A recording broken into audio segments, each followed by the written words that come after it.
Alright, I think that's good. Hey there, StarCraft fans. It's Falcon Paladin coming at ya with yet another edition of your Sunday Brood War stream. Thanks, Nick T, for starting us off with a $20 super chat. Really do appreciate it. Thank you for supporting the channel for as long as you have. I do appreciate it. And again, let me know if you need anything from me, alright? Let's see, Barbu was here early. We got Patrick Montague, member of the channel. We've got Paulina, we've got Cosmin, we've got Savior Sword Omar, who sent me a replay. Nim Onum is here, Brandon Boyd, Nick T, DeadInfested, welcoming everybody as well. Really do appreciate it. Dead, we've got ourselves RJB, Yo falconpaladin.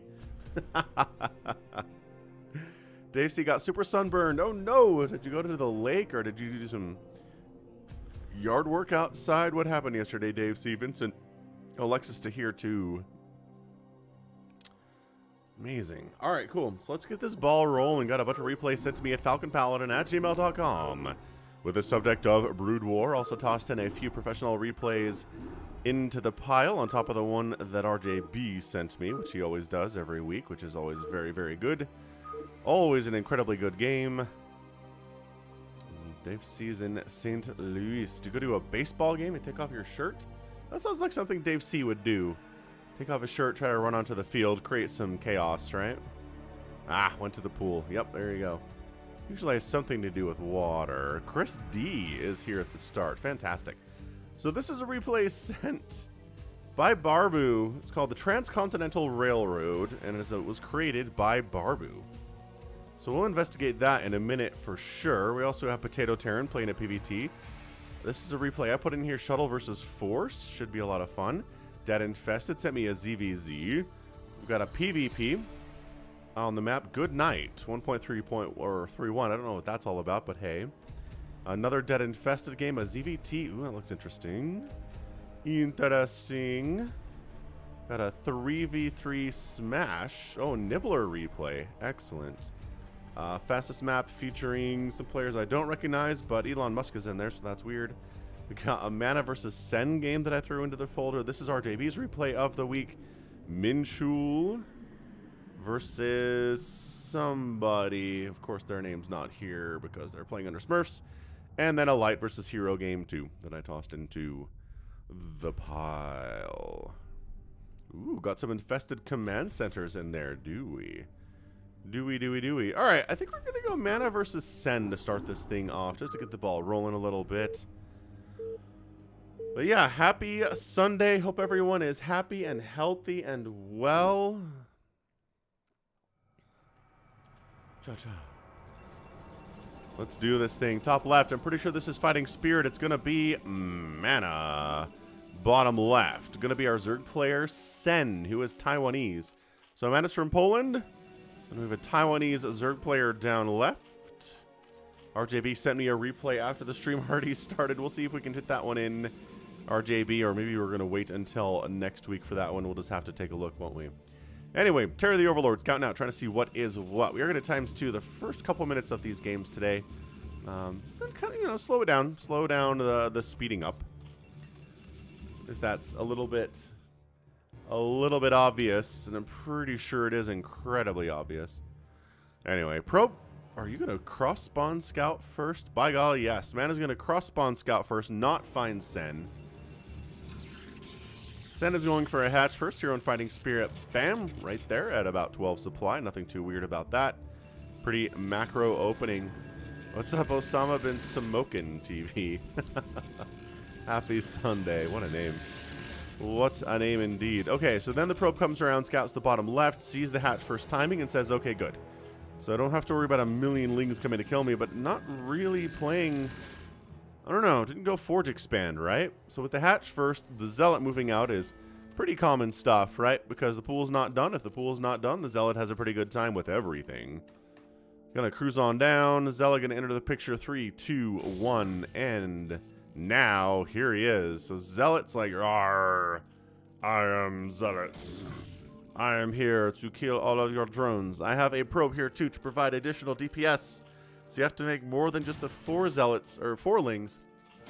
Gotta make 6. And Zealot says, you go ahead and smack me all you want. I'm going to kill your drones. By that, I mean killing one single drone. Hey, Mike Brendenstein. Sorry you got a hangover, man. I hope it recovers quickly. Whew. Yeah, so Zealot ends up getting 1 kill, which is like, it's fine. Maybe 2? Maybe 2? Nope, not 2. Not 2 at all. Not even really attacking. Mana! You gotta actually hit, bud. Alright. Well, Stargate on 1 base. Ooh, 1 base play here for Mana. This is interesting. Macro hatch from Sen. Doesn't want to go for a 3rd base because the Overlord recognizes this is a 1 base play. So what else are we doing? We can't just, I mean, a Citadel. Okay. This is a 1 base Corsair DT style play. Quite possibly. What's up, Toy Cop? How are things? Glad you're able to get a bike ride in yesterday. It is really nice to get outside, get some exercise. It really does help improve one's view on things a lot of the time, doesn't it? Doesn't it? All right. Zerglings are like, is there really not a 2nd base? They checked. They fact-checked. They discover there's really not a 2nd base, but there are a couple Zealots and a Dragoon here, so maybe just run for your little Zergling lives. Another Zealot's out. I feel like on 1 base, you want a 2nd gate, right? With 1 base, a gateway, and a Stargate, you can't really make a ton of stuff. You're going to start floating money here eventually, so either he's going to expand, or he's going to throw down a 2nd gateway. But I don't know which is which. I love it. He's preparing for a 1 base attack from the Protoss. He's got himself... Ooh, got a bit of a wall here. That Sunken needs to start now. Like, as soon as he has money for it now, there we go. So now it is. Ooh, only a handful of Zerglings. My gosh, this is a tiny amount of Zerglings. More are popping out. So they're like, please don't kill my Sunken. We need you to kill us and not the Sunken, please. The Sunken is taking direct hits, though. It's up. It's firing away. And actually, ooh, I don't know about getting out of there. I guess not fighting with the Sunken is probably your best bet. Yeah, so Lings are kind of sacrificing themselves here. Corsairs have supply blocks in because that's what they do. What's up, John Doe? Nah, it's not a new hairstyle. I just took a shower before I did the stream. And my hair will turn back to normal as it dries out. Yeah. Oh, Ling slipped through. That was blocked. Man is like, that was blocked, you jerk. Yeah, there's your 2nd gate. That's what I was talking about here. It's got to be DTs, and it is. DT's getting started now. Temple Archives is up. And this is why Overlord's dying is a really big deal. Are there really only one There's 1 Overlord right now. 2 Overlords for Sen right now. They're in a position to deal with incoming DTs. Sunken is there too. This is interesting. I really haven't cast a game where Protoss stays on 1 base for 6.5 minutes in a long time. At the professional level anyway. I mean, Mana is one of our better Foreigner Protoss players. That's a great Brood War career. Had a great StarCraft 2 career too. I think only recently retired. Yeah, he's been really heavily involved in StarCraft for such a long time. Love Mana a lot. Yeah, and there's your Forge. And these Lings still keep checking to see. Whack. Whack. Hey, it is DTs. Of course it is. Of course it is. Aries says there's diseases outside. You know what? Sometimes there's diseases inside, man. Just saying, especially if you have kids who go to school and they pick up diseases from other kids and they bring them home. Mmm, delicious. That is always fantastic when that happens. And yeah, my kid's school does what I think is kind of an outdated thing where they have awards if you don't miss any days of school on the year. And it's like, look, it just incentivizes kids to come to school if they're sick and spread their disease. So like, let's not go crazy. Let's not go crazy about, lurkers are out, by the way, about having kids go to school every single day of the year, because odds that they're going to be perfectly healthy, no, not happening for the entire year. What's up, Tom Trader? Ah, Tom is from Poland. He knows who Mana is. Of course he does. Of course he knows who Mana is. Bro. Ooh, he's like, okay, all right. You did not go for the Observer. Oh, he didn't go Observer route. He didn't go for a Robo. Uh-oh. Okay, so now you're contained. At least he's expanding, so that's a good thing. Expanding. You're at about 8 minutes here is Mana, which is a little bit insane. Nibbler in the house. Nibbler. Tell us a good story, Nibbler. What happened to you this week? Alright, so Spire on the way. Hydras to deal with the Corsairs for now, but Scourge will come out eventually. That's just not enough link. This is a really low econ game. 29 to 20 workers at 8.5 minutes. I'm not sure that the one base opener for mana did what damage it needed to. But at some point, Sen needs a third. Because he's down in economy. He is down in total base count now. Nice, huge Maynard transfer down here to the Nat. Lings poke in and see. Okay, so there's High Templar, there's Zealots, there's Cannons, there's ZTs. Yeah, these Lings are not getting anything done. We need a third. We need a third now. Lawrence Chavez Fernandez. What's up, Lawrence? Happy Sunday. Thanks for continuing to be a member of the channel. You could be cool like Lawrence and Nibbler by clicking that join button down below. Did you know that? I'm not sure that everyone does. Doing great. Ah, okay. Tom is in... Ah, okay. So Tom's from Thailand. He's holidaying in Poland. That's cool. Nibbler is... Oh, turning into an Olympic swimmer. That's very good. Nice. Yeah, man. 3 laps is a lot of swimming. Very cool. Oh, he's turned away. Just... Oh, and there's Mutilisks. All right. Falcon has things to say about the Mutalisk, doesn't he?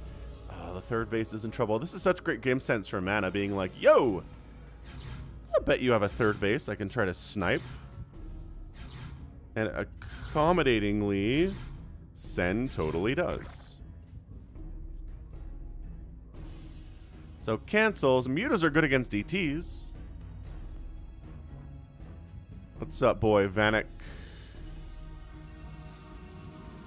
So that's nice. I mean, Mutas will deal with your DT problem for sure. It's just that the Corsair count is 3, and we're making more. Yeah, because we saw the number of Mutas that are out here. I don't know if I agree with this. I don't know if I agree with this. Yeah, that is good news, Nibbler. I'm really, really happy to hear that you're making some changes. That's great. Some positive ones, I think. My opinion. Bloop, bloop, bloop. Bloop, bloop, bloop, bloop, bloop, bloop. Not getting upgrades from Mutas because they're all going to die, and he knows it. Sniping, again, if you could snipe the High Templar with the Mutas before they die. Oh my gosh. Oh my gosh. There's so many Corsairs now. And you're taking cannon hits. Ow, ow, ow. I don't know that killing a single High Templar and a DT was worth it here. Kyle Dunn here too. What's up, Robbie Bernardo? Yeah, I don't know, man. As someone who had kids doing online school... Oh, he's going to get it. He's going to get it. Oh, the DT kills the third. Hot stuff, man. Hot stuff with the DT there. Yeah, I don't know. My kids did online learning for a full school year. And it's just, it was rough. It was really rough on the teachers. It was rough on the kids. It was rough on the parents. I think for a lot of kids, it kind of turned into a lost year of education. And I don't know if that could be improved. Could that be improved where there was a little more preparation? Maybe we learned some lessons from 2020, right? Or 2020 and 2021. And kind of made it better, right? Made it more engaging for the kids. Made it something where it was better planned out. And that way, maybe it's more effective. But I just can tell you, I don't think anyone had a really positive experience with online elementary school that I talked to. Any of the parents that I know with kids that are my age, you know. Anyway. Third base attempted left side now. And there's a drone here too for some reason. What's up, drone? Why are you here? Singularity charge is on the way. A little bit late for that one too, but you know, it's been kind of a wonky game. But sometimes that's what happens with the foreigners. Sometimes that's what happens with your foreigner players, is they do wonky stuff. How many Mutas are still alive? Like 3? My gosh, 3 Mutalisks. He made, I want to say 10 or 11, right? Maybe 10, maybe 9. I did not pay for themselves. So he's trying to lurker Hydra his way through this thing now, which is traditionally all right. It can definitely win. But again, mana is very, very good. So I don't know what to expect here from Sen.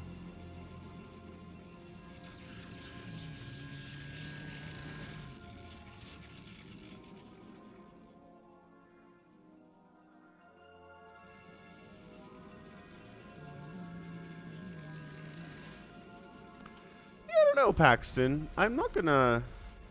I feel like online experience in a university setting is better.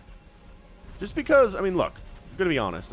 I went 4 years of college. I graduated. A lot of my classes were honestly, you sit in the class, the teacher lectures at you, and then you leave the class. Right? So how is that different from watching a Zoom or watching a recorded lecture, to be honest? Like, sometimes there's questions, but that's not hard to do either. And I think college-age kids are more responsible, more able to pay attention to a Zoom compared to paying attention in class.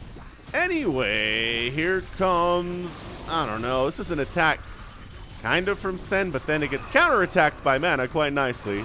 The Observer gets sniped, the Observer got sniped, and now the Lurkers are raining, and you gotta pull back in home. Gotta pull back on home.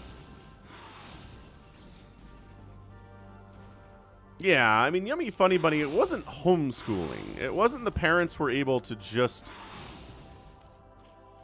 I mean, maybe some of them were. I don't know, man.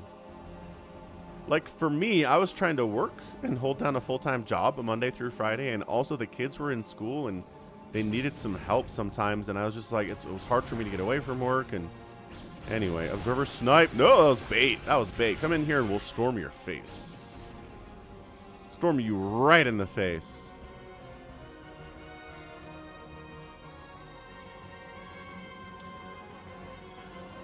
Yeah, that's a fair point, Paxton. Maybe my attitude towards college students as being more adults is unfair. Maybe it's something that they struggle with a lot. And yeah, fair enough. Like, I didn't do it, so can't tell ya. Anyway, this is contained protocol right now. You're not breaking this as Zerg. There's too many cannons, too many High Templar, too many Zealots, Dragoons, Archons. But what you can do is keep Mana from getting a third at all and kind of starve him out. And maybe you take a fourth base if you're Sen here. Maybe you tech into a Hive tech because, you know, having Dark Swarm really changes this matchup a lot. Being able to toss down a nice fat juicy plague on these gateway units would be amazing too. And yeah, Lawrence is right. Hit that like button. Hit the like button for sure. The remaining mutas are here, I guess, to make sure that like a shuttle doesn't show up and try to murderize everybody in the face. Burrow. Ah! Burrowed. Snipe the obs. There's nothing to snipe the obs. Oh, there is. There's a single Scourge. Oh my gosh, the Scourge... The single Scourge sniped the obs. That's amazing. This is one of the more effective little lurker contains I've ever seen. I cannot believe it's this effective that Mana's at 16 minutes and has not managed to break out here at all. I feel like... Oh, I like this. How did you get out? There's got to be a shuttle somewhere, isn't there? Oh, man. DT in the third. There's a troll into the dungeon. Is there a shuttle out somewheres? Corsairs are hunting overlords still. Man, DT, it's 29 workers, man. Nick T. There's your Mutalisk. Because you said Terry was quiet earlier. Was he loud enough for you there? I think he sounded loud enough to me. But thank you, Nick. Thanks for the $20 super chat to augment the already $20 super chat that was sent in. Hope you're having an absolutely wonderful Sunday. I mean, hey, you're here watching StarCraft, so is there anything better you could be doing with your time? I don't know. Maybe not. Scientists are still studying that question, trying to find an answer, but thank you so much. Nah, you gotta get out. Fourth base attempted by Sen. There you go. Fourth base by Sen. There you go. He's got a Hive. Defiler round, not happening, but we are getting Adrenal. Yeah, I just don't... Sen moving in to do anything other than snipe obs just doesn't make any sense to me. Yeah, Lawrence. I mean, sometimes people are watching the stream on their Xbox or their PlayStation or their Switch, right? And so for them, some of them don't have a like button to hit. Some of them, it's like buried in these options. Something you can do to like the video that's just like, it's not worth. He's not worth. Yeah, Alvin says, drink a beer while watching StarCraft. There you go. Kyle liked it. He pre-liked it on Friday. Kyle. Wow. Kyle pre-games, man. Nick watches all week. It's true. Nick watches my videos all week. He hits that like button. He leaves comments on the videos. He supports the channel in every gosh darn way he can. I know a lot of you guys do that. It's great. Thank you so much. Once again, likes and comments really support the channel too. All right, Mana says, enough is enough. Possibly. Just kidding. It's not enough. There's lurkers out there, man. There's still lurkers out there, man. Do not. Scourge. Oh my gosh. Got the obs again. You know what? This is a bit of an out of the ordinary game for Sen. I feel like most of the games from Sen that I cast, he goes for like a 1 or a 2 base attack. He never gets a 3rd base. He just tries to kill the Protoss, but the Protoss gets Storm out. But today, he's got 4 bases rolling. He doesn't have the economy, really. This might be a situation where Mana just wins. Another obs gets sniped, by the way. Where Mana just patiently builds up an army and then kind of A-moves and wins.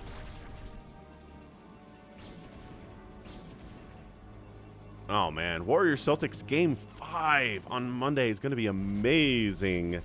Dude, that Steph Game 4 was crazy pants. The Warriors needed to win that game. If they lost it, they were toast. They'd be down 3-1 in the finals, which no one's ever come back from in the finals. So, yeah, for Steph to do what he did in Boston, mind you, against a very hostile crowd who hates the Warriors more than maybe any other franchise in the world. Maybe Lakers hate them more, but yeah, game 5 is going to be a beast. The Celtics need more from their players like Grant Williams. Grant can't just be a 0 out there. Good storms, great storms.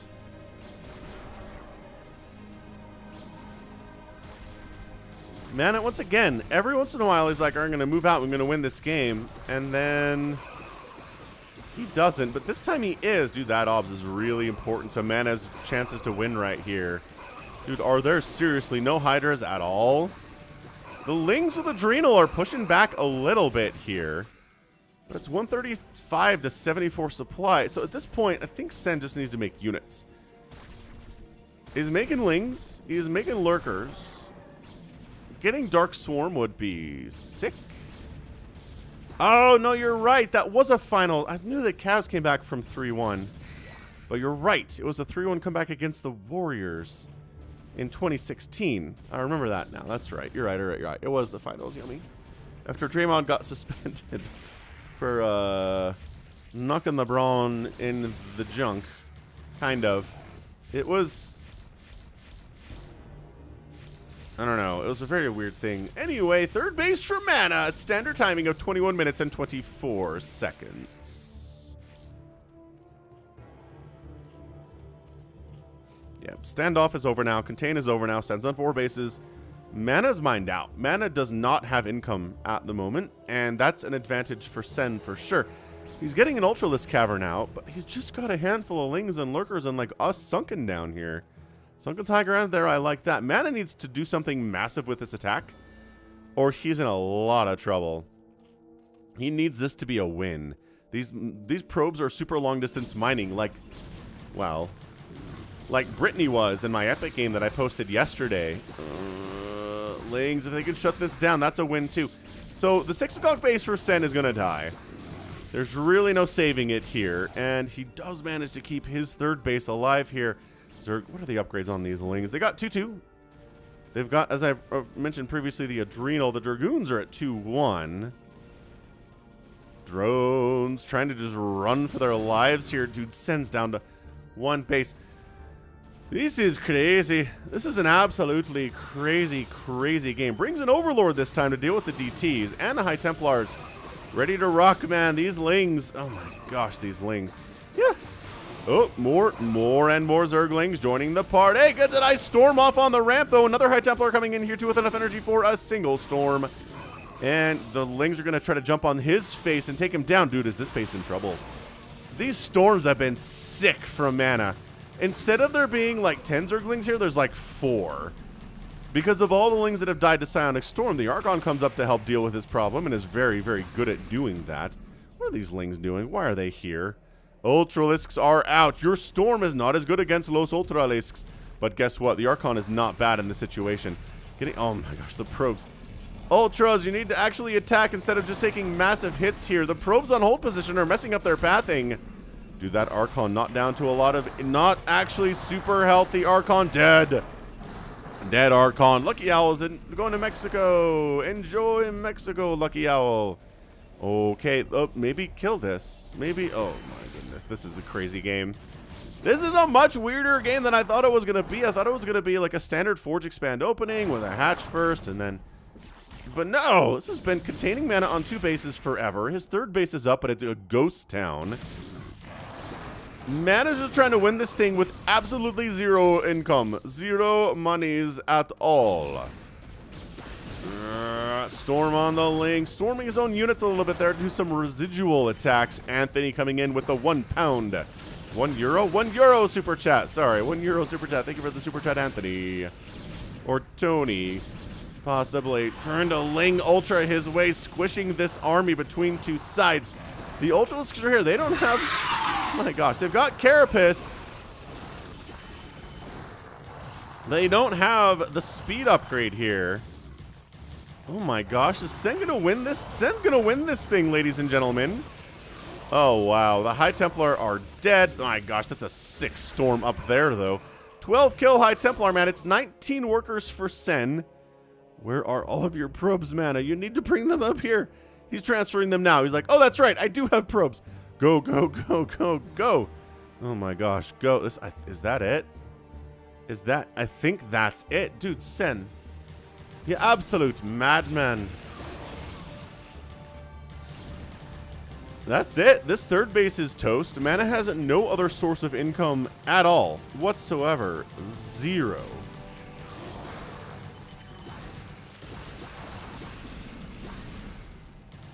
I mean, yeah, the storms are good, but the storms aren't as good if you're dealing with the Ultralisks. And that's a GG from Mana. He asks for a rematch. GG! And Sen wins this thing with absolutely no Dark Swarm and no Plague whatsoever.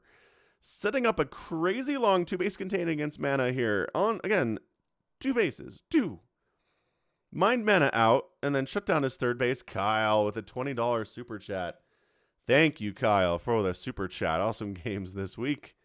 Amazing to watch the older casts. Ah, see how much more talented and natural you've gotten at casting over the years. Not an easy job. We appreciate what you do. Thank you, Kyle. I do know how much you guys appreciate me. I appreciate all of you as well. That was such a good game. Holy Schenectady, that was a good game. Yeah, Ling Ultra, man. Ling Ultra, Hydra, Lurker. Who needs Dark Swarm? Who needs Plague is what he says. Sen says. 146,000 points there to 132 from Sen. Outproduced the Protoss on a 5-2 basis. Got out-killed on a 4-0 almost. I mean, this really shouldn't have worked out. But when your economy is done, you're done. Outspent. Yeah, if you outspend your Protoss opponent by a whole bunch here, by, geez, 6,000? Almost 6,000 there. In 25 minutes, that's going to help a lot. That was a really, really good PvZ. Very, very, very strange. All right, cool. So let's go with a DeadInfested versus Dumbledore ZvT here on Fighting Spirit, because this map will never die. Where Big Cup? Big Cup is here. Big Mug has arrived. All right, man. So this is a DeadInfested game. You know this guy. If you've been on the stream at all, you know who he is. Top left, got ourselves a blue Zerg. It's going to be DeadInfested under his Smurf name, Destroyer. Bottom right, this dude's name is Dumbledore. Dumbledore. Well, PR. He could fit like all of Dumbledore's name here if he didn't have the PR in front of it. It's going to be a clan tag or something. Something that's important for him. Boom, boom, boom, boom. Anywho, yeah, happy Sunday, everyone. Hope things are good with you. It has gotten super hot here in the last week or so. Finally turned the air conditioning on once on Friday because it was like 96 degrees outside and it was roasty toasty inside. We were sweating, we were dying. All right, so this is aggressive. This is an aggressive barracks positioning, right? Dead decides to go for the hatch first, and a really nice blind opening here from Dumbledore being like, all right, and Zerg players like to go hatch first. So, oh, he finds an Overlord. This Terry has to be Terry. He finds Terry the Overlord. He's going to try to murder him right in the face. Get, oh, 2 Marines now. Get to the high ground. Juke around, Terry. Juke. Stay alive, Terry. You got this, man. You got this, man. Oh, and then he starts constructing a bunker at the Nat. Oh, boy. So, let's see. Lings are popping. This bunker not finishing would be really good. Ah! Pull the drones. Smart. Smart, smart, smart. Pulling the drones. Buying some time. Then the bunker dies, and now the drones can go back to work. And here we go. Here we go. Just kidding. The drones are still needed. They're still needed in the engagement here. But killing 2 of the Marines is nice. 2 Marines is a lot less scary than 4 or 6. Dave C's had air conditioning on since February. Tracks, I guess. Nice. This is a really nice hold from Dead, honestly. That was great. I mean, a couple drones died there for sure, but it wasn't like all of the drones. So Dumbledore heads home, decides not to leave his barracks in an exposed position. He's like, huh, that wins sometimes. That totally wins every once in a while. All right, well, macro hatch coming in from Dead like that. Lings are like, do you have... Oh, Vulture's out. That's really good. It's really good stuff. The control with a slow Vulture is hard to do this without taking hits, but if you're doing it against slow Lings, it's fine. Totally fine. What's up, Cow Juice? EB's here, too. Happy Sunday, EB. Yuri has an idea of something that I do every single week. So, yeah, Yuri, after we catch the replays, we've got people competing in live events. But you want 1v1s? We've done that before. We've had people challenge each other in stream to a 1v1, and then I cast it on the stream.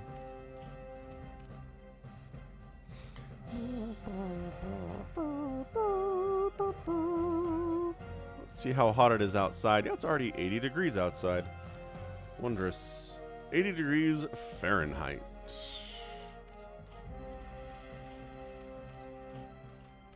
Alright, ×2 this thing. Not much is happening. Lair coming in from the Zerg player. Not too surprising. Got a single sunk into the front. Not overcommitting, which is smart. Second command center on the way. And what are we doing? Oh, a little Wraith stuff here from Dumbledore. Let's see. He's got a Spore. Oh, and both bases. Nice. I love that. That completely shuts down this Wraith play. Entirely.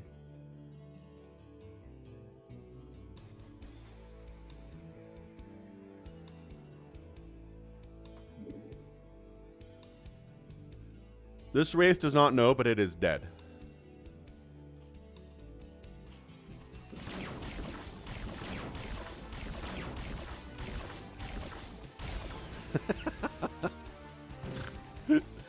Yeah, with better control, that Wraith is alive, but nope.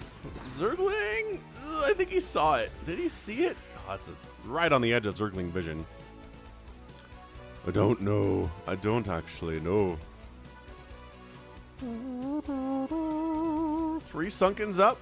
I don't... That seems like a bit of an overreaction here. But I guess if you didn't see the second base, you'd be like, this feels like maybe a 3 racks or kind of a 4 racks play, but it's only a 1 racks play. I hate it when this happens as a Zerg player. When you prepare for some kind of a 1 base all in from your opponent, and then it doesn't come because you misread it. Or because they just did something different, and then you commit to 3 Sunkens, and you don't need them. You don't need these at all. These should have been drones. There should have been a 3rd base. I hate it. Hate it. Hate it so much.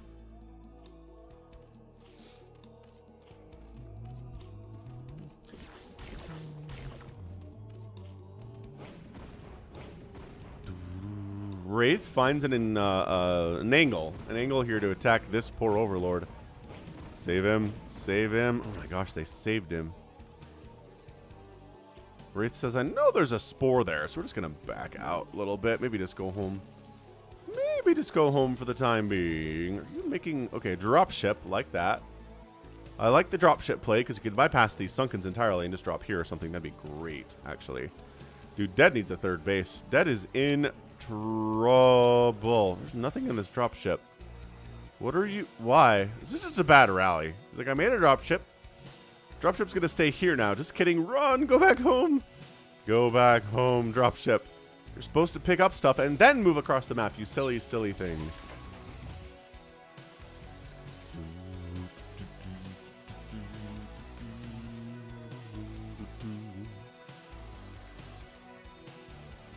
Yeah, so both players working on ranged attacks. This is a lot of... Ooh, Hydra plays. So it's 4 vultures and a tank, but also we're moving into marine production now. Dead, did you think this was going to be 4 racks, or are you expecting more of a mech kind of a thing here? Alright, so the Hydras, man, I don't know about this. A bunker and marines and a siege tank on the high ground is pretty tough to break into. And by that I mean most of the Hydras die, don't accomplish probably all that they wanted to there. If I had to guess. What's up, 1010 Chu? 1010 Chu, longtime viewer of the channel. Welcome back. Queen's Nest on the way from Dead. Got a 3rd base up to 25 workers for him. I want to just drone up a little bit, and he is. He's making a drone, but this is going to be, I mean, 4 racks, man. So at this point, yeah, you want the Sunkens here.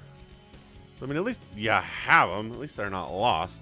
Yeah, see, that's right. Dead thought it was a mech switch. That explains a lot. That explains the Hydra push here.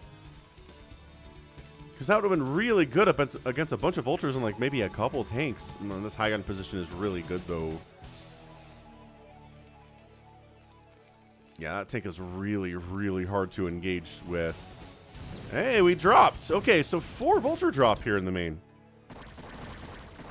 Loses 1 vulture instantly. Great drone pull from Dead there. That was fantastic.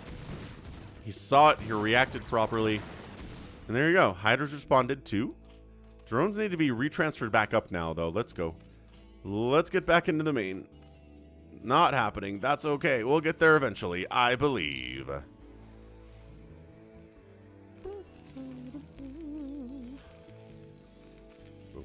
Boom, boom, boom.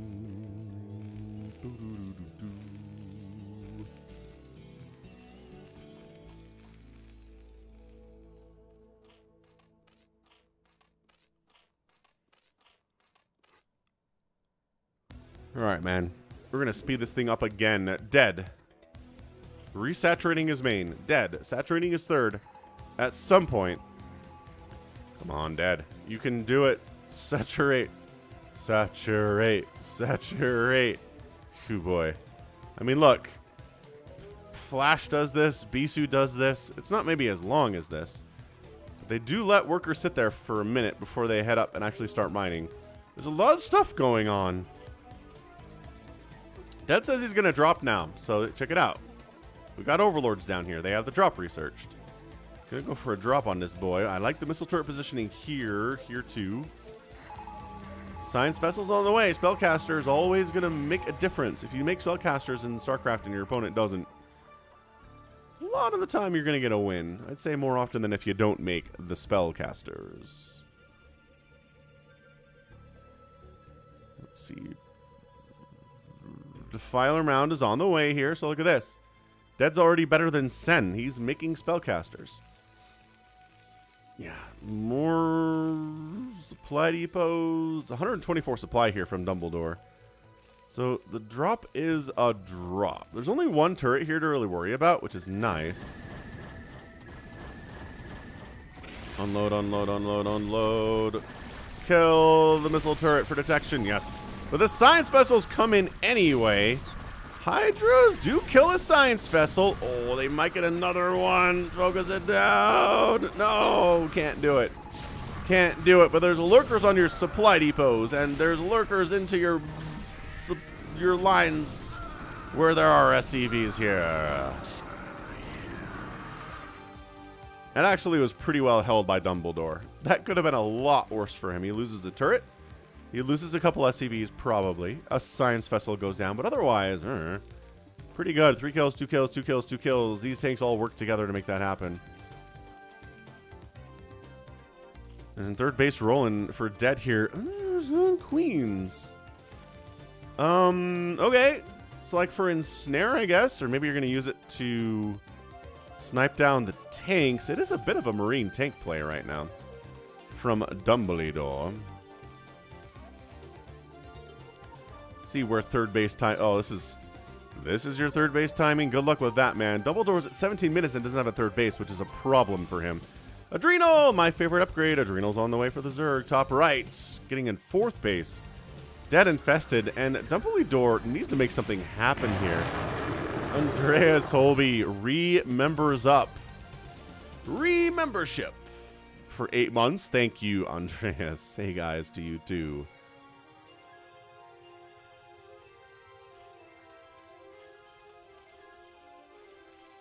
Yeah, a bit of a hybrid, right? We've got spider mines out. We've got vultures. We have tanks, but we also have a ton of marines and medics here. So it's, yeah, man, this is definitely just kind of 8-racksy stuff.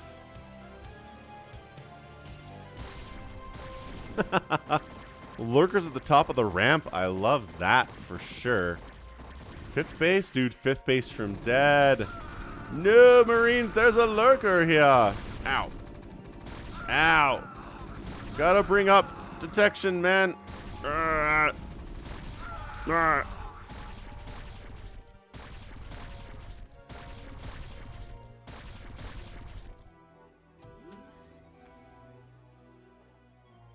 Man, and forces a liftoff. And yeah, Nibbler, both players are floating some cash for sure. Nice drop top right. I'm not sure that Dumbledore knew this was here, but I think he was heading for a drop to the top left and just came up this right side and found it and was like, huh, a hatchery. Perhaps I will kill it. God, radiate. Good. Good unit. So we're going to lose that lurker and this lurker. And maybe the third base for Dumbledore will be in peace, but just kidding, says DeadInfested. That's not happening. That's not happening at all. Command center says, oh, it is going to infest. All right, so the queen infests the command center. Adding insult to injury here. That was... Yes, Dad. Get it. Get the infested command center. Use it to destroy your Terran opponent. Oh, there are no lurkers in this. So it's... Oh no, plague your own overlords. That's never good. Get some lurkers in that dark swarm stat. Or, you know, just fight outside of it. That's probably fine too, I guess. Where are the lings? There's so many minerals that could be lings right now. The dark swarm is kind of helping the Terran more than anything else during that battle. That's not great. Run! Run, command center. Run, infested command center. Get out of there. Get out of there now. Oh, boy. Dad, you might be in trouble, guy. So, yeah. Dark Swarm, great. Dark Swarm with Hydralisks, not as great. What's up, Makwa Bear? Hey, what's up, Eric?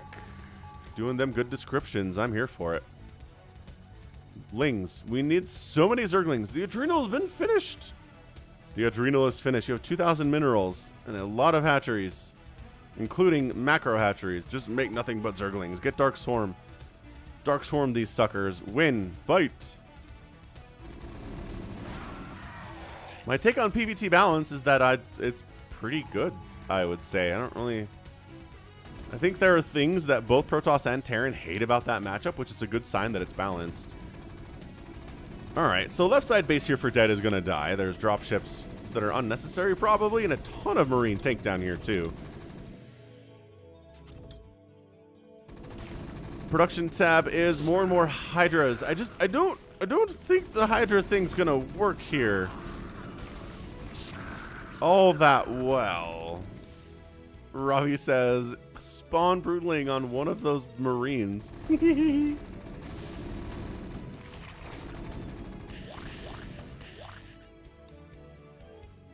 This queen says, I'm going to wander into Marine range and die. I thought you were going to do something. Alright.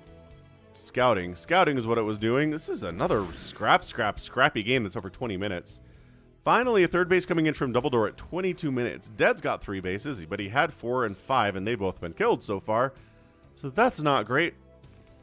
Keeping this alive is going to be a big deal. Keeping this base alive is huge. Ooh, keeping this base alive would be nice, too. +2, +3 upgrades on these Hydras. This is a lot of Hydralisk, man.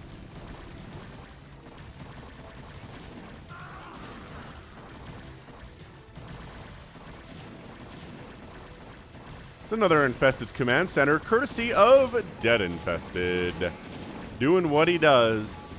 Alright, man, he steals that base. Oh, this drop is scary, though. This drop is scary, though. Yeah. Look, watching Artosis streams to get thoughts on balance between Terran and Protoss is the most biased thing you can ever possibly do. He struggles with, yeah, TvP, absolutely. He hates Protoss with all of his guts. Yes, he does. But watch professional games. Watch how many times professional Protoss can A-move into an elite Terran player's line of tanks and win. It doesn't happen. It really, really doesn't happen all that often. You can't just A-move into a good Terran player. Artosis he's not professional. I think it's a lot harder for lower level Terrans to handle Protoss, but the pros do it just fine. Just fine, thank y'all. Alright, so this drop is absolutely problematic for DeadInfested right now. It's 161 to 92 supply in favor of the Terran. Terran's got his third base rolling. DeadInfested has expanded a few times. He's doing a good job with that. Well, he's got a ton of cash, so he might as well expand 8 times. Unfortunately, yeah, sniped on individual medics. That makes this a lot easier to deal with. That hive is not going to die. Hydras. Marines, not immortal. Ah!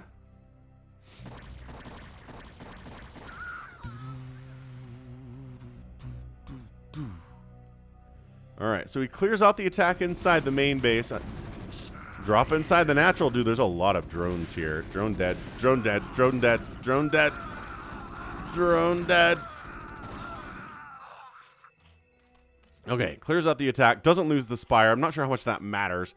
We are getting an infested Terran, though. Because, of course, we're getting an infested Terran, though. Where is it, though? Where is my infested Terran? Where'd you put that thing? Here it is. Here's our guy. He's infested. He still has his helmet on. Spikes are going through his shoulder pads. With the implication being that there are Marines inside this command center that are being infested and turned into Zergs, kind of. Why are there Marines inside the command center? These are questions. These are questions. Look who's expanding left side. Dumbledore is taking this base, which seems a little bit ambitious. Sacrifice me. Alright. Drones need to go to work here. They knight us down here very smartly, very intelligently. Some of these drones need to do the same thing. Getting a transfer down there would be really, really good.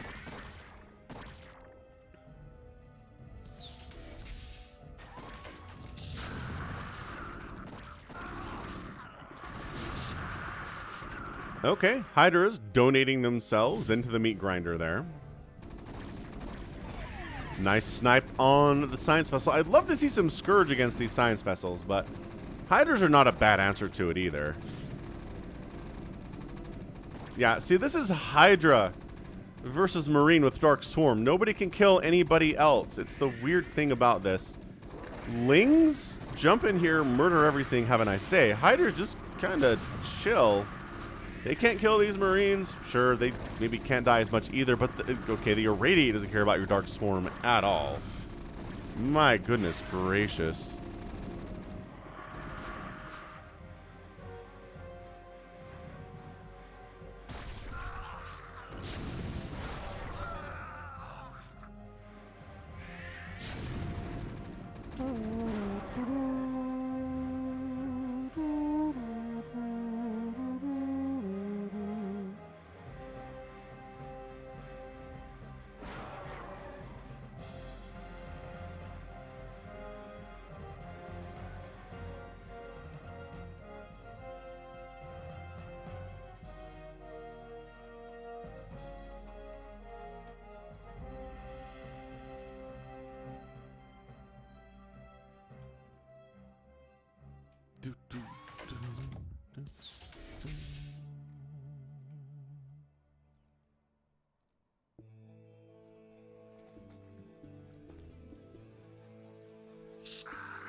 All right, man, look. It's 166 to 120 total supply here for the Dumbledore. He's got 3 bases. He's got 4 bases. This is where Terran gets real scary. He gets 4 bases.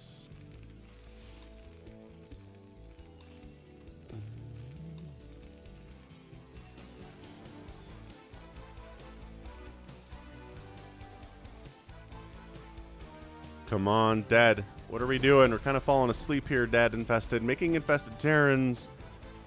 Are they going to engage? Are they going to connect with anything? Thanks for subscribing to the channel, Adam.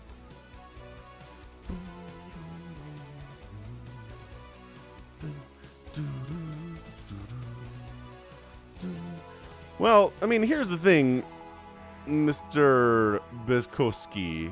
I cast games that are 20, 30 minutes long. So that introduces a situation where games that are longer, yeah, I would say once a Protoss can get up to like 5, 6, 7, 8 total bases, and they've got Storm and they've got Reavers and they've got really upgraded Zealots and Dragoons and stuff, then yeah, they're harder for Terran to deal with. But games that are shorter than that, a lot of the times it does seem to favor Terran.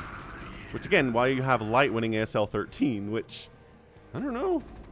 I'm not saying it proves anything, but I think it does say that Protoss is not an unstoppable force. Or I don't know, maybe the argument is that Light is just some kind of god. It can overcome the natural, incredible overpoweredness of Protoss and win anyway. It's a good question. RJB might know more than me about game length and who wins what matchup.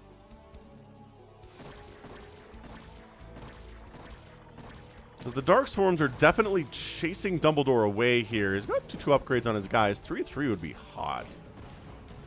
Got another Wraith out, because why not? Let's kill some Overlord. Let's try to supply block the Zerg player. The Ultras have arrived, but there's only one of them. And one Ultralisk is not really ever going to win a game all that often. Ah, look what we found. DeadInfested found this base. It's like, oh, there's a base here. Yeah, Frost Giant did release a preview for their new RTS, which is going to come out, I think, next year. Yeah, I don't know. We'll see. It looks polished, which is nice. It looks like some good visual design, which is really important if you're a AAA game studio who's going to make a mark. If you're not visually polished, you're just not going to attract many people. So that's good. But as far as, I don't know, how the game plays, how interesting it is, how fresh maybe it is, we don't know yet. We don't have a lot of information on that one, and I think a lot's going to change too. What's up, Kraken McLacken?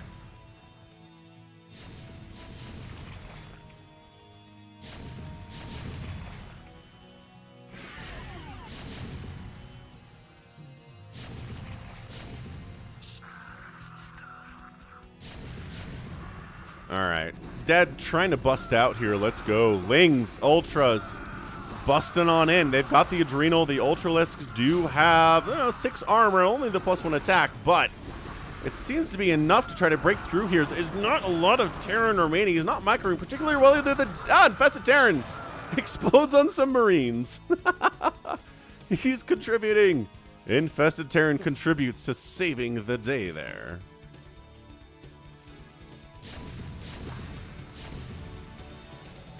Yeah, this is running into tank lines with your Ultras is not a great... Why did you bring Scourge in here?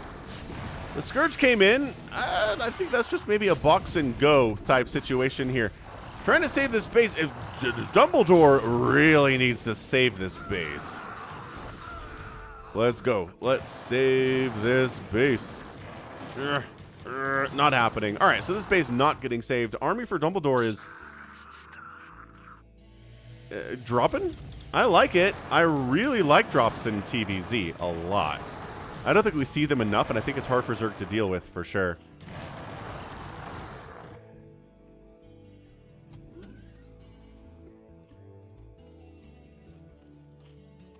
Yeah, so here comes big old drop. This is actually kind of scary. Scourge are here for drop ships. Scourge? Oh, okay, unloading a siege tank into a bunch of Adrenal Lings is not actually going to work out particularly well for you. Let's go. Let's go. Oh! Infested Terrans exploded a ton of those Marines.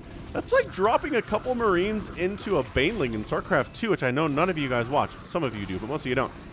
All right, sunken down. This attack is pretty good stuff. Ultralisks running up. Nope, this is... Can they even fit through here?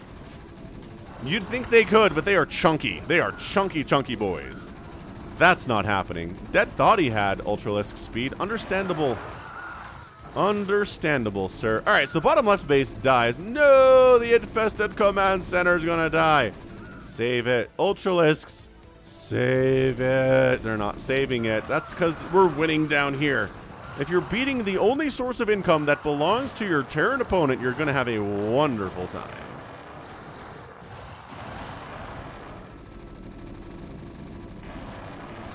Yeah, I mean, Marines are going to try to save this thing, but Ultras, it takes a lot of attacks from Marines to kill one, and they're going to get them. There we go. That guy's dead. This guy's also dead, but man, it's just a million shots. Whoa! Manor Hatch here from DeadInfested being like, yo, this is my base now. Just kidding. Just kidding. Hatchery very dead. Queens are like, we're ready. We're ready for this command center to become infestable, and it's like, no. No, you're not. And yeah, litany against fear. That is the problem with the Brood War ladder, is that unless you are the elite of the elite, you're going to be constantly playing against people who are way better than you are. No matter what rank you're in. If you're F rank, you're going to play against people who are way better than you are. Because the ladder is too small, and it's too established, and there's too many people who have been playing for 20 years. And I think that's your GG. So everyone's dead here. This drop is looking okay. This attack is fine. Yeah, look, you're going to kill some bases of DeadInfested, yes, but also all of your income is gone, so that's not ideal.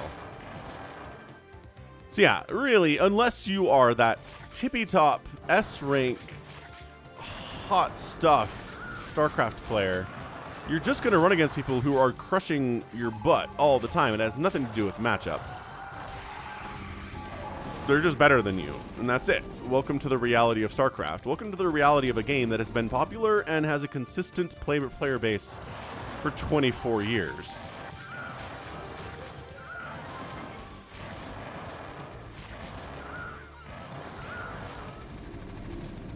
I mean, it's really sad. I mean, I would love to see more people get into Brood War, but a lot of people show up, join the ladder, get F rank, right? And they're like, oh, okay, I'm going to play against people that suck. No, you're not. You're going to be playing against people who are substantially better than you are in every possible way. And you're going to get discouraged, and you're going to quit playing, which means the player base continues to be players who are good. Which means F rank will never turn into something where it's only lower level players playing against each other and having fun. It's just going to be people who are insanely good down there. And then every once in a while, a guppy jumps into the shark-infested pool and gets murdered and never comes back. Spider Mine's on the ramp. Save us.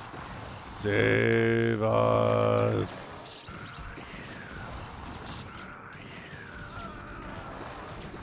I mean, Wraith, you save us. What's up, tuna on toast? Tuna on toast.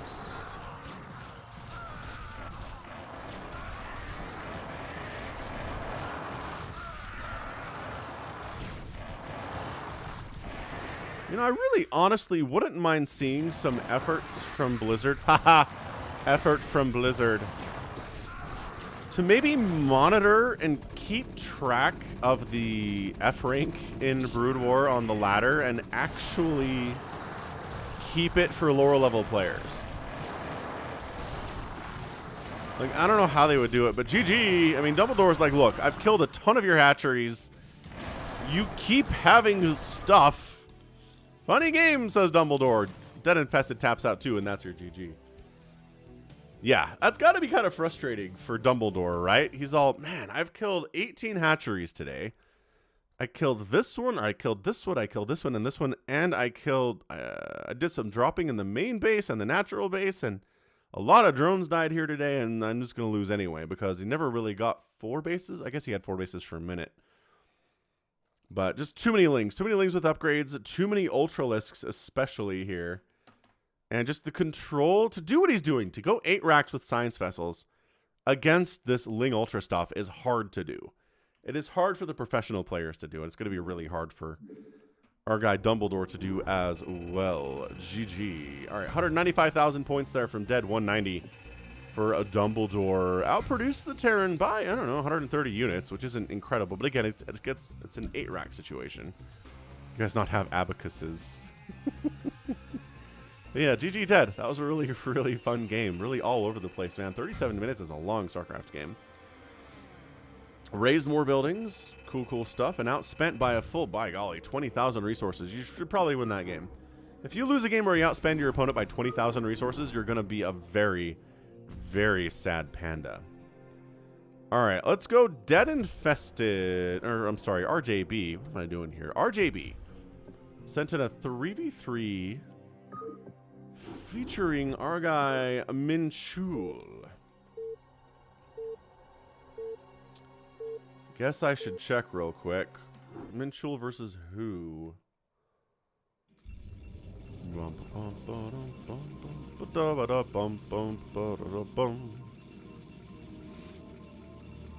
Minchul. Oh, it's just a 3v3. It's not against anyone in particular. Fair enough, fair enough.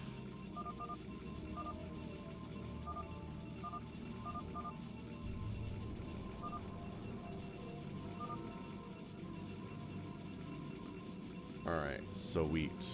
3v3 shenanigans featuring Minchul. I don't know. He's in here somewhere. Maybe RJB can tell us who he is. Or maybe it's the guy with 320 APM. So top left, going to be Team 1 featuring Barcode 9. He's got a teammate who's in the top right who's a Protoss named OKSK0022. And then another dude named HeyU0022. So I don't know. These guys seem like friends, right? Team 2 represented by Luxor, bottom right. He's a Terran player. His teammate, also blue, going to be a Protoss named Enfn. Oh, Fun. Fun. And then Heidi on the right side, who is a Zerg player. Only Zerg representation of the day. Glad that we have all three races represented.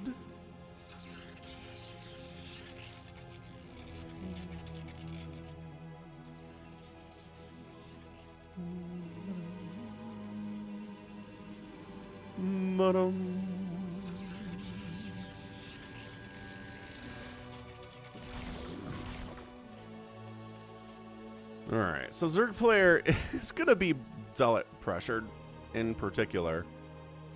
Yeah, exactly, Litany. Like, playing against someone who is your skill level or a little bit better, you could definitely learn from that. But playing against someone who just rocks your world is not a learning experience, and it never ever will be.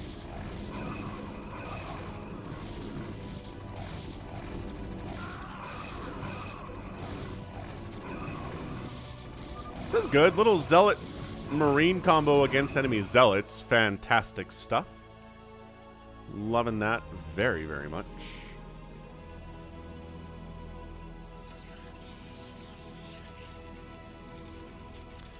You know, I've been having a thought recently. And I'm realizing, is there like two distinct audiences here? One for the 1v1s and one for the fastest maps, right? I think there's definitely a lot of crossover. There's definitely people who like StarCraft because it's StarCraft and like fastest map. Maybe it's not 1v1s or, you know, 2v2s on hunters, but, and it's a little bit of a different animal, but it's samey enough that it's really good, right? But are there some people who are like, it's a fastest map, I'm out? Whereas if this was another 1v1, they'd be in, right?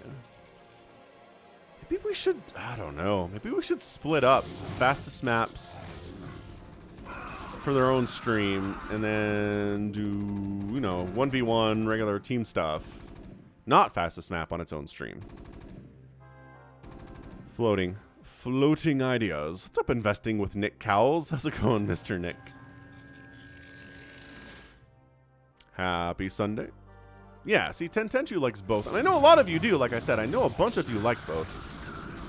And this is the time of the Marine Medic, right? Against Protoss, Marine Medic is really, really strong until Reavers and Psionic Storm come out, and then it's bad.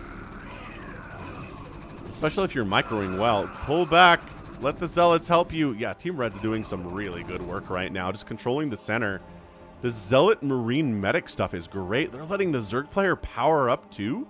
He's already starting to pump Hydras. This is fantastic. This is really high level fastest map. See, and Nick's more of a fastest map guy. See, this is what I'm talking about. Dave C likes the variety tracks for a Chaos Goblin like Dave C is. Yeah, so this is, I mean, Team Red's doing everything that you want to do to win this game, right? You take center, you protect your Zerg player, you let them power up, you let them get all the way up to 37 workers. And then they're going to be scary, right? That's how this works. You get scary as a Zerg player when you're big. What's up, Jordan B? Long-time member of the channel. How's it going, Jordan? Hey, you, 002. That's a fun name to say, actually. I like it a lot. They're chatting. I don't know what they're saying. RJB's a little bit out on the UMS stuff, but he will play Phantom. So the Hydras are here, but, like, alone against Speedlots, that's not really what they were built for, you know? I think working together? Working together. Medics healing up Hydras is actually a pretty good thing. Gotta make a decision. Where are we gonna go? Well, we're going to kill this DT thanks to Overlord. Overlord placement here, which is excellent. Really, really good, actually. There's a Robotics Bay coming in from Team Red, too, so I like that. Team Blue doesn't seem to be doing any of that stuff. Oh, Storm is on the way. And Storm is done for this blue player, so yeah, that's fine. Yeah, so breaking a choke against a Protoss on a fastest map, if they have Storm, is just going to be an absolute nightmare for everybody involved. More and more Hydras pumping out here. Zerg player probably needs a couple more macro hatcheries. Maybe get closer to, oh, only 36 workers. Yeah, closer to, I don't know, 70 workers? Can we do it? Can we do it? Yeah, fair enough, Makwo Bear. He is discerning. He will watch a good fastest map, not bad fastest map. Fair enough, fair enough. And Toy Cop makes a good point as well.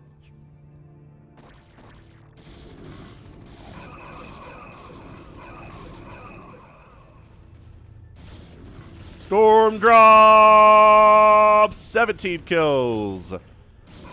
17 kills. And fins down to 13 workers. 13 probes at 8.5 minutes on the fastest map means you're either really bad or you just got dropped. You just got dropped. Yeah, for sure, Chris. Some really, really weird map games this week. That was fun. Inner Coven's a really weird map. What was the other one that I cast that was a couple weird maps? Overwatch is kind of a weird map. And then there was the Multiverse that was a weird map too. Weird map week. Kind of unofficially speaking, but maybe I should do that officially at some point. I don't know.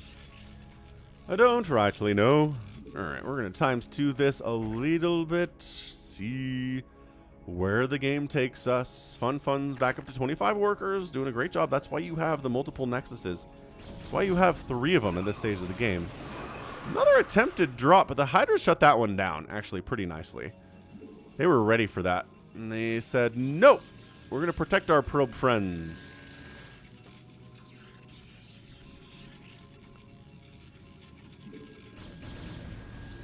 Drop attempt. Gets a storm off. Okay, that was pretty good. That was pretty good.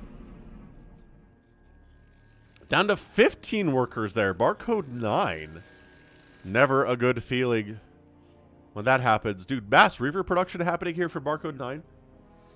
Can't really afford to support it.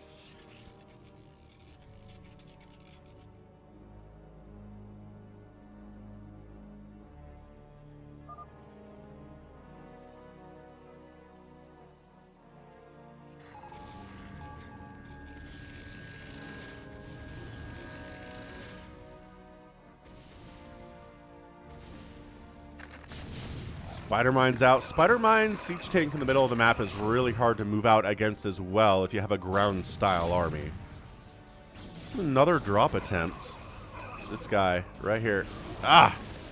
Oh, okay, that was a good storm. That was a great secondary storm. Fun is down to... Oh, no, who is this again? Yeah, that's Fun. Down to 40 workers. Good pro pool, though.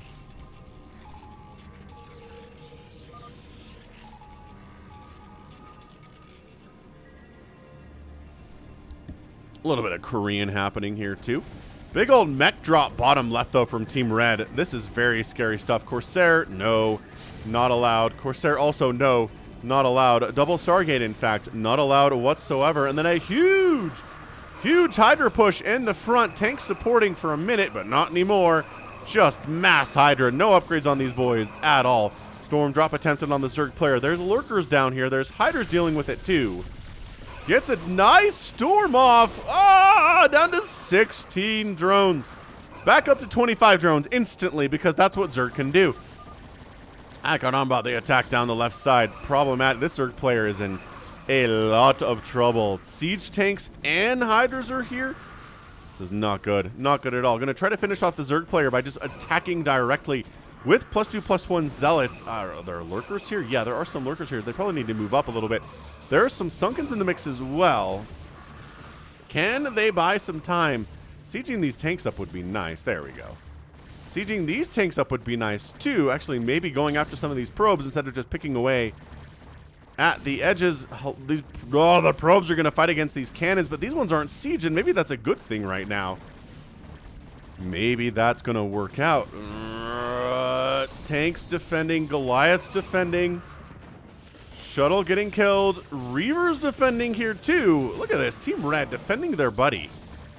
Very, very nicely. All right, so now the probe count is not good at all. Actually, what? Yeah, 10. Okay, we're down to 10 workers now. And I think that's a dead Protoss. Zerg player staying alive thanks to support of siege tanks and Reavers. Really, really nice stuff. So this is usually what happens in 3v3 fastest maps. Somebody dies fast. There we go. Do you have a home away from home? No. I've noticed that happens less recently. Or less consistently in higher level 3v3s is kind of able to set up a secondary home, right? At the lower level ones, it seems more easy to pull off, which I guess makes sense. All right, Zerg player getting Storm. Zerg player getting Dragoon. There's no Dark Storm here at all, but there are siege tanks.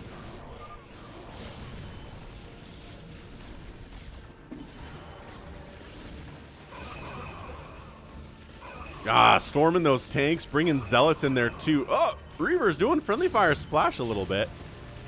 Finishing off the siege tanks. Very nicely stuffed. Hey, you gets officially eliminated from the game. It's a 6 storm. Heidi's down to 4 drones. So, like, Heidi's not dead as the attack fizzles out here from Team Blue, but my gosh, down to 4 drones at 14 minutes is not good. Doesn't have 8,000 minerals either. Has 1,000 minerals to rebuild a little bit. But more Dragoons and Zealots keep coming. Do you want to set the... I like this. This tank setup here. This Terran player is really good, actually. I like this Terran player a lot. He's very helpful. He's been aggressive. He's been defensive. He attacks. He defends. What is it? He attacks. He protects. But more importantly, something. He sets up tanks on the other side of the wall a couple times, actually. Dave C. Maybe all the Korean is angry racial slurs. Maybe it is. I don't know. No one's translating for us. Dude, siege tank on this side of the wall is worth its weight in absolute gold. That's so good. Massive drop. Bottom right. Oh my gosh. Who's going to die now? Someone's dead now. Luxor, maybe? Are we Lux? Nope. Yes, we are a Luxor getting Reaver bombed into oblivion. Rodrigo, happy Sunday. Reavers connect. Reavers connecting on tanks as they come out of factories, but tanks getting shots off too, which is good. Yeah, siege tanks unanswered to Reavers. There's a reason we never, ever see Reavers. Okay, in most capacities against Terran. Reaver drops early, really good. But once we start getting a lot of tanks out, then the Reavers lose their effectiveness and everybody dies. Yeah, like these guys right here. All of this Protoss is dying. 2 upgrades, plus 2 attack on the siege tanks. The Dragoons are up 2-1-2. So, I mean, Protoss getting good upgrades in fastest map is a pretty consistent thing as well. A single Mutalisk has arrived. He's dead now. Yeah, makes sense. That looks like an accident. Ooh, Maelstrom's on the way from Fun, who has gotten dropped but has rebuilt quite nicely. Center isn't exactly a super strong hold for Team Red, but it's holding for the time being anyway. Dark Archon Energy coming in from a blue player too. So are we going to see an attempted build my own personal army situation here? Oh, yeah. So didn't mind control because they still have all their shields, but like... maybe they're trying to mind control drops as they come in, or Maelstrom them maybe? Maelstroming a drop in range of cannons would be kind of insanely good. Alright, so blue in a really tough spot right now. This is not good. It's Team Protoss up north against Protoss Terran Zerg, so maybe we'll go colors here. Oh my gosh, Heidi. Heidi, no! Heidi's back down to 25 workers, everybody. Don't mind Heidi. And then Revenge, maybe? Oh, it's so bright. So much brightness. Oh, that's Reaver, though. Die, cannons. Ah, more Reavers surprisingly popping out here. But taking cannon shot, so going to die. All right, so Luxor's at 20 workers. Heidi's at 29. OK is at 17. Hey, look, another massive drop down here. My goodness to gracious. This feels thumbnail-y. Sure, what the heck. Bonk. So, Barcode 9 is at 94 workers in the top left. I think that's Minchul. I don't know. Mech guy doing a big old tinky drop. Not going to succeed. There's too many Zealots here with 2 good upgrades. The Goliaths are not bad in this situation, but they're not exactly a perfect answer either. Another drop moving out, which does get spotted by Team Red because it's flying directly over Team Red stuff, including some missile turrets, which is not good for any of these poor guys either.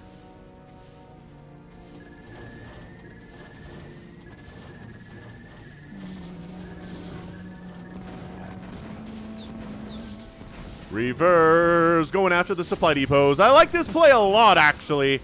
Trying to supply block the Terran into oblivion is not a bad choice. Is it going to work? It does. It supply blocks him. Not into oblivion, but that's a supply block. 108 out of 127 used. Not great. Trying to sneak in another drop into Cannonville. It's like going into Flavor Town and you're not prepared for it. Supply block on Luxor. Plus he's only at 29 workers. Not good. Not good at all. This game is really amazing.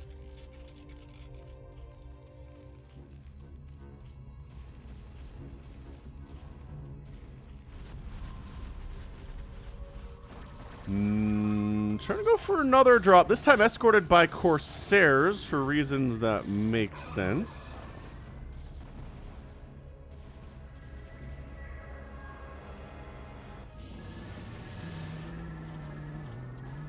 Mind control. I heard it. I heard the mind control sound. You get back here. There is an SCV in this shuttle. Run! Run, shuttle. Mutas want to kill you for obvious reasons. What? Ah! Why did you fly into Terran zone? Oh, there wasn't really an option there. Storm drop again. Oh my gosh, another storm drop again. Heidi's at 21 workers, everyone. That was an attempted SCV abduction, and it didn't work.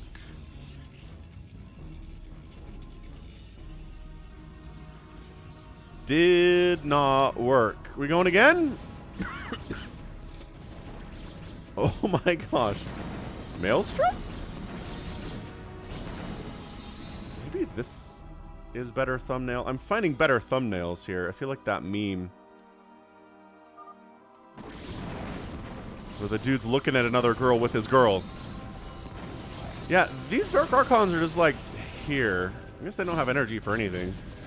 At least nothing that's useful. Alright, so the Reavers wipe out the main Nexus and the secondary Nexus, which sucks. Which totally sucks.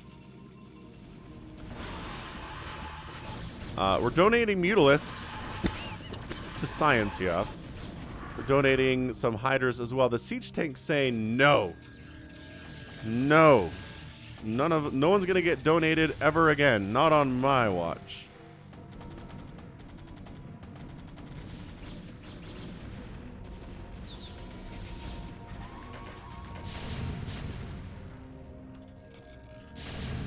There we go. Siege tank's doing some work. So, yeah, I guess the problem with trying to mind control an SCV if you're Team Blue right now is you got to get all the way down here and then make it all the way back, which means flying through red-controlled areas. It's not going to work out all that well, unfortunately. Corsair, I don't know why there are so many Corsairs here. Siege tanks, sieging up. Corsairs trying to win Corsair battles, just absolutely murdering dropships today. Like they're like, no you can't do mind control. Get out.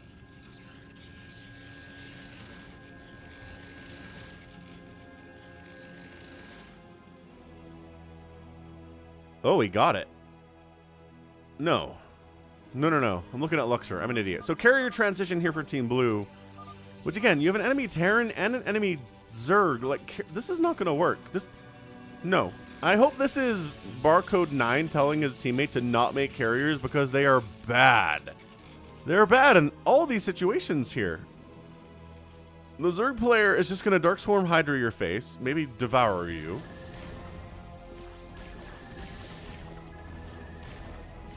Oh, that's another. That is a mind control. Oh. There's an SCV in here.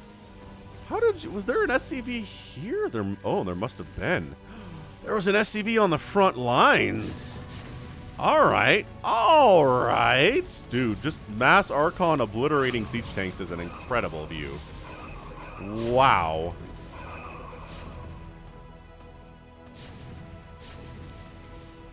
Where'd it go? Where'd the SC? Here it is. Hey, they left a spot for the command center to get built even. That's amazing. All right, man.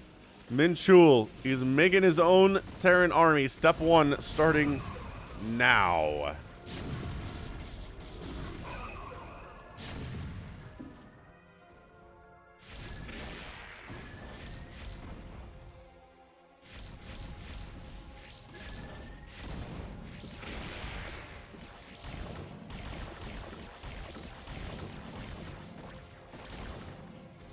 Corsairs trying to kill Overlords, dying for it. Dropships say, hey, we see what you're doing in here. We see you have a command center, and then all the dropships die. Was that just freeing up supply? What was that? That was not good, is what it wasn't.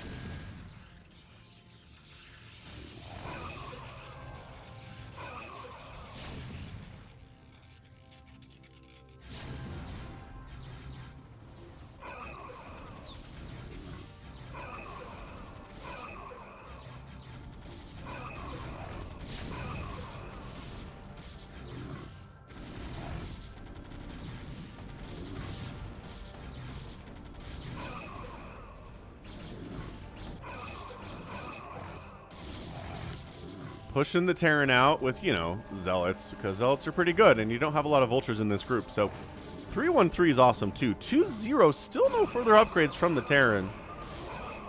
All right, so the carriers are doing carrier-style things. This is where Hydras are good, but this is where he's like, oh, crap, I don't have a hive yet.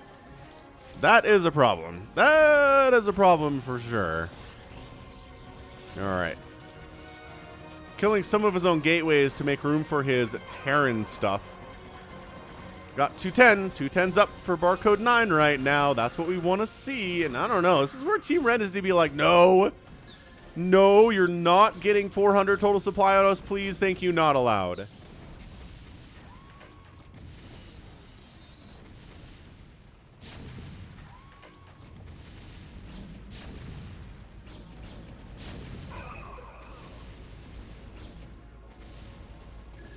A massive Reaver drop down to the south, getting in some more work. We're here for you, supply depots. You thought you were free of us, but no. We're here to finish the job that we started 4 or 5 minutes ago.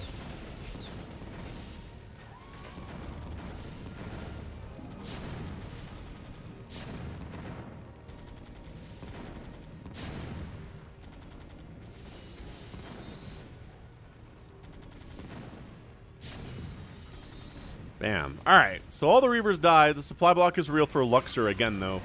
108 available for 147 that he has. The carriers are, again... If the Zerg doesn't have the tools for this... Scourge are getting some nice connects, though. Okay, killed one of the carriers. Very nicely done. Like, really, really very nicely done. But, we need the Dark Swarm. Ensnare's on the way, like that. Spire's on the way. Another Spire's on the way, rather. But maybe some Dark Swarm. Maybe some Dark Swarm. Terran player getting into factory play because nobody's going to, at this point of the game, start making Marines. It's just not going to work out for you. What you really need are siege tanks and stuff. Great EMP on those stacked carriers. Sick. Disgustingly sick EMP right over all of those carriers. Faux show. Yeah, killing his own gateways to make room for the factory production. And the other problem is that your guys are going to be built without upgrades. So you got to start working on upgrades. There's your Greater Spire for those Devourers. You got to get upgrades too while you're building these factories. Because 0-0 tanks don't really strike the fear into anyone's heart at this stage of the game. Not really. Alright. This is where... Okay, so he makes his own carriers. So Minchul's like, alright, fine. Maybe this is Minchul. I don't know. Barcode 9 says, fine. You're making carriers, I'm gonna make carriers. Of course, are any of these players making arbiters just to stasis the enemy carrier group? No. That doesn't seem to be happening at all, which I find very strange because arbiters are insanely good. There we go. 6 arbiters at a time are on the way from Barcode 9. The carriers are just all going to die, which is problematic. And I don't know if we have stasis researched either, which is a problem, but maybe the cloaking potential? No, but the Arbiter just gets sniped and then bad things happen. Dude, Team Blue on the back foot right now. The Arbiter's not going to pop with enough energy for anything right now, so hold it out. What is in this dropship? I don't know, but it's very dead now. Are we just donating these? Alright, well, with cannon support, it was enough to push back the red carrier threat. He's making, gotta be Goliath. No, he's going siege mode, boys. Going tanks, killing his own forge to make more room for stuff. This is good. This is really, really, really, really good stuff right now.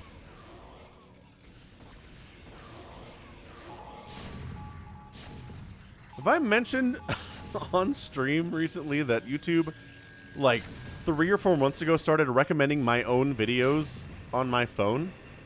Like, hey, here's a push notification for a video you're probably interested in. And I'm like, that's my video, YouTube. Like, I'm logged in to YouTube on this phone on that account. What is going on?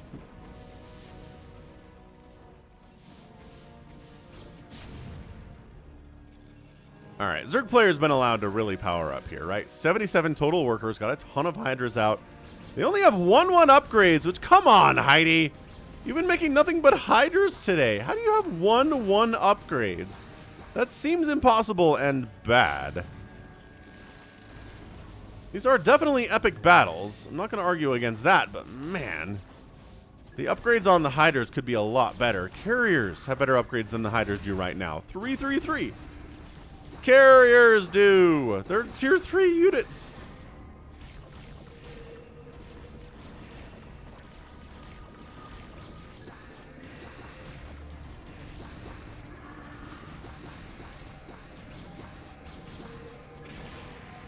Ah, here's Terranville. It's actually a lot of Terranville. Oh, man. 298. We're at 298 supply. The Hydras with Dark Swarm will just kind of win this instead of kind of sort of winning this game.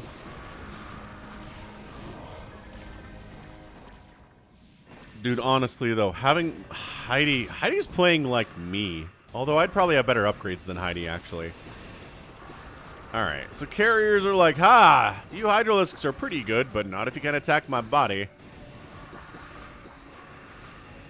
carriers from Fun Fun are trying to engage here as well. Doing pretty well. Fun Fun's upgrades are something, but he's constantly building more interceptors, and as a result, it's problematic. Oh, 333. Look at that. You can select an interceptor and see what the upgrade is. Very good. Very, very good. Who's going to win? There's your stasis. Okay, so bam. Fun Fun gets caught with a stasis, which means that our guy, yep, Minchul 9, is here. And also his teammate, OK, is here too. Ah, the stasis is so good. Yeah, Gleb, that's probably what it is. YouTube's like, look how cool this video is. Hee hee, I know that it's yours.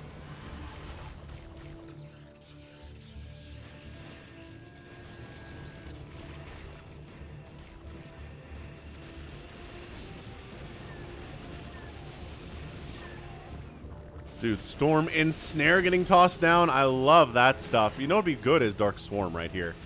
It's literally Mass Carrier.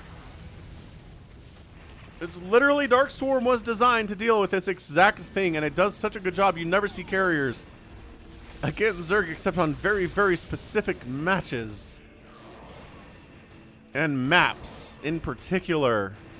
Gamete Meiosis on the way. Queen Energy getting researched. Do you just friendly fire splash your own carriers? You are friendly fire splashing your own carriers with acid spores, dude. Careful with that. That is a problem with team games.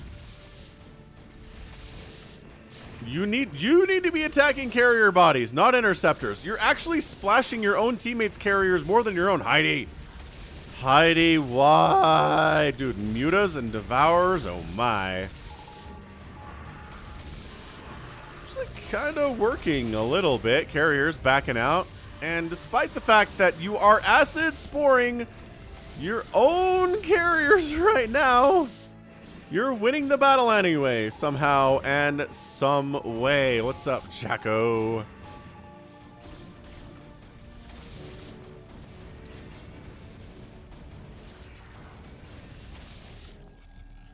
Good stasis there, though. Again, and Fun Fun's getting caught with stasis a lot. So able to defend pretty expertly here too. Mind control's on the way from Fun Fun. He recognizes what's happening here, but dude, Minchul just has an entirely second Terran army. He's at 357 supply. Is he getting upgrades? Is getting ship weapon upgrades? Oh no, Luxor's doing that. Yeah, vehicle weapons, vehicle plating. All right, cool. All is well. Double tank recall! Tank recall! Tank recall! I can't say anything but tank recall because we got a tank recall. Somebody in chat said we were gonna get a tank recall, and we got a tank recall. Yes. Let's do it. Zerg's like, I've been making devourers. I could ensnare you, I guess. Oh my gosh, the Dark Swarm shows up in time for there to be tanks, where Dark Swarm doesn't matter as much. The Devourers are like, there's siege tanks shooting stuff. We don't know how to handle that at all. Carriers kind of pushing the front here from Fun a little bit, but ay caramba.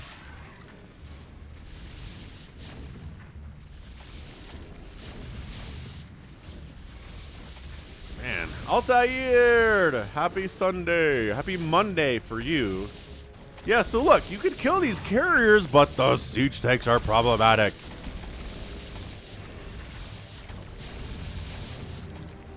Dude, that was great. That was just fantastic. Yeah, this is a great game.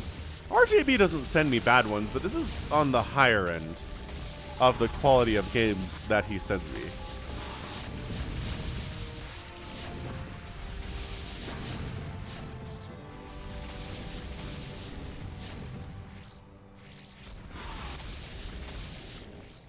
Okay, Stasis the Devours, which is cool. I mean, these tanks are slowly getting whittled down by 2 attack Mutalisks, which is nice. Heidi is in a lot of trouble. Heidi's down to 24 drones and 150 supply of Devourers. Finally clearing these tanks out. That's what we're into. Can I Play Please is in the house too. What's up, Can I Play Please? Happy Sunday. Scouts come to try to deal with the enemy carrier group. Dude, this game has everything. I think we might split this off onto its own cast for this week because I think we need more than 160 people watching this one.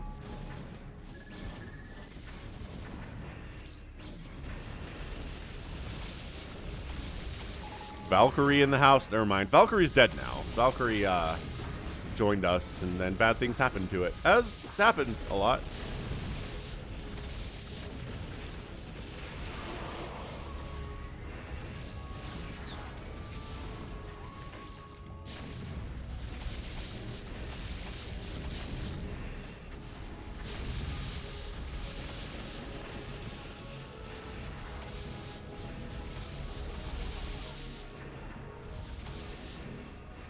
Massive Corsair group.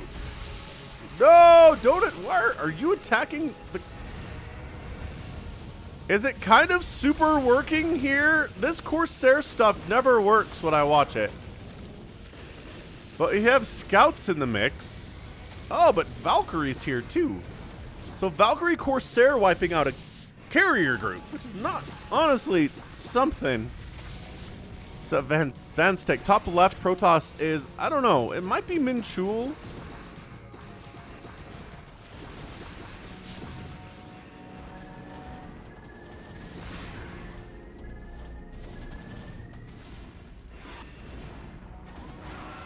Queen wanders into death for no reason at all. Did we recall? We recalled some tanks in here to defend against this incoming ground attack that has been coming and trying to kill OK for some time. It's there you go. You got 2-2 siege tanks, man. 2-2. It's 400. No, it is 400 supply for barcode 9, who we think is Minchul. Another recall of tanks down here into Heidi's base. I mean, Heidi's just having possibly the worst time of Heidi's StarCraft life today. I mean, no, there's definitely been worse times for every StarCraft player, but still.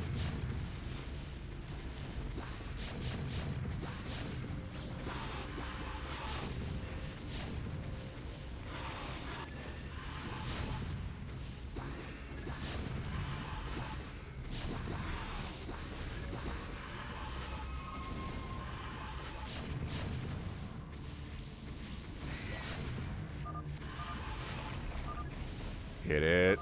Hit it. Dude, Heidi might just have to tap out here. 16 drones. Not looking good at all. The tank carrier combo reminds me of how I defeat the last level of the Brood War campaign.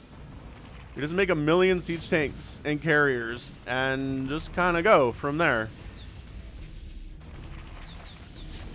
Yeah, man. Minchul turned around a 3v2 scenario and turned it into his own very, very special 3v3 situation.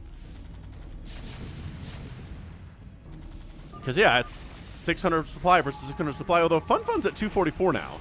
So FunFun is making his own Terran stuff. He's trying to. It's not as fast or I think as effective as what our barcode, possibly Minchul player has done. Another tank recall into the main base of the Terran. Hey, I heard you like siege tanks.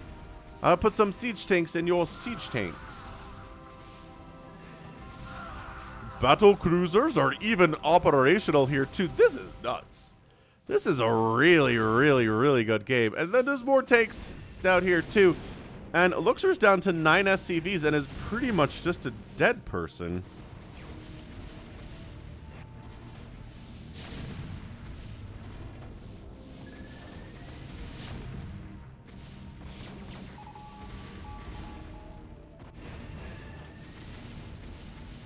All right, well, I think that's your GG. I mean, we're looking at it. We are looking at a dead Terran and a dead Zerg. Heidi, 60 supply. Luxor, 95 supply, 3 SCVs. Has some money, but it's hard to build an army when you have a giant carrier tank army sitting on top of your production. He's trying to make mass Wraith to deal with this, which is not a bad idea. But when they come out and instantly die, it's a tough look. Super tough look. So, oh, there's no detection. Cloaked Wraith. Cloaked Wraith.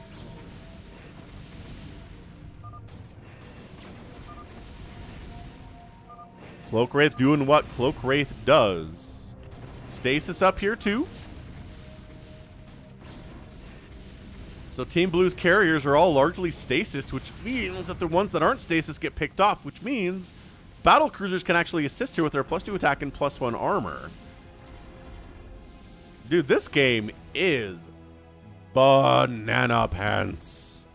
Hit that like button if you're enjoying this game today. Holy smokes. 74 total likes. Excellent. We can get that to 100. I know that we can.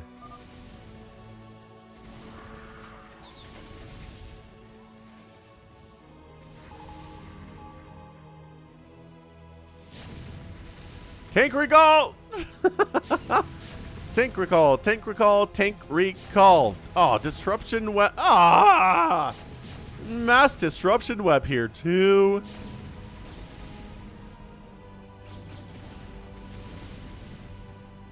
Insane. Insane. Dude, the cloaked wraiths are wiping out these carriers, though. Not all of them. Just.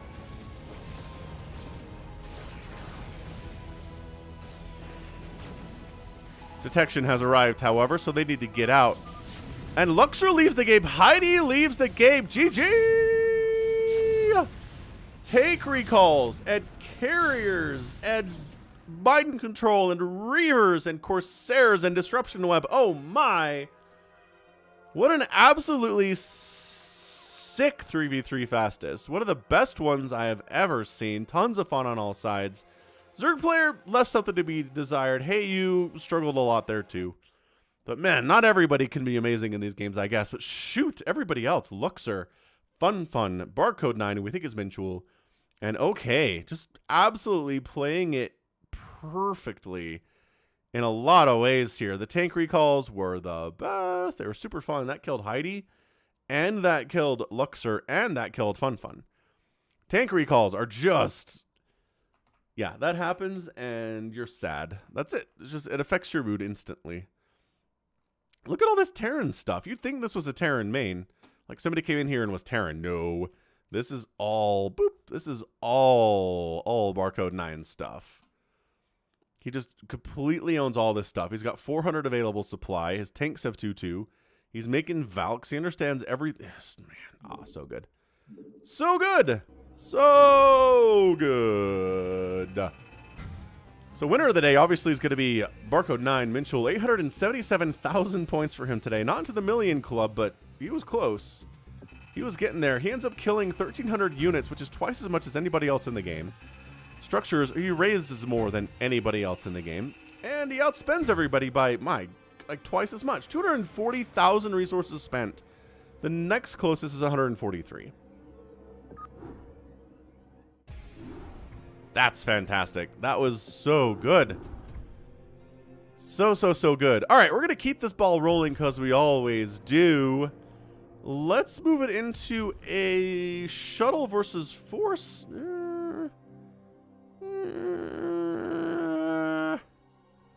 What do we want to do here? Oh, a Nibbler replay. Nibbler's here. Nibbler was here. Did Nibbler leave? Is this real? Says Hung Wen. Yes. Yes, in fact. This is real. By that, are you asking if it's live? Because it's also that. Alright, cool. We're going to do Nibbler replay because I don't know if it can live up to that, and I don't think it can. But it will be fun. It will be fun nevertheless.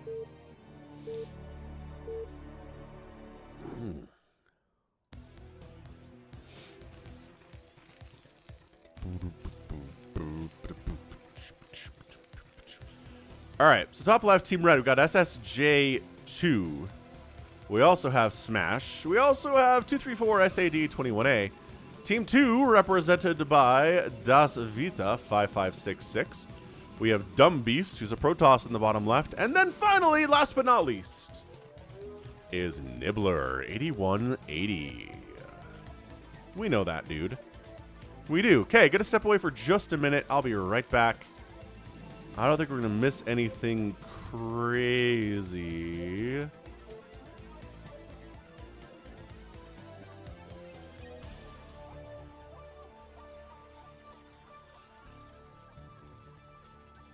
Trying to get a setup here that makes sense for viewing purposes. We'll keep an eye on those two guys in particular. You know what? No. We're going to do Terran mining ASMR. There we go. Okay, step it away.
Hey, what's up, Gleb? Do my better TTV emotes work or not? Try one? Oh, has he been tossing it in? Should I spend time with my family or watch your cast? Porque no los dos. Agreed. Agreed for sure.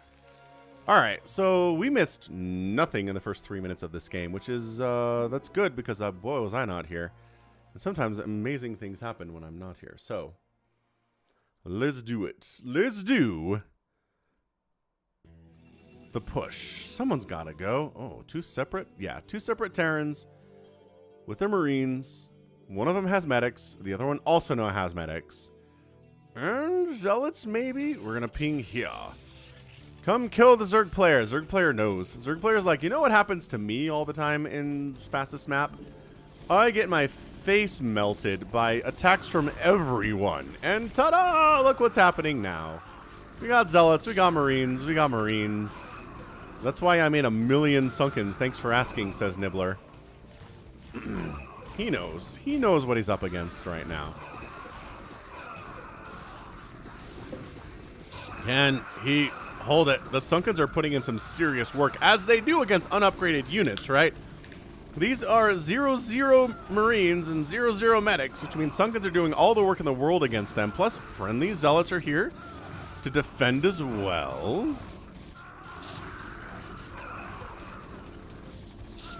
Yeah, looks like, you know what? With a little bit of Sunken and a little bit of friendly Zealot support, buying some time to get some Lings out, it looks like our guy Nibbler's fine.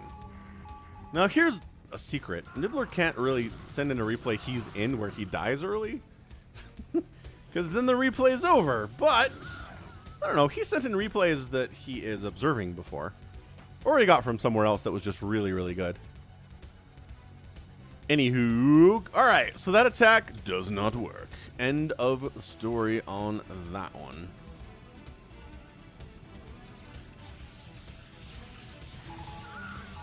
Free medic is free. More Zealots coming in to defend, but I mean, They don't know this, but nothing else is really coming here. Let's go kill 3, says Nibbler. I mean, that would be this guy right here. So, okay, everyone else says. We will follow. We'll wander into situation places.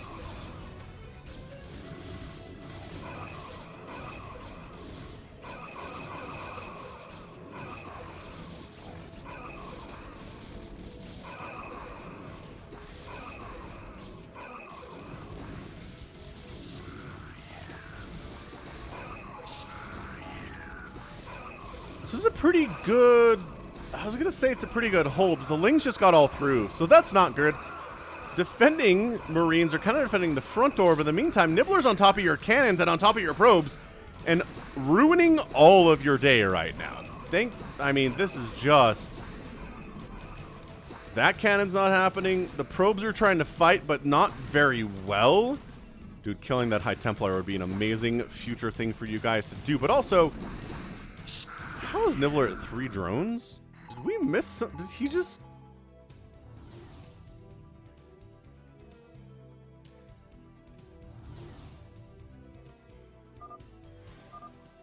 Ah! Okay. He just got stormed.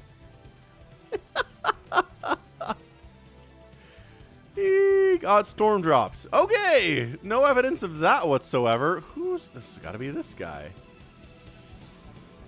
Does it have to be this guy? No, because he doesn't have that tech. Is it this guy? Wait, no, I'm a liar. He does have the tech. There. Nope, nope, nope. He doesn't have storm. Nibbler's economy is in ruins, but also 234 is only at 14 workers too. So, I mean, Nibbler's got more workers than he does, at least. Sunken's putting some serious work in right now. Oh, there's DTs. There's DTs because they killed all the cannons. Oh, the Lings did the right thing. And 234 is at 1 probe right now. And not enough money to build another Nexus. And their only Nexus is going to die. Okay, so that's it. 234, I think, is just dead. We'll keep an eye on that situation for sure. DT's just putting an absolute work in those battles. Yeah, that's it, man. 234. I'm going to take another look here. 234 does not have enough money for a Nexus. And doesn't have a Nexus. Unless it's somewhere else. You show up with Lings and murder your Protoss enemies' cannons and then send DTs in and it's just like, ow. Ow. There's a shuttle coming into Nibbler's face. High Templar unloads. Wanders in. Gets a really nice storm off on Nibbler. Drops him down to 12 workers. I laugh in pain. Everyone's been storm dropped before. That was a sneaky one. That was a sneaky drop. Aha. Revenge. Revenge of the Sith. Revenge of the High Templar. Great pull, though. Fantastic pull, though. So, Dumb Beast is at 47 workers now. Took some hits, but not enough to cripple him forever and ever.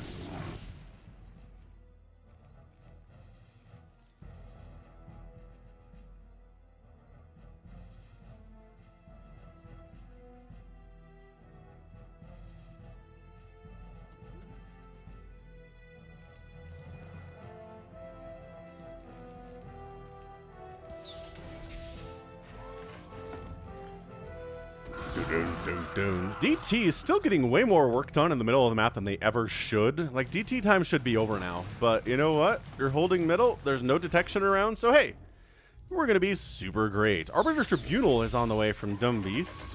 Terran working on a starport. And air weapons. This could be a battlecruiser play from SSJ2. Droppity drop drop. Take some cannon hits. Droppity drop drop. Take those hits.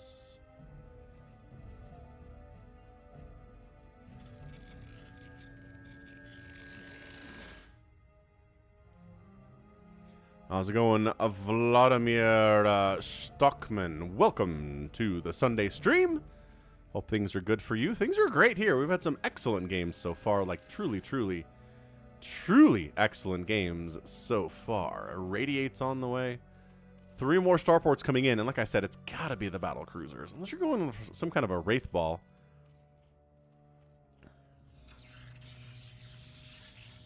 Speed shuttle hangs out over enemy zerglings, which, imagine if Lings could jump up and attack stuff that flew. Amazing. This drop does not work at all. Holy crap. Oh, maybe it does. No, it does not. Just for a second there. Thought maybe it would, but then nope. Absolutely no. No. I'm gonna try to go for maybe a drop here from this angle. This one cannon is all that stands between you and succeeding with this drop. 3. Oh, and that cannon too. Okay. So the High Templar unloads. No, it's such a bad place for the High Templar to be. Poor guy. Poor guy. Marine tank is out from Team Red. One of the Terrans. The other one is making drop ships. Like, a lot of drop ships. Okay, fine. Tank drops. Tank drops are basically tank recalls, I guess.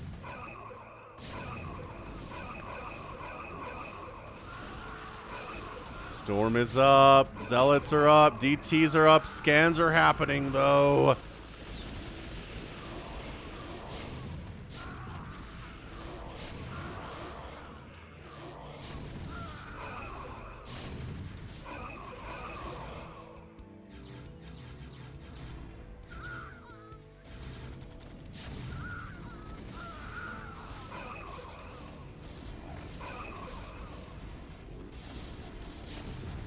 There we go. Tanks in the middle of the map getting absolutely wiped out here. Team Blue knows that Zealots are the answer to tanks, which is why you also need Vultures if you're going for this tank stuff, not necessarily Marines. Especially as the Zealots continue to get massive upgrades. Dude, there's a whole group of Zealots right here that I think Team Blue has forgotten about.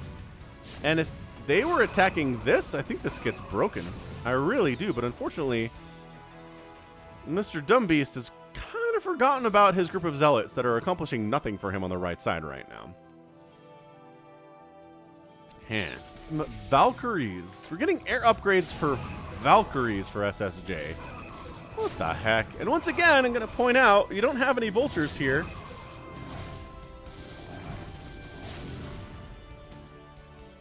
So the tanks are very dead. Hung believes that Red's going to win this game. All right. I mean, the Zealots are just kind of countering every single thing they're working on right now. Let's see. How's Nibbler doing? Nibbler is up to 63 workers and 98 total supply.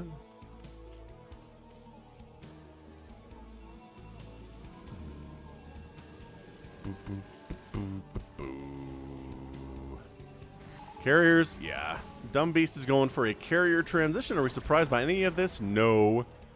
Little irradiate attempt here from a science vessel that flew in and just absolutely got murdered by Spore Hydralisk. Yeah, still going tank marine here with some, Goliaths, because you've got to have something to do with arbiters. This is working. Got +1 on the dudes. I don't know what these probes are trying to do other than sack themselves for additional supply, which is probably what's happening here. Oh, there are some Vultures, but they're slow and they're on the back line. By Vultures, I mean Vulture. Vulture.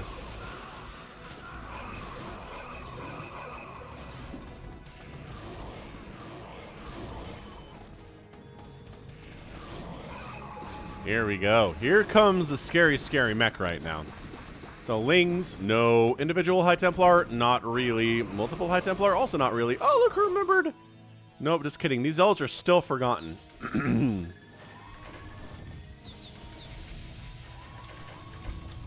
There we go. There's a little Disruption Web getting researched for the second time today. Second game in a row. We get Disruption Web. This is just, Wandering into Spore Town and Spore Sunken Town. What?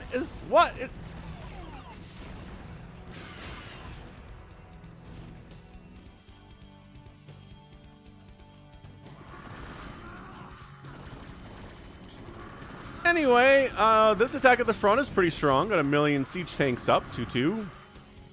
All the tanks have the 2-2 upgrades. There are a handful of lings here from our guy Nibbler, but that's about it. So Nibbler maybe having a rough time with it. These tanks need to come assist. You have a lot of tanks accomplishing nothing right now. These lings are actually enough against this number of siege tanks. There we go. Jumping on them, causing friendly fire splash, ling bombs. Faux show. Okay, now actually bringing additional reinforcements.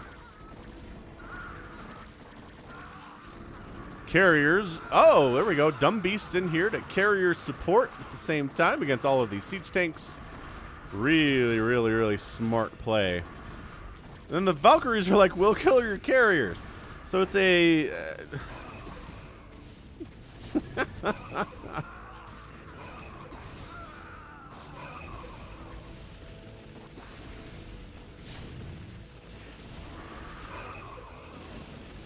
It's a rock, paper, scissors kind of a scenario here. The carriers counter, you know, the siege tanks very well. The Valkyries kind of counter the carriers a little bit here, but also Goliaths do a great job with that. Turrets help too.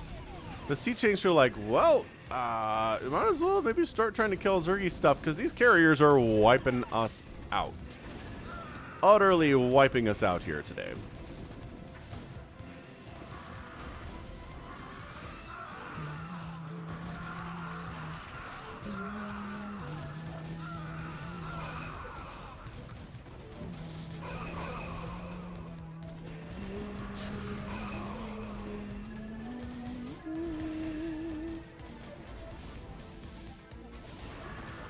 These zealots, like, Dumby's completely forgot he owns them, and I don't know how exactly. They've been there for like 27 minutes. Okay, this game isn't 27 minutes long, but you know what I mean. Valkyries, okay, we've had this discussion a few times, but Valkyries attacking interceptors is great. Valkyries attacking the bodies of carriers is actually bad. But you can kill Valkyries pretty easily. The splash damage... Like, for the same reason they're good against Mulisks, they're pretty good against interceptors here, too.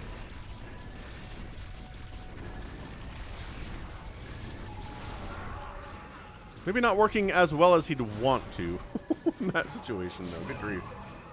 Good grief. Okay, disruption on the tanks, which, you know, when the tank count is kind of low, you don't necessarily need it. But, you know, when the tank count is big...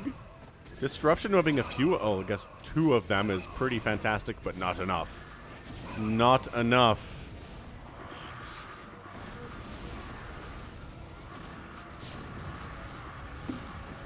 They suck against interceptors? I don't know. We've seen them do pretty well against interceptors. Why would interceptors not take splash damage? How would you be immune to splash in StarCraft? Is that a thing? You can't be immune to splash damage.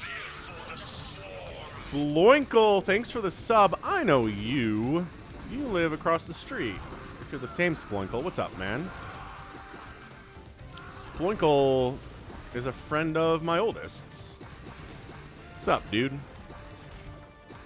Alright, so this push on Nibbler is getting a little bit scary.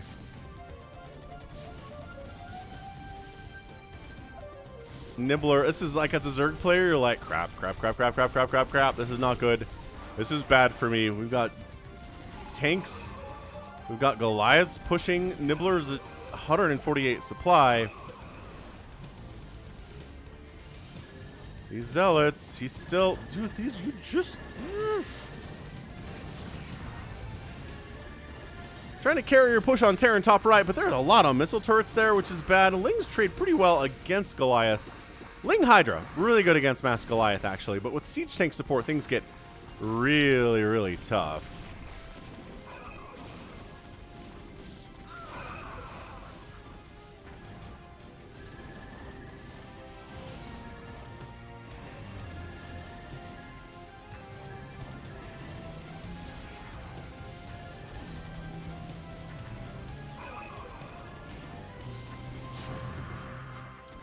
Yeah, man, Nibbler kind of getting squished.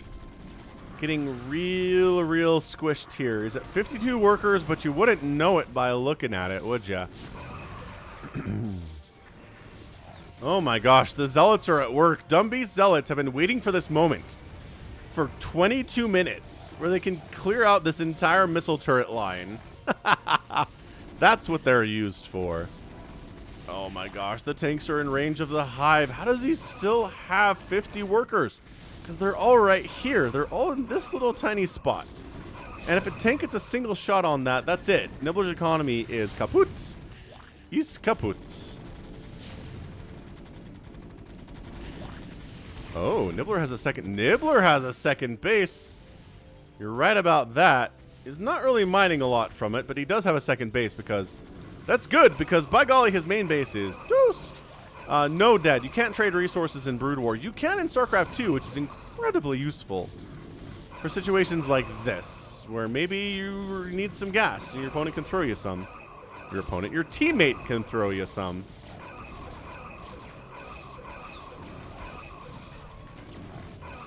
Valkyries are ineffective against interceptors. The splash from their rockets do not affect them.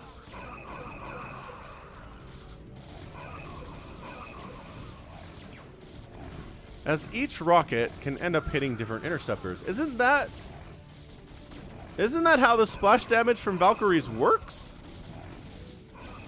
The individual rockets hit. My mind is being blown right now. So yeah, Nibbler's down to 10 workers because his main base is getting wrecked. But guess what? Home away from home. Got a ton of Ling Ultra down here, which is holy crap. Sitting on 12,000 minerals and only 300 gas. Hey, what's up, Irimia Adrian? Welcome back to the stream. Oh my, Ultra counterattack. Maybe not into, like, Siege Tank Bunker. Maybe not the greatest idea I've ever seen. Okay. Alright, we're going to try to make it work.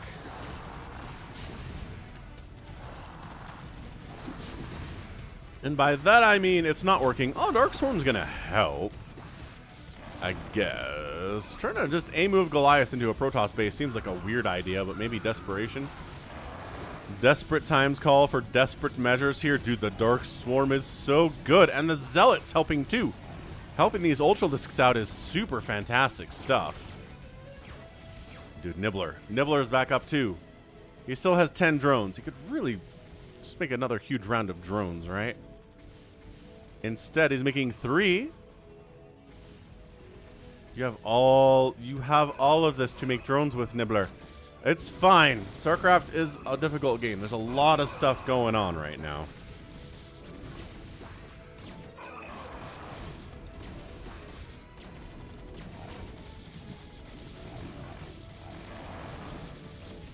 This is Dumb Beast. Hey, Dumb Beast Zealots are here. And he has some Dragoons in the mix too. Nice. Tank comes out, dies. Wraith shows up, not having a great time because there's Dragoons here now too. So SSJ, yeah, SSJ is in a tough place. And once he's dead, 234 has been dead for a while. Once SSJ is dead, that's going to be GG. Team Blue's got this thing in the bag.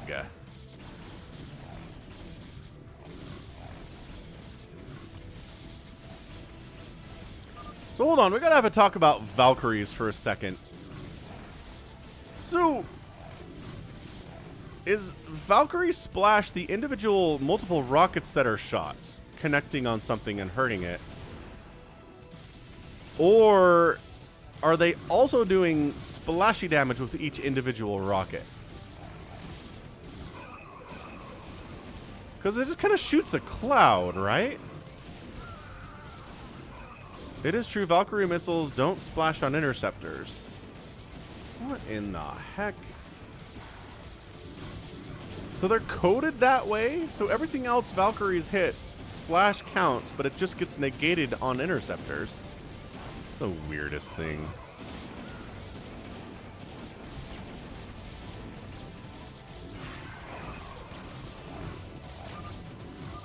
There's Cloaked Wraith, says Nibbler. 234 is officially dead, but also SSJ is officially dead too. Carrier group of, this is our guy. This is our guy, Das Vita, who I haven't said very much about him, but he's ruining everything top right here. The only player that's still alive is Smash at 200 total supply. I don't know if this is Smash stats. Probably not Smash stats. Yeah, Litany, we'll do a free-for-all today on your edited Station Unrest for the last thing we do today. How about that? That sounds good. With interceptors, it's a bug. Oh, okay. Well, fair enough. Makes sense. There are definitely a lot of long-lived bugs in Brood War.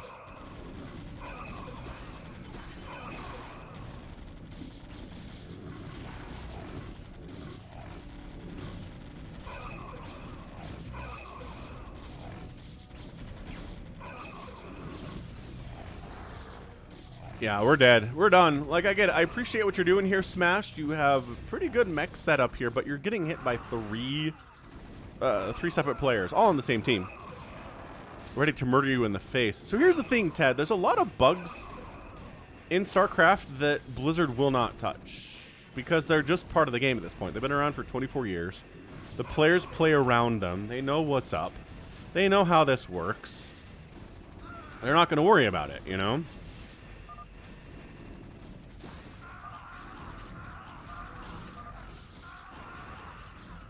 And that's it. Smash GG's out. Team Red taps out all together. And your winners today are Dus, Vita, Dumbbeast, and Nibbler 8180. Yeah, that was good. Nice job, Nibbler, setting up that summer home to keep him alive and actually do that fantastic play. Yeah, Tuna, I got more replays to do. So go ahead and eat that lunch. How's it going, David? Happy Sunday.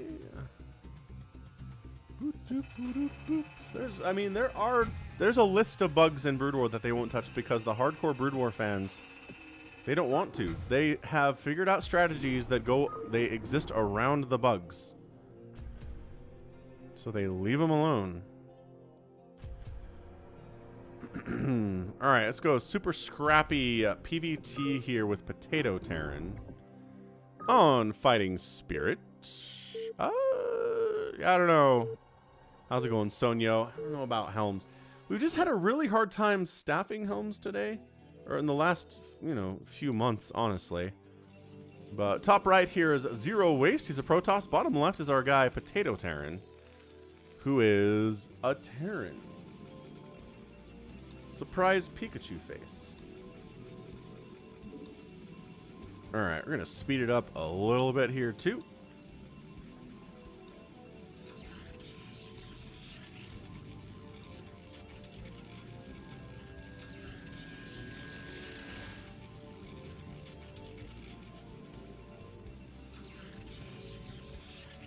Probe says, no Terran, unfortunate. SCV says, I will find it. I will find the Protoss, and I shall kill them.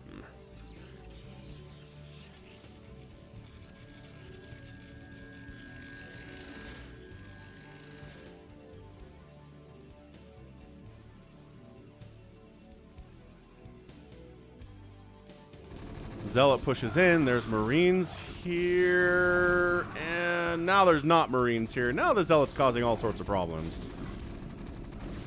Got 3 kills. 3 kills Zealot is really not bad. Dragoon shows up. Oh no. Dragoon's good against the Vulture that I made. This is terrible. This is terrible, terrible stuff. The good thing though is it takes 1,000,000 shots to kill an SCV. There you go. Using that to his advantage fantastically.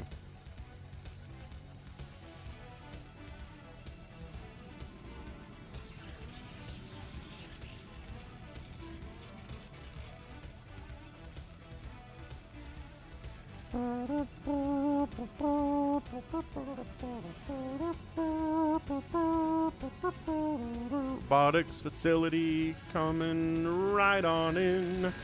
Citadel of a Dune. Oh, interesting. Is this going to be observatory? Okay, okay. What is this? You going to go Reaver?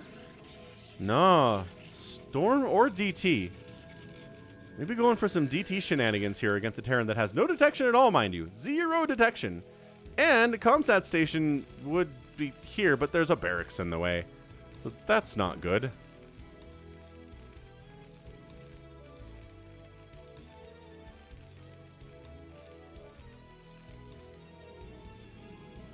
All right, man. So we're going to go DT shenanigans. I like the third base here. It's a little gutsy because the Terran's only on the 1.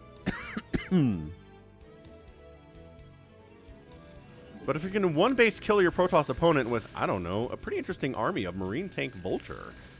This is actually problematic for zero waste. You might need DTs to survive here rather than trying to win with it.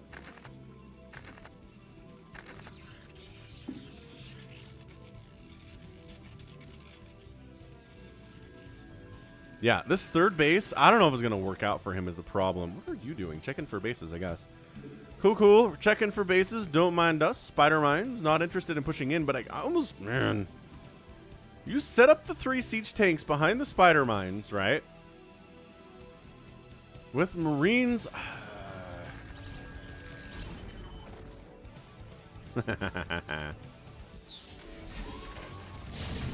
Okay, interesting. And then he attacks without the help of the Spider Mines at all, which is weird. So 1 siege tank dies, but... Nice job pulling out of range of the siege tanks. Re-siege. Re-siege PotatoTerran. We can do this. We believe. You can, or we scan up this way. Uh-oh. Oh, this observer's spinning right round for some reason. All right, fine. Siege tank firing on this gateway. Love that. More spider mines coming out. Helps to kill zealots when you got spider mines assisting you. Oh, so good. So good. We got a scout on the way because, of course, we have a scout on the way. So being very patient here is PotatoTerran. He's getting his own second base behind it. Like that a lot. Starting to float some cash here at 9 minutes, which is okay. Probes dying all over the place. Dragoons dying all over the place. Trying to zealot bomb this thing. Oh, the DTs are in there. Spider-Mine says, no DTs, but no, there are more of them. Oh my gosh. There's a missile turret. Make an academy. He has an academy. Make a ComSat station, PotatoTerran. You need it. There's DTs out on the map now. You need them scans. Recall's on the way from zero waste. He keeps his natural alive. Keeps his third alive because I think PotatoTerran doesn't know about it, which is good. Missile turret sniped.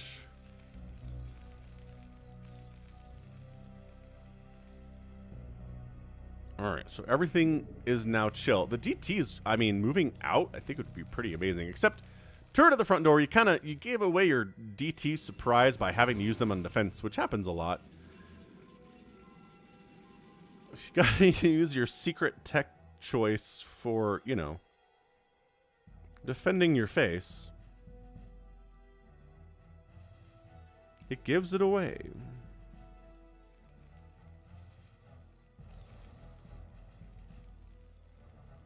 Okay, so we're going to try to sneak DTs in here. And, oh gosh, that missile turret dying. There's enough energy for a scan. There's 53 energy for a scan. There it is. I cannot believe he barely had enough for a scan here. Saved his own patootie there. PotatoTerran did. Excellent. Well done. Toy Cop had some chicken wings. Sounds delicious, Toy Cop. Maybe I will get some chicken wings today. Bone in or bone out? Some people have their preferences. Fourth base on the way from zero waste, which again, out expanding the Terran is how you do this thing.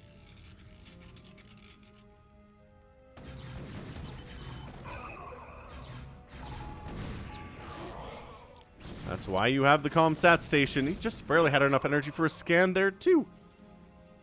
Oh, this is Omar's map. What's up, Omar? I don't know. I think you're doing okay.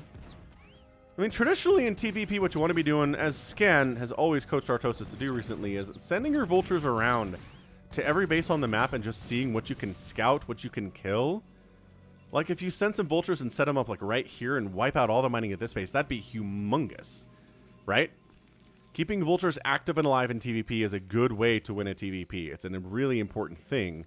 Also, getting up to 3 bases as a Terran is really important, too, which you do not seem to have that.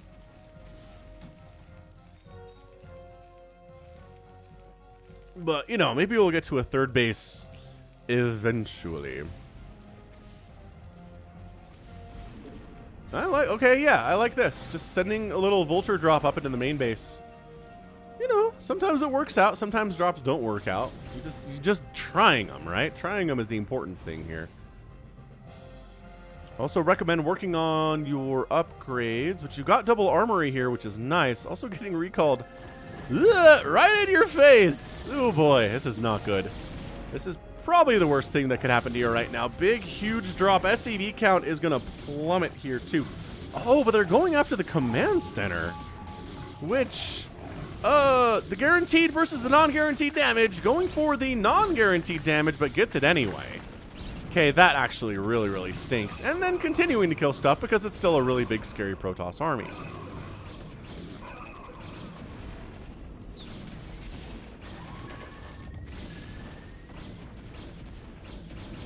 The scout decides this is not the battle for me, even though there's literally a turret here that can kill him, and that's it. PotatoTerran's in a tough position all of a sudden. He's up in worker count, which is nice. Omar in chat says that he never ever scouted this 12 o'clock at all the whole game, which is, yeah, so that's it. You just need to be scouting. You gotta be running drones or drones, running SCVs around, maybe running around some vultures, using ComSat to scan different locations and see what's happening there. And also, yeah, turrets around the edges of your base for drops. At least one to slow things down. Really, really, really useful. Turret's good unit. There are minerals. You're going to have a lot of minerals anyway, which he does. PotatoTerran's got a fleet beacon, or not, sorry, Zero Waste has a fleet beacon. What's he going to do with it is the question of the day. Ooh, third base getting set up. PotatoTerran's got 2,500 minerals, and expansion is not that hard for him to pull off right now. Excellent. Very, very good. Stasis is on the way, and Arbiter's coming in.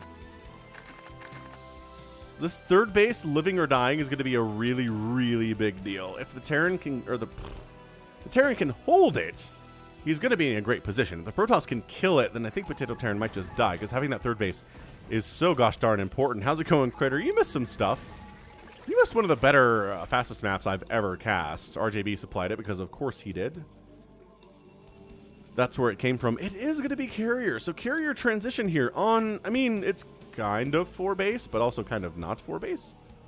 He doesn't have any gas incoming at all here at the 4th.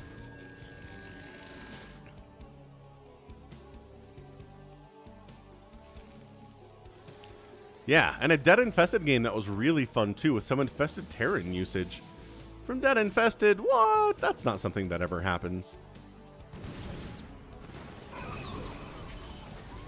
Continuing to push on in here. This is a lot of siege tanks. This is a bad position for Zero Waste all of a sudden. Yeah, once the Zealots are gone, the Dragoons are like, crap. Meanwhile, there's an Arbiter somewhere here. Arbiter hanging out instead of pushing. Siege mode. Oh, +2 attack, +1 armor on the tanks. I like it. Further upgrades would be nice. +3 is a good upgrade too. And I love the forward turret here. That's great. That's a great choice. All right, so DT needs to die. The tank's unsieged to deal with the DT, which means the Dragoons are like, bring it. We got you. And then the re-siege and the big hits. But more Zealots are joining the party here too, though. Yeah, all right. So the Zealots coming in here are really problematic. These guys need to be up here, PotatoTerran. You have enough reinforcements to shut this down, but they never left their home. And I know it can be scary, but if you're on the offensive, it's really hard for players at your level to try to kill you, which this is an attempt to kill you, actually. So here we go. By that I mean, tried to unload something. Nope, that did not happen. Trying to go for a storm drop. But the turrets are very well placed for this. I like it. I like it a lot. Another turret. I mean, honestly, can you have too many turrets? Yes. But it's better to lean on the side of too many turrets than to have too few turrets.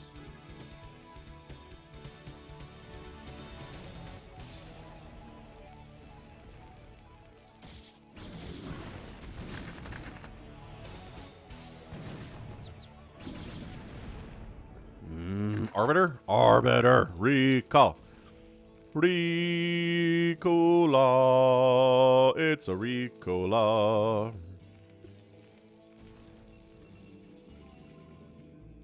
Yeah, so if this army was combined with a previous army, then this thing just dies from zero waste. But instead, you've kind of split up your forces. Wow, that's a lot of dead zealots. So yeah, see how easily it worked out? Totally worked out. Arbiters, did you recall a Dragoon over here? 2. Recalled 2 Dragoons over here. It's not a lot.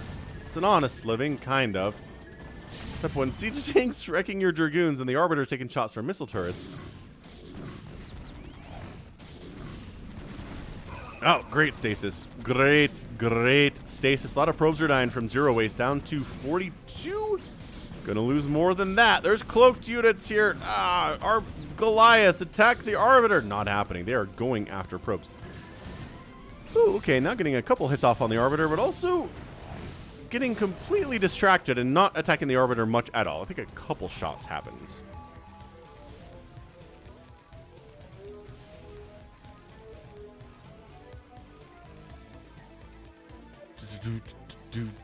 All right, cool. So a bit of a hold there from Zero Waste Knights. Stasis play again.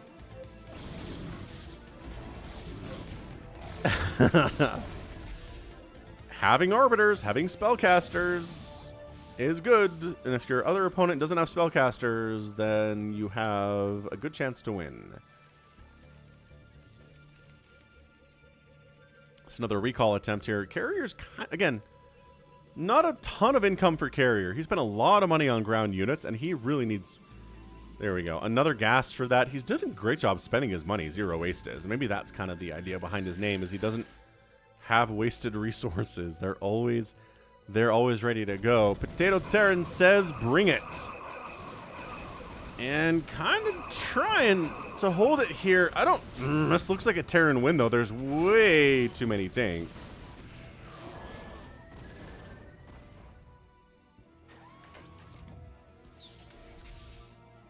Two-one upgrades. Rikolov.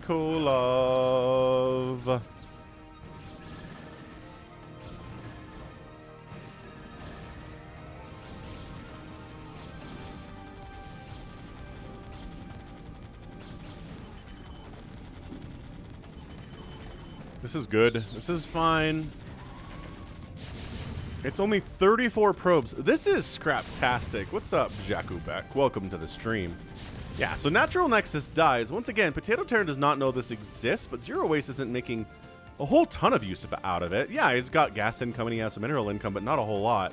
Could really use some more mineral income over there for sure. So yeah, 3-base Terran, scary stuff for sure. It looks like Zero Waste wants to expand again, but doesn't have the mineral income for it.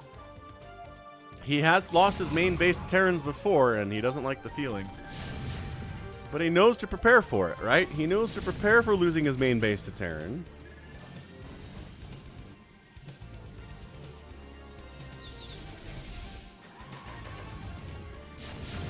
He knows about this base, so he's going to try to kill that one.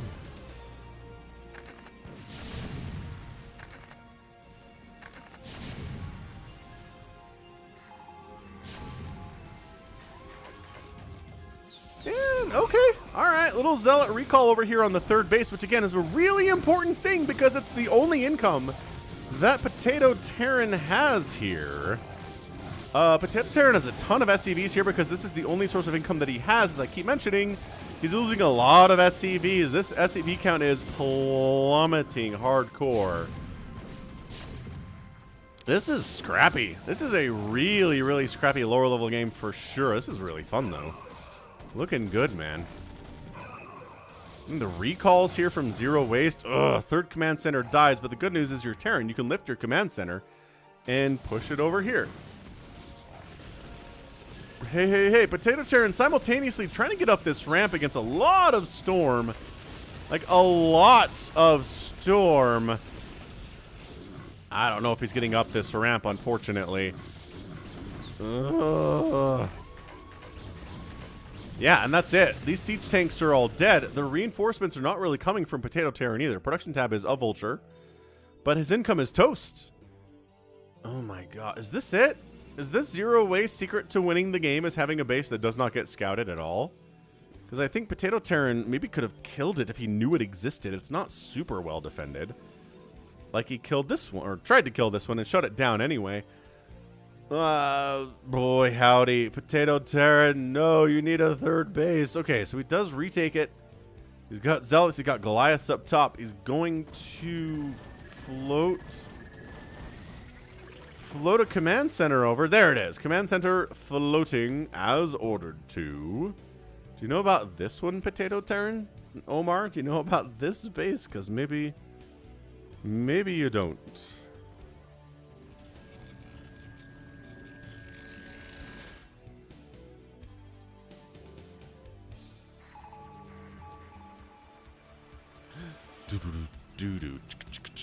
All right, cool. So, what is it? 74 to 63 supply at this moment. It's extraordinarily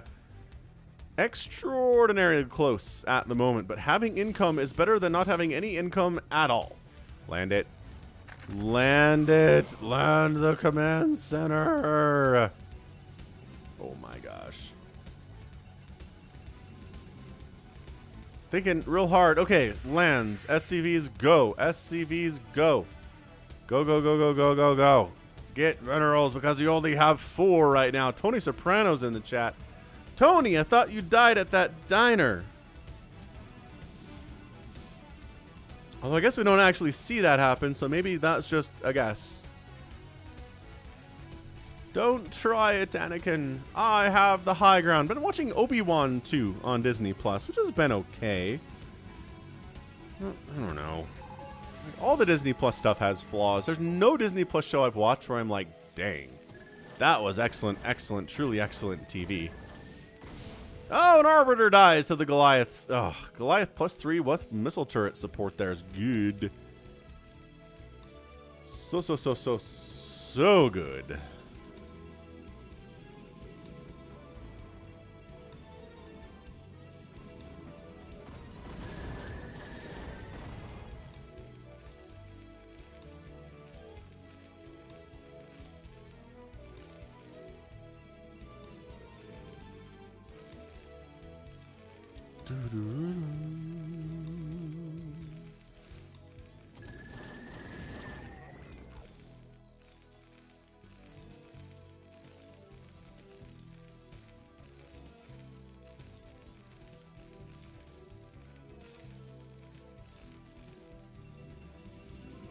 Got another army up here. PotatoTerran hasn't really ever had a big army today. Oh, he finds it. He finds a new base to kill. Wonderful. What? In the name of carrier group? And Zero Waste taps out. So, like, okay. Hold on a second. We gotta see what he had at the end of the game, because what? So GG, by the way. Like, well done. Well done, Omar Potato. He just continued to try. He used his army to go for drops, right? And for recalls and stuff. And then he just didn't have anything. He has a Zealot and a High Templar down there. He has 4 Dragoons here. He's at 54 supply.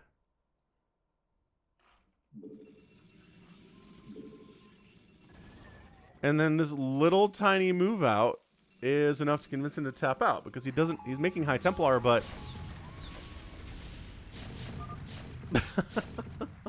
crazy stuff. Yeah, definitely a premature GG, I would say. Like, Zero Waste 100%. Should have been able to hold on in that game. 145,000 points to 140. Another situation where the loser player has a higher point total than the winner, which is nuts. GG. All right, cool. We can keep this ball rolling. Got some more good stuff here. Got a Light versus Terran. Light versus Terran. Light versus Hero.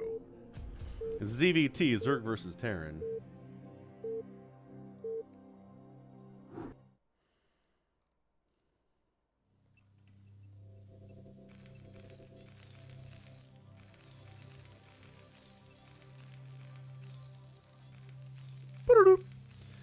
All right, it's going to be red versus purple here on Fighting Spirit. Top left going to be a red Terran named Light under his well-known Smurf named Star Master. And on the bottom left, it's a purple Zerg. It is Hero. So 2 elite players going at it for our entertainment here today. Who's going to come out on top? I don't know. Light is terrifying. He did win ASL 13, but this is an older replay. I want to say this is from 2016 or so. So maybe Light's not fully at his powers yet. Maybe this is more Hero's time, when Hero is kind of dominating during this era of StarCraft Brood War. And that's what's fun about Brood War, is we have all these different eras to consider. Who is better when, right? Who's on top when? Mako Bear's upset that we got to see Darth Vader as a child and they called him Annie. Short for Anakin. Understandable concern there, good sir. Just trying to humanize Darth Vader just a little bit. What is this?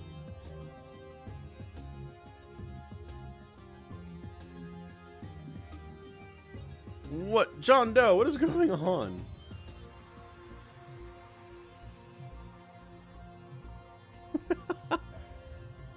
So John Doe just posted his desktop in the Discord server, which, by the way, if you're not there, you should probably come hang out. But it's a bunch of different Windows icons with, like, I'm in there, and Artosis is in there, and DeadInfested is in there.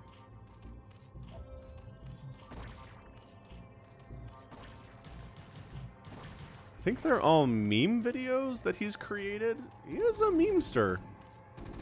That guy is. Alright, so a little bit of marine pressure here, but like, this isn't going to do much. Again, it's 2 marines. It's like we saw in the DeadInfested ZvT. 2 marines is just not as scary as it probably should be, you know, for 2 dudes showing up with guns. Yeah, so Sunken's up, and no. Vulture doesn't get anything done. I mean, Scouts, there's a second base, but like, duh. Like, there's a Sunken here, of course. Of course. Pretty fast starport, though, from Light. It's going to be a dropship, maybe some Wraith support.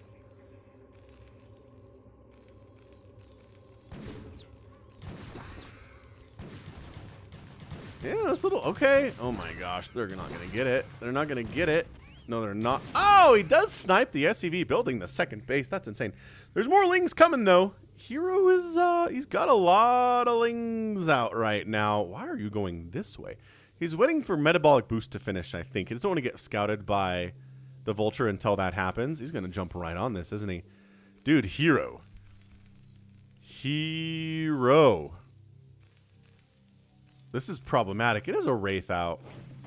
Just incidentally, really bad against big Ling attacks. Oh, he sees that coming.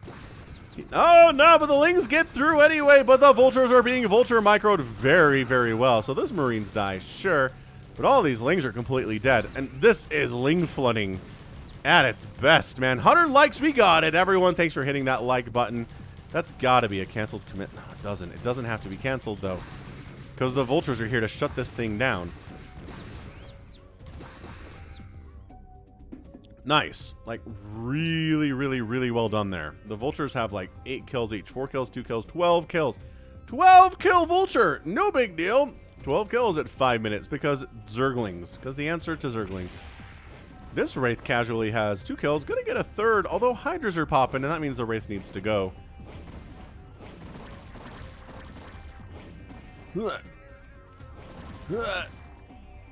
He really wants to get 6 HP. Get it. Come back around the right side. You can take it down. I believe in you. I believe in you, Wraith Pilot.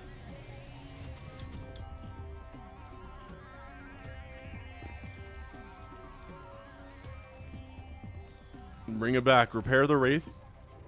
We can kill the Overlord later because it's going to regenerate health real slowly, and it is going to be dropship. Dropship and Wraith. Oh, boy. Well, this is why there's Hydras out, though. Nice. Hero knows what's up. Ba-ba-bam, ba-ba-bam. Okay, that was extremely, extremely well done. The Vultures are like, well, I guess we can console ourselves by killing a hatchery. Oh, no, they got a drone. Okay, a single drone went down. That could have been worse. 104 likes. You guys are the best. I love all of you very, very, very much. If I didn't love you, I wouldn't do the Sunday stream. You're just a lot of fun to hang out with, and plus it's StarCraft, of course. And okay, we just more vultures. You know what? Are there hydras defending the base? Great. Ow. Ow. Ow. Hey, Nibbler, I cast your game earlier. Did you see that? It was a fun one. Dude, Light, honestly. The drones. The drones dying is such a problem. And the Overlord's taking... Ah! Spider-Man kills that Hydralisk. It's 32 to 17 workers.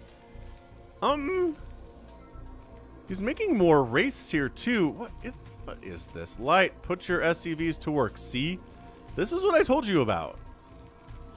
Sometimes even the best players in the world have idle workers because it takes attention. It takes attention to try to figure out to put your workers on the minerals. Dude, these guys come back, forcing the Hydras to return. The wraiths are being so annoying. You know, this game opened fairly well, I want to say. For Hero, but all of a sudden it's completely flippin', man.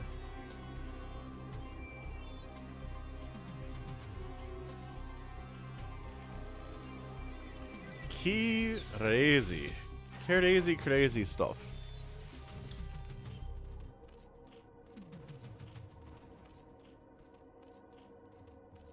Yeah, Nibbler, I would say people definitely enjoyed it. That was really fun. Gotta say, I was red versus bluing it, so I totally missed that you had set up a second base. Anyway, hey Bell Black, I watch the NBA and I watch baseball when it's in October, and I watch football, college and pro. That's about it. College basketball sometimes. March Madness is a lot of fun. Are you seriously Cloaked Wraith harassing Hero right now? Yes.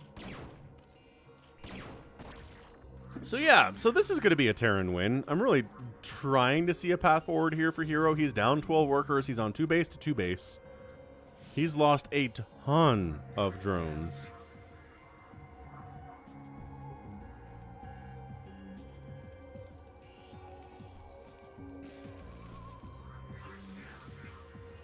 I don't see a way for him necessarily to get a 3rd base up anytime soon. He's spending his money on Mutalisks instead of a 3rd, but it's just...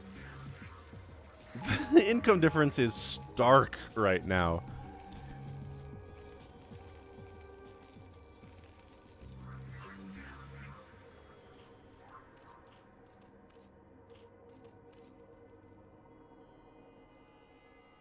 Yeah, NBA finals are going on. I'm really enjoying those.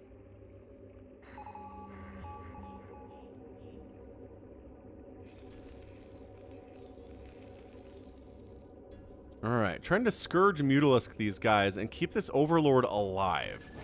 Like, that's going to be a major goal here. But there's turrets in the mix, too! I don't know. I don't know about any of this stuff. Hero, he's trying to eke out some kind of damage.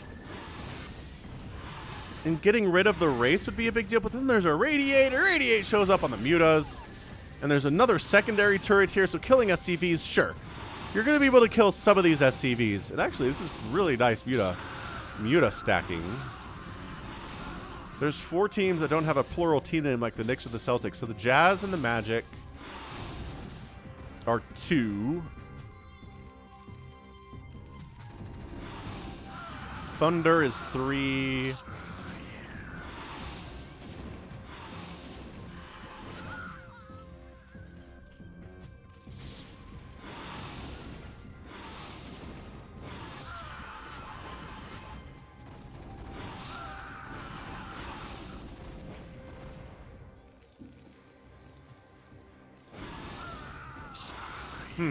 Who's the 4th one, Bell Black? That's a good question. I'm working on it.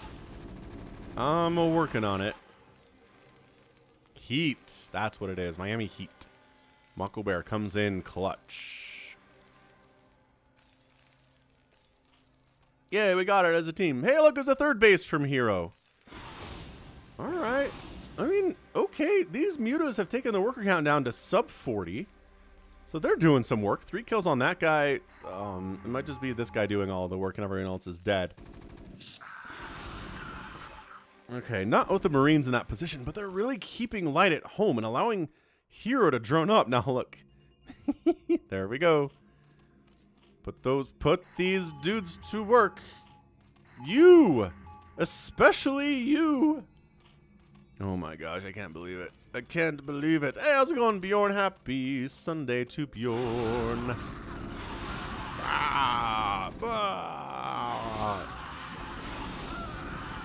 Ow. So many mutos are dying. And for what? To keep the Marine count to lower? Fine. I suppose, dude, this... Okay, so look, everyone who's watching this, don't ever feel bad that you didn't put your drones and SCVs and probes to work instantly upon being built, because this dude exists. And Hero is not making him do anything. Hero's like, it's cool.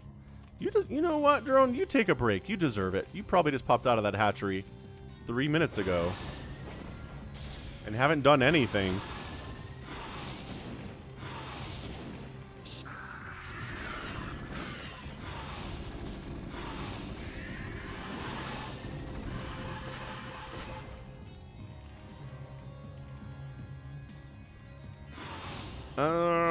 John Doe, I'm gonna say Linkin Park. I think Hybrid Theory is an amazing album. Meteor is really good too. But seriously, Hybrid Theory is like one of my favorite albums ever. It's super, super, super good stuff. I would say Linkin Park for sure. I haven't listened to a lot of Rammstein. Imagine Dragons has a, they're fine. I don't find them as offensive as a lot of people do, honestly.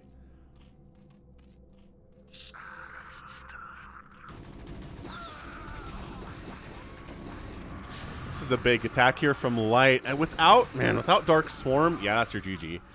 Okay, so fine. So Hero was able to get some damage done on Light, knock him down to 37 SCVs, prevent him from getting a third base, but doing so, making those Mutalisks, prevented him from getting into tech that he needed against Marine Tank, which is going to be Dark Swarm. Going to be Dark Swarm, or it's going to be a ton of Adrenalings or Ultras or something. It's getting Lurkers, which might have worked out, but again, there are, well, there's Science Vessels and there's Siege Tanks here, so maybe not. Maybe not. So yeah, good game, man. That was Light just showing why he's Light. Even maybe during an era when Hero was better. Woo! 48,000 points to 54,000 points. The kill-death ratio was about 2-to-1 in favor of Light and outproduced not even close to 2-to-1 by Hero, so that explains a lot. That early Ling attack that Hero devoted a ton of resources to that didn't do a lot. He did pause construction on the second base, but didn't do much of anything else after that, and that was going to be problematic. Faux show. All right, what else do we have on the list here today? Got a ZvZ featuring DeadInfested and some unknown Zerg player. We have spent a lot of time on Fighting Spirit today. It's just how it works sometimes. Just how it works sometimes. So every once in a while, you get a lot of maps, or a lot of games on a certain map, especially if it's Fighting Spirit. So top left, we've got Ghost... I think he's trying to say Hydra, but it's Hydra. And in the bottom left, it's going to be... Actually, hold on. Which one's Dead? Dead-Infested is probably spamming. Dead, is this you? Poison Ivy seems like a Dead-Infested Smurf name. I'd have to guess. Yeah, if that one drone was working for Hero, then it would have been a Zerg win. Maybe it would have been, yeah. So Terry the Overlord for both players moving out. We got 2 Terrys, which I don't know. Does that break the time continuum? Dead Infested says the latter has a lot of Fighting Spirit games. Is that map ever gonna leave? I thought it left the pool. Didn't they? Wasn't there like a big to-do about how Fighting Spirit finally left the ladder pool after like a decade? I'm trying to remember if that's the case. Yep, you're blue. I figured the Poison Ivy name and the spamming was you. Alright, so that is a pool first here from Hydra. It was a hatch pool play here from Dead, but sometimes the player that makes the pool second in a ZvZ is actually ahead, because they have a better economy, Plus, it takes time for Lings to run to your base and try to kill you, and you can make your Lings in time to defend it. Because your pool's going to finish. Yeah, there it is. Pool's done. You make your Lings. These Lings are on the way, but they're slow, and they take a while to get here. And yeah, this is exactly what I'm talking about. This is going to work out pretty well for Dead. Even though his pool was later. And you know what? Like I said, it's better sometimes.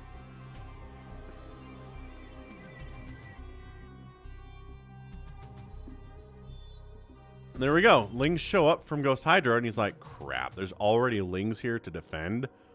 And there's a Sunken on the way. That's not good. And my opponent has a second base as well.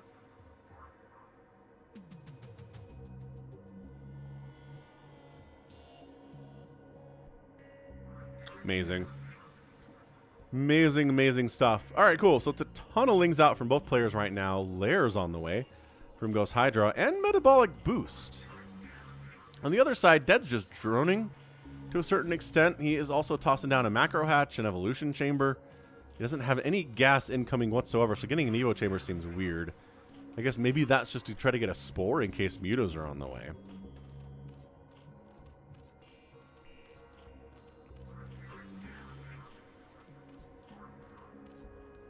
And so far, you know, this is kind of ZvZ in a nutshell. You got your own Lings. You're worried about getting Ling flooded. So you make your Lings, and then those Lings make your opponent think you're Ling flooding them, and it's kind of like a mutually assured destruction kind of a thing. What's up, Jive Turkey 200? What's up, Corey Lee? Whoever said get 9 pooled nerd is the best. It's been stuck in my head all week. Said it to my daughter a lot of times. And the Lings are like, well, could we win this? Actually, yes. Yes. Hey, this is the Ling flood I said everybody's worried about, because everybody is worried about it. So these Lings are trying to buy time here for Ghost Hydra to let these Sunkens finish, and by golly, they did. They did. Get in the main. Get in the main. Or kill the Sunkens. That might work. Maybe. That's a lot of Zerglings, man. And Sunkens are not as tanky as you think they might be. Okay, great. So both Sunkens are dead now. And killing the Spire would be pretty hot, actually, because those Mutas would cause you a lot of problems. And a lot of pain to kill the Spire. Kill the Spire. I think the Spire is a much bigger target right now than this hatchery. Ivan, thanks for the super chat. 35 South African Rand. I don't know why there's a Z in there, but there is. Okay, 1 Muta's on the way. Why isn't he making more? Oh, because he spent a lot of his resources, a lot of his minerals on Lings. Ah, Brand Cassette. What's up, Brand Cassette? There it is. There's that Rand super chat. It's coming through, hitting that super chat button down below. So, Spore's up. But is it an overreaction? Because your enemy has a Mutalisk. Like, 1 Spore at each base probably seems like it would be enough. You know what? 2 Spores? Fine. Thanks for the conversion, Toy Cop.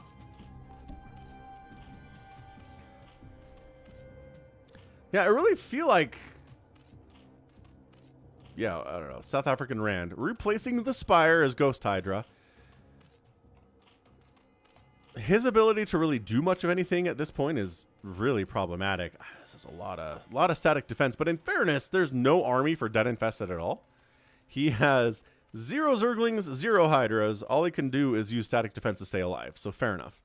I guess having more static defense in that situation is good. But he's going for Hydra. Boop. Like it. Like the Hydra stuff against the enemy Mutalisks for sure.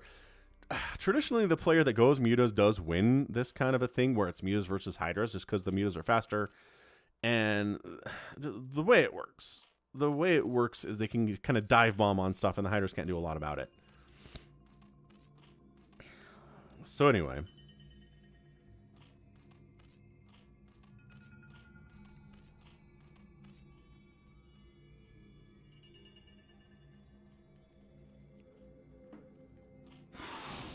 Well, our 1 Mutalisk is doing his very best to kill an Overlord.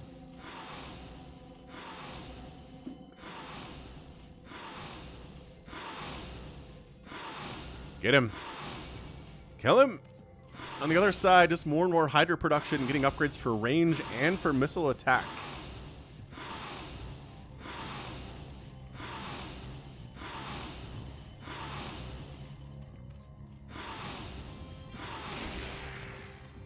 Got him. Got him. Zerg blue looks good. I think Zerg orange looks good.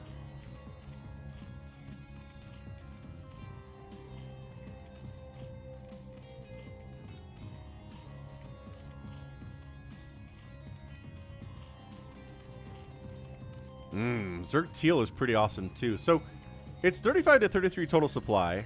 It's a lot of Zerglings, which actually Zerglings trade very well against Hydras. But Hydra timing here could be pretty fantastic. If enough Hydras are there to wipe out the Lings quickly, then the Mutas defending are going to be pretty darn bad. So let's speed this up a little bit. Oh, I say that, and the Mutas come in, but that's why there's the 2 spores. Were they early? Yeah, early didn't need them until now, but you know what? You didn't know that, so better safe than sorry is what I always say. Attacking with 4 Mutas seems weird. You only want at least 5, maybe 6? Maybe 6?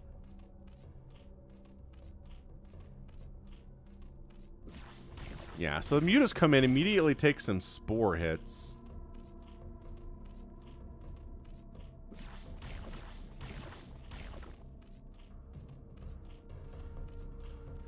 And they're just like, we're trying to find damage. We're trying to find something we can do. And no, there's nothing you can do. You are not allowed to do anything, actually. It's bad. It's a bad time. Queen's Nest on the way. Maybe for some ensnare play on those Mutas. That'd be pretty hot. I like that a lot. Zerg. My favorite race is Zerg Ted, and my favorite matchup is probably ZvP. I just think a lot of units are viable for both races in ZvP.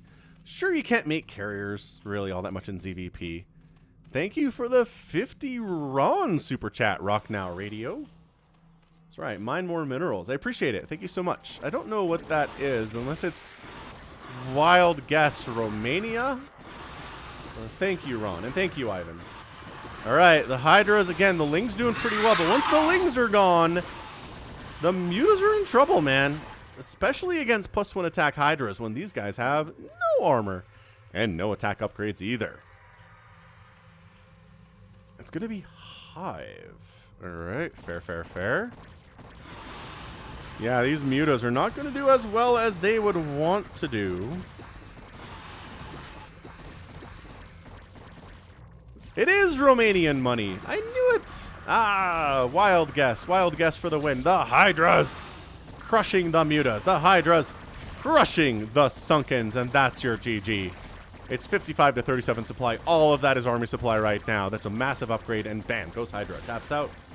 DeadInfested your winner with a nice Hydra +1 range timing. Thumbs up. Really, really good ZvZ there. Fantastic. If I could build characters from both Brood War and StarCraft 2, which race would you choose?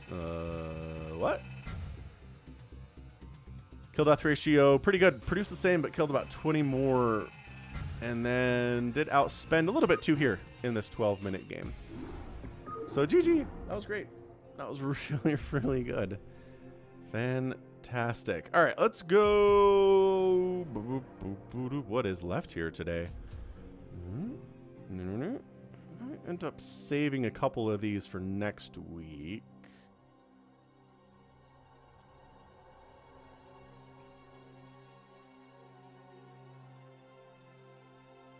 We got to do this Barbu map because I don't know. I don't know what to expect here. What? Transcontinental Railroad. So is it literally a left to right situation where there's only one path? Okay, this is interesting. Let's check it out. Let's see what Barbu's up here today.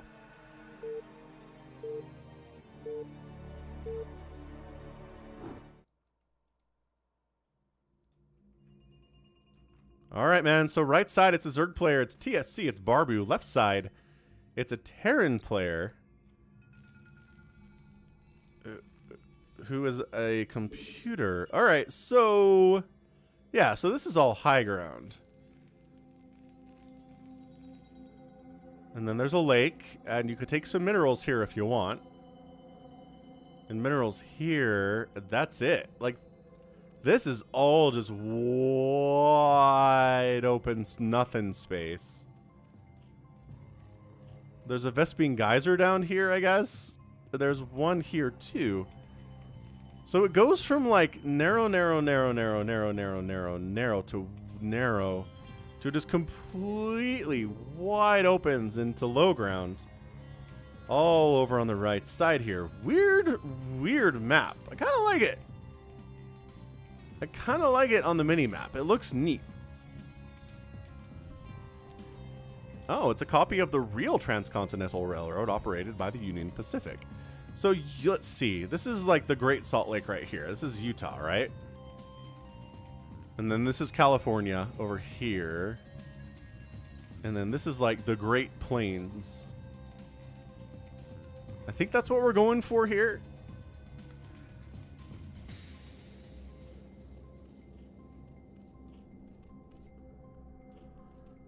Is this the Mississippi? This looks like kind of Mississippi coming north to south.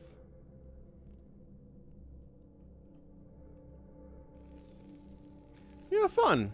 Definitely fun stuff.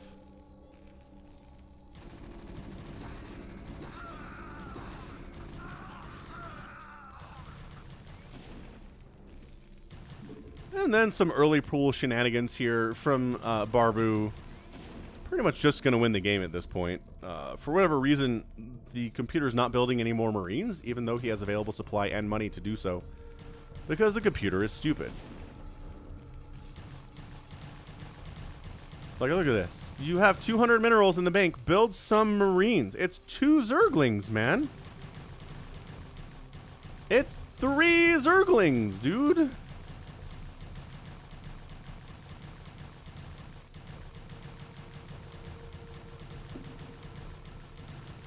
Alright, well, AI is dumb. We all know that. But yeah, kind of a fun map to examine here. And I guess these are all the mountains, right? These are all the mountains in between, like, California and Nevada and Utah.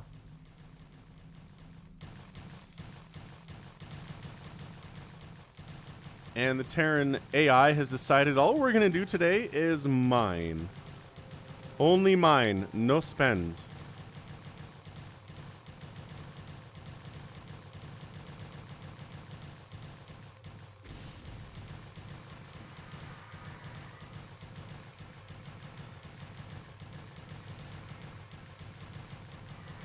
So yeah, GG. Barbie was studying some U.S. geography, figured out a lot of important, interesting stuff.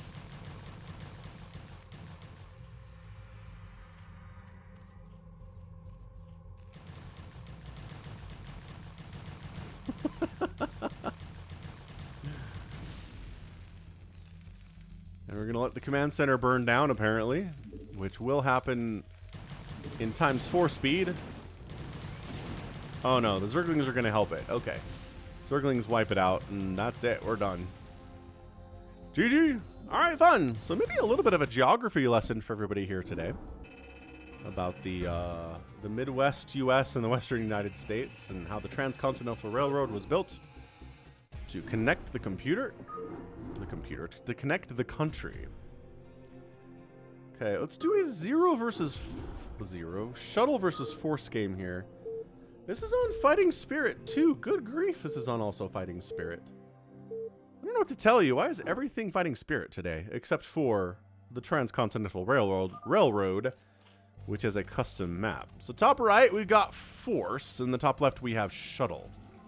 Also, Jack Girl's watching, and Jack Gagara. I don't know who that is exactly. Zerg spamming, Protoss not spamming, as is tradition. Gonna step away for a minute. We'll see who comes out on top here, Shuttle or Force. My money's probably on Shuttle.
All right, cool. So what are we doing? Anything interesting at all? Well, kind of.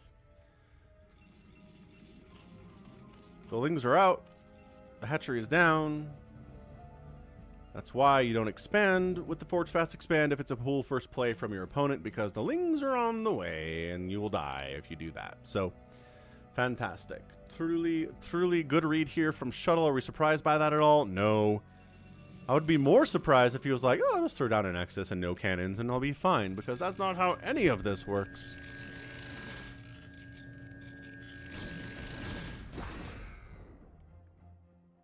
The cannons send their regards.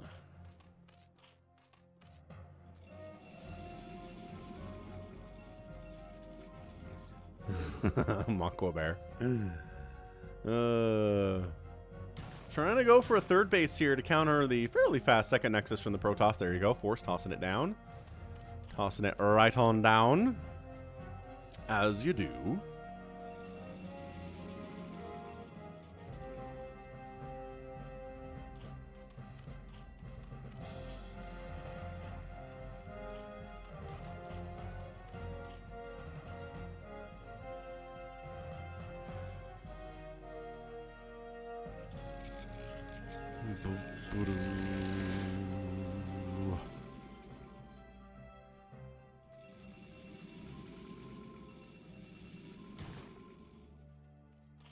Force going for a lair. Metabolic boost first, actually. Oh, no, just kidding. Lair was first. Lair first, into Metabolic boost, into Spire. Very traditional stuff here in the ZvP, as well as the Stargate. Incredibly, incredibly traditional. Incredibly traditional opening here from both of these players. No surprises for anyone. Lings are trying to make sure the Zealots can't get here until the, well, I'm going to say until the Sunken is done, but that's not happening. Air weapons indicates we're going to go heavy. Into the Corsairs here today is Shuttle, our friend. Don't make any mutas. Come on, Force. Don't do it, man.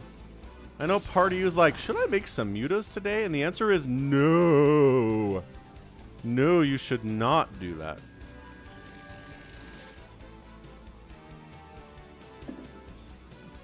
But third base happily running for Force. Loving that stuff. There's the window where the Corsair shows up, and there aren't any Scourge to stop it, and it's going to get some kills.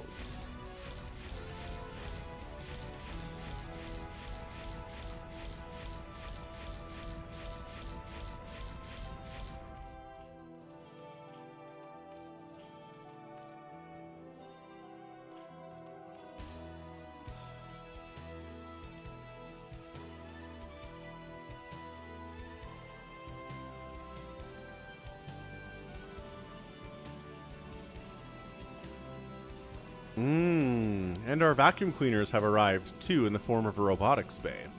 So Scourge scout that. Scourge are like, okay, so you've got a robotics bay up, which is really, it's just got to be a Reavers. There's nothing else you're ever going to do with that in the game. You can't. All right, man. So going to do Reaver drop shenanigans, escorted by Corsairs with +1 attack.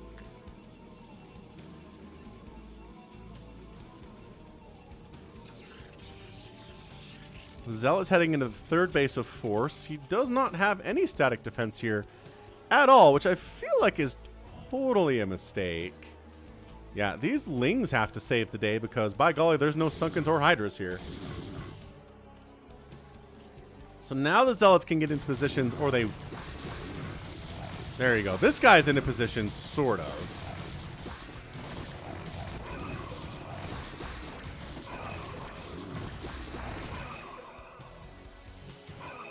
Huh, that went a lot better than expected. I thought that'd be a lot harder to do. This one Zealot comes into the natural.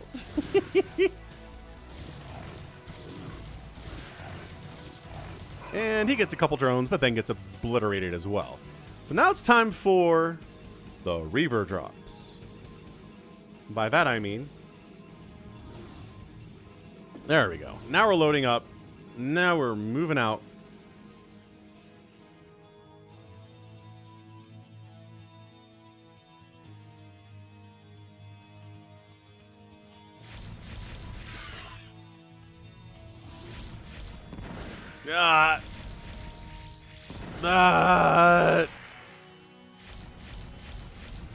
Okay. Ow. Reaver's unopposed. Ah! Scourge mute. Oh, boy. Here we go.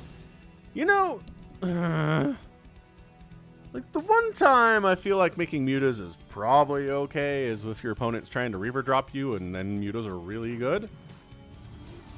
But I mean, that is a wholehearted 6 Corsair group with +1 attack. They're very mean. Leg enhancements is on the way from the Protoss.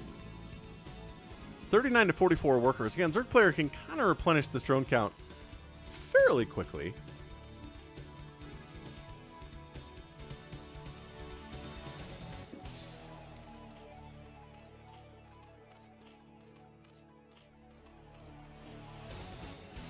This little burrowed Ling line that's set up right here. It's very interesting from Force. I like it. I do. Like getting burrow for this purpose. Like so you can scout drops coming to kill you without the enemy knowing that you see it. That's kind of cool. What's up, Vitaly Chernobyl? Happy Sunday to you.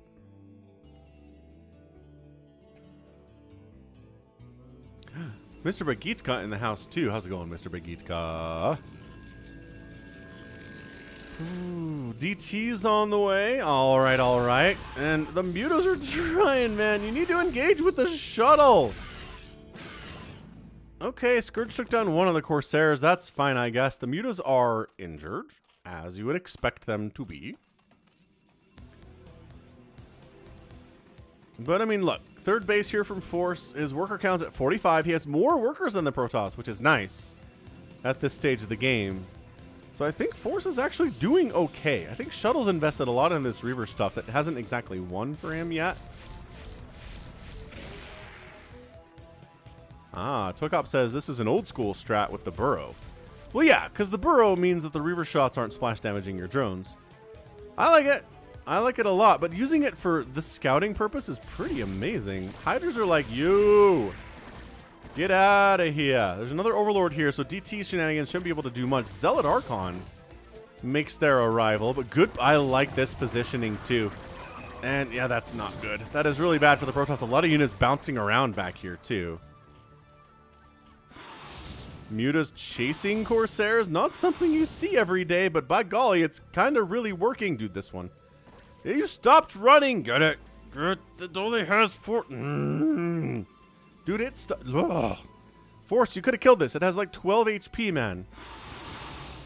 No, why are you engaging with this Archon? Okay, Force donated all of his Mutalisks to science again.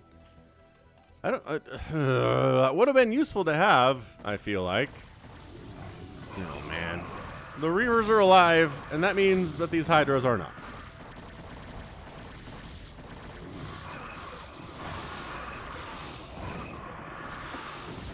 Yeah, I think Force might just be dead here, everyone. He was doing all right. But this Zealot Reaver stuff is the ultimate answer to Hydralisks. Okay, maybe Storm is better. Like, he's microing the Mutalisks as though he has to. Go kill this shuttle. Kill the shuttle, and then the Reavers are not as much of a problem anymore. Okay, see? You let the shuttle live, and now the Reavers are more of a problem. Zealots on top of your drones. Everything is falling apart for Force, as it traditionally does when you're playing against Shuttle. You know, everyone kind of falls apart when you're playing against Shuttle.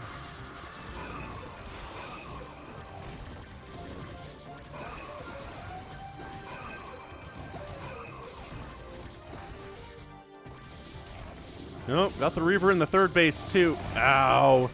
The DT in the mix. The burrowed.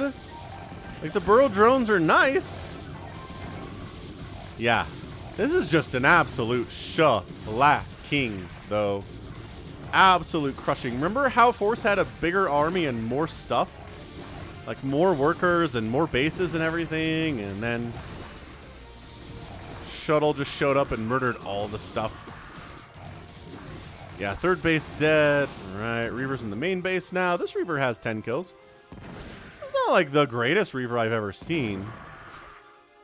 The greatest Reaver I've ever seen, if I would get 100 kills, there was one in a PvP that I cast that had so many kills.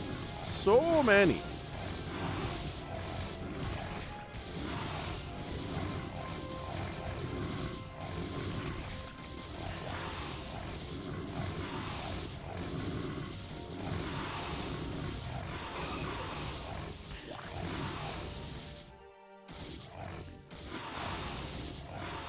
Look, Force isn't tapping out. This is true. He's kind. There you go. Now GG's.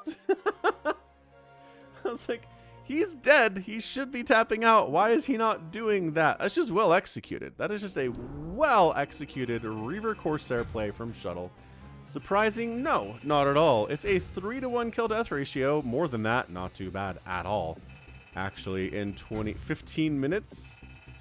And then outspent the Zerg player too on top of it. Beautiful. Just beautiful, beautiful, murderous, murderous stuff. Okay, cool. So you know what? Let's play. Let's go ahead and play us some games out on the US West. Battle.net. The password is always suck. Look for a game that says Falcon in the title.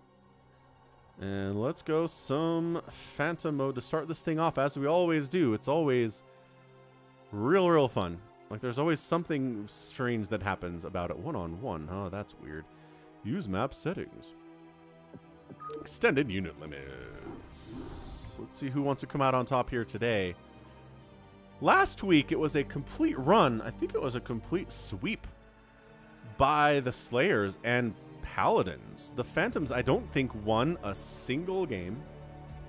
I think the Phantoms got killed in all 3 of the Phantom modes that I did last week. So let's see if maybe we can get a Phantom mode today. I think maybe everyone's getting better at playing Phantom mode. Maybe the Slayers are working better to do. We can sniff out Phantoms a little more easily than we could in the early days of the Phantom mode, right? Hey, Bill. Bill the Conqueror, long-time subscriber. What's up, Bill? Thank you. I'm pretty happy with the beard these days. This is, I think, the length and, like, style, I think I want to keep it at. Because I have, you know, I let it go forever and ever during COVID, and that was okay. But this is just, it's less of a hassle when it's this long, and I think it looks good, too. I'm fine with it. Who wants to play with us? Look, here's the thing about Phantom mode. You don't have to be elite. It really doesn't matter if you're a good player or not. Like, show up, make stuff, and if you're not the Phantom, try to kill the Phantom, and if there's Phantom, try to kill everybody else. It's really not a big deal.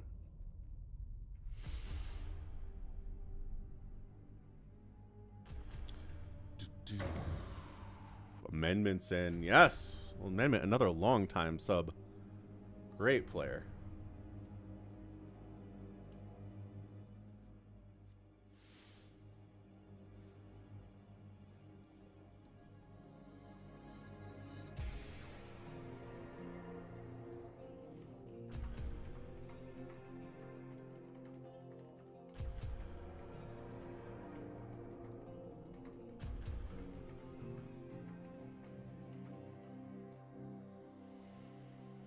Ride or die, brother. Tuna in the house.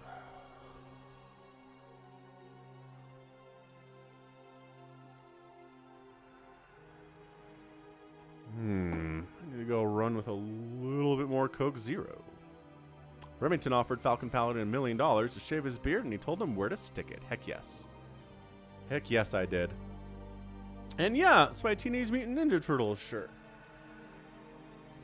Got it for my birthday a few years ago from my sisters. Big TMNT fan from when I was a kid. It's one of, like, everyone has those things that they really enjoy for no reason. It's just because they liked it when they were a kid, right? So the nostalgia's there. It just forms some pathways in your brain that you enjoy it even today, even though you understand it's maybe not something that you would enjoy if you picked it up when you were an adult, right? Right. Oh, we're good. Can I Play Please joined up. Let's go.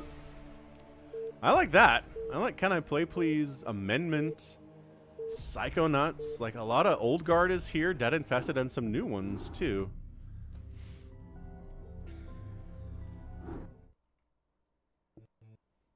Oh, no, my game crashed. Ah.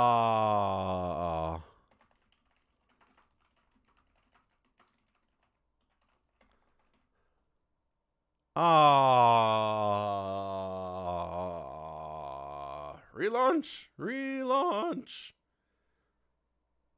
Boo. Well, at least it didn't crash like mid-game. That would be nice. Now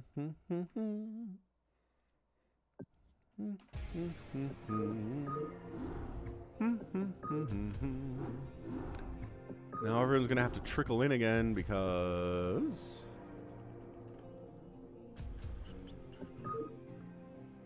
did I not call it Phantom? I feel like I did. Phantom wins. Sorry everyone, hop back in.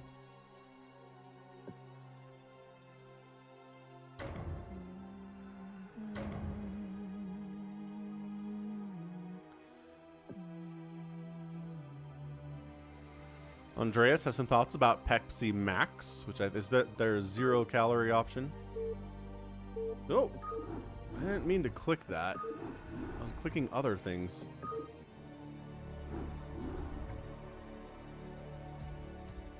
Okay. Third time's the charm. Third lobby is the charm. Let's go. Toy Cops, Psychonauts, Brugada. And who are we missing here? Dead? DeadInfested, get in! Dead's missing. Dead, no! Is Dead waiting for us?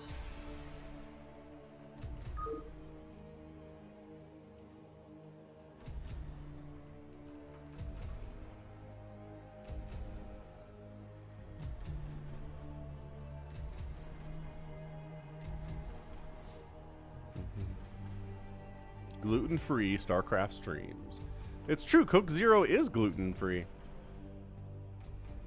Dead's still in the first one. That would be funny. That would be real funny.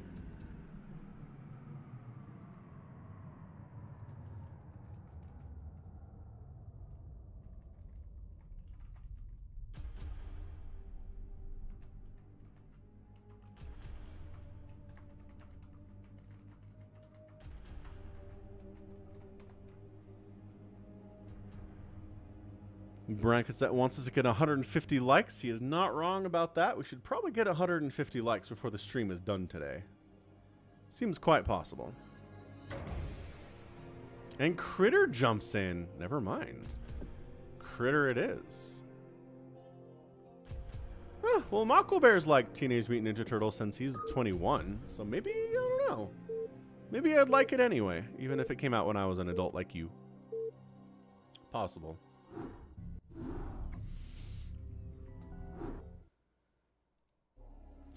All right, real quick. We've got Tuna. We have Psychonauts. We've got Toy Cop. We have Amendment. We've got Can I Play Please? John Doe, Critter, and Brew Gotta Be Kiddin'. Sweet. So no art. Wait, did we have?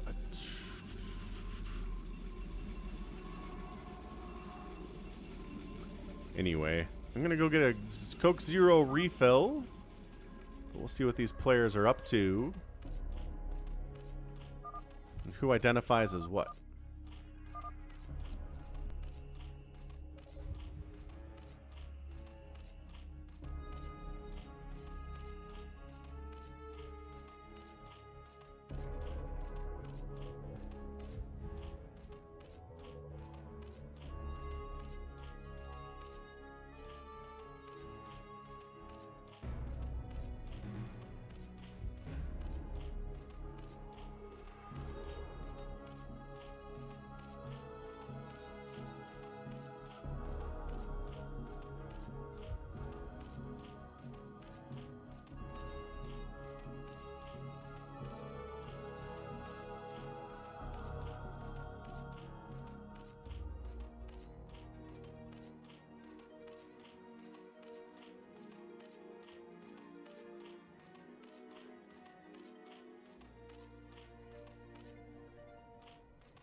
Whew.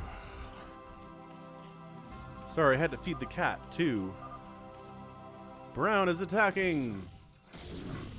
By golly, Brown is attacking. Okay.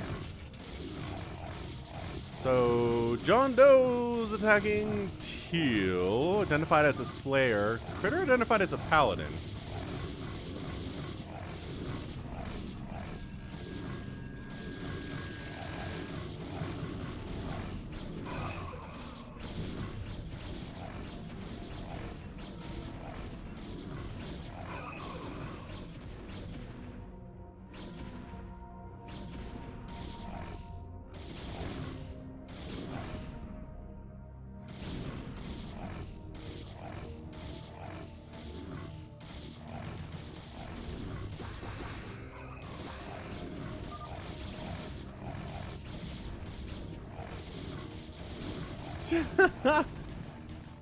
John Doe is declared boring.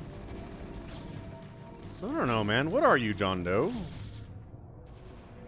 Killing Critter for no reason is very interesting.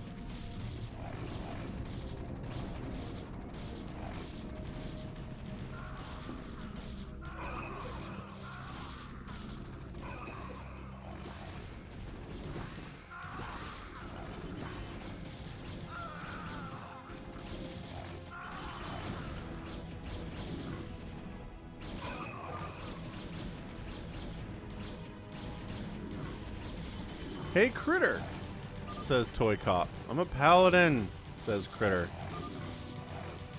Obviously, John Doe is a phantom.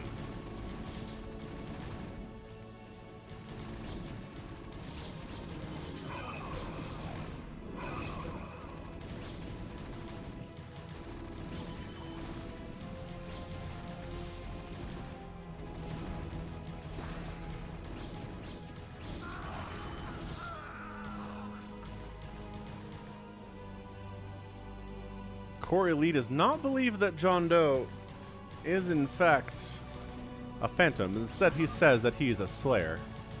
I'm not going to kill ya, but I'm not going to stop them from killing you, says Toy Cop. Oh. Intriguing.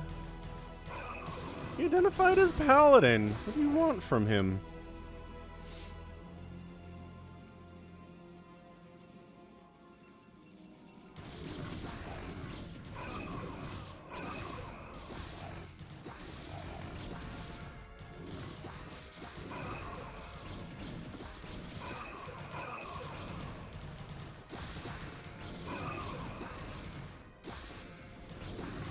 Critter'd like to know why John Doe's trying to kill him. I think John Doe's reason was that he was bored. What's up, Nintendo? Welcome to the stream, Senor Nintendo. We're doing some Phantom Mode stuff here, and the chaos has started pretty early. John Doe decided to attack Critter for reasons he gave that he was bored, which is an RJB thing to do, but RJB is not here.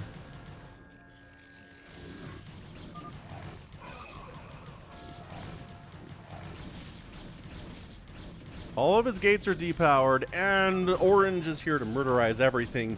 Ah! John Doe is Phantom!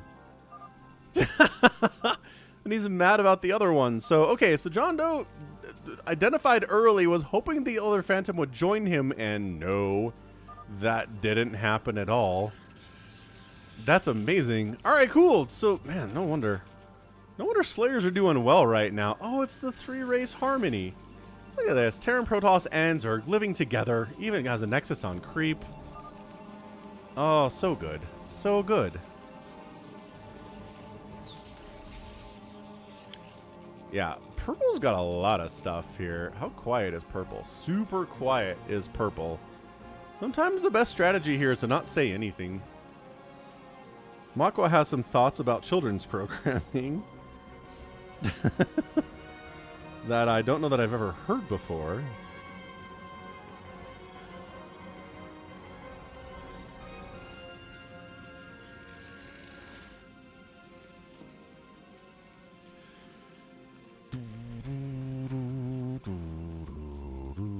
I need your thoughts, Mako Bear, on Mr. Rogers' Neighborhood. How's Mr. Rogers' Neighborhood? How does that fit on the scale of children's programming?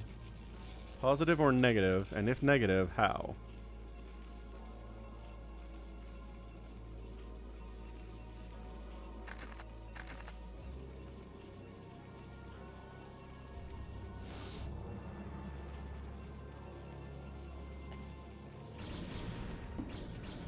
Ah!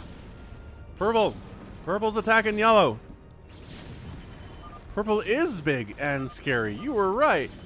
Purple's killing my tank, says Amendment. Let me ally him first. Okay, so orange joins the party. DTs are out from purple. This is not going to work, man. I think this might be another quick Slayer victory. If purple just straight up dies.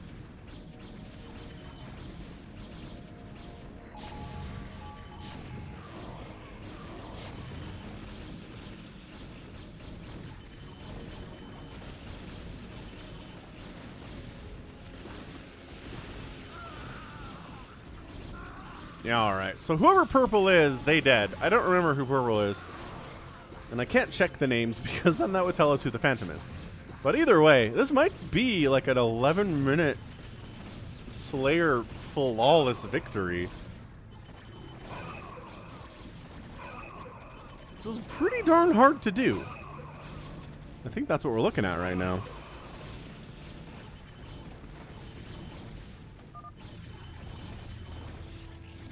Amendment says, I am a paladin.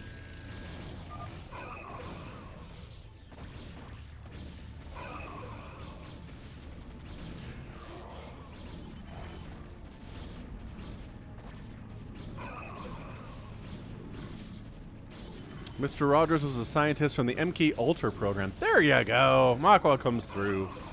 That's what I'm looking for.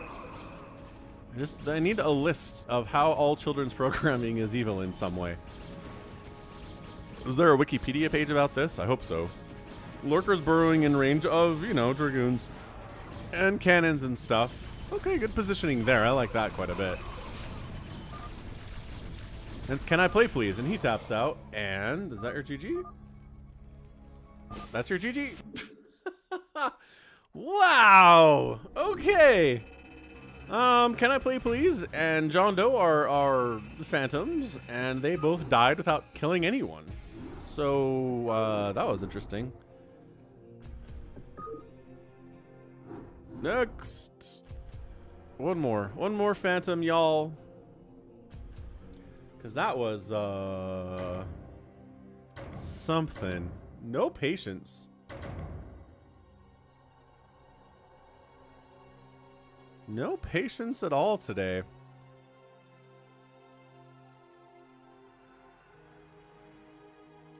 Alright, Dead's in this one. That's what I care about. No, we had some longer ones last week. Amendments continuing to be chosen as a paladin. Brugada made it in. Nice.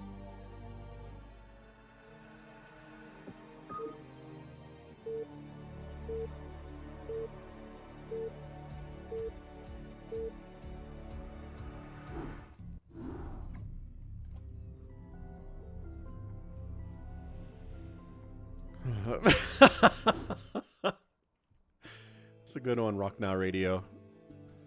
Okay, we got Psychonauts, we have Offense, we've got Tuna, Dead Infested, Can I Play Please, Amendment, Brugada, and Versivo. So Versivo's left. Dead Infested is Purple Zerg. Good enough. So we care about the Purple Zerg player, we care about what Versivo is doing, and by that I mean Versivo's doing what Versivo always does.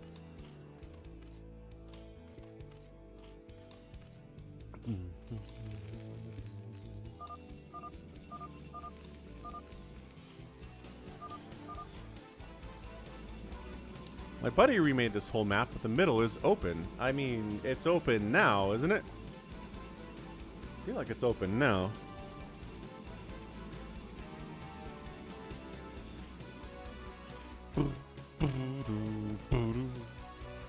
Let's play a game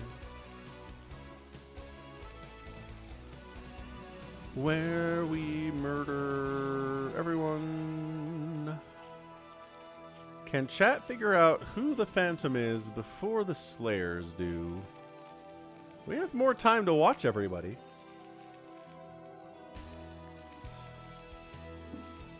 If you're a Slayer, then it's kind of like, you got a macro. You can't really, there's no water to separate land. Oh, interesting. Only mains and naturals.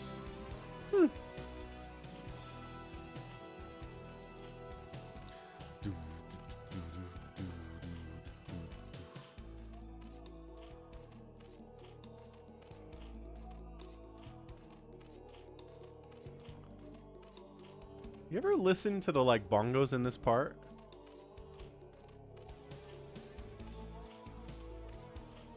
They're really subtle. They're not super hearable.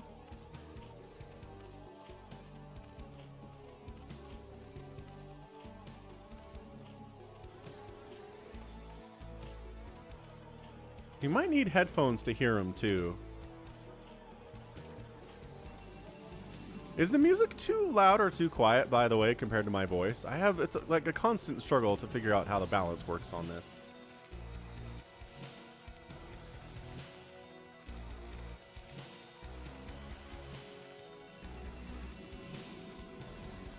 And then they're gone by this part of the song, I think.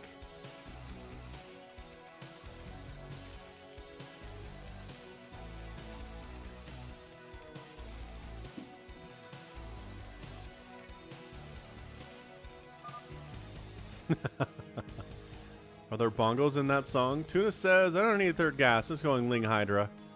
Somebody wants third gas. So like this one? This one that everybody fights over for third gas? Okay, Saya says the sound balance is good. Excellent. Also, Marcin says it's also good for him. Tuna got Ling Rushed by purple. DeadInfested, no!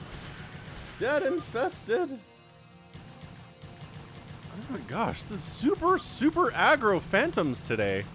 And last week. Has it worked out for them yet? No, it has not.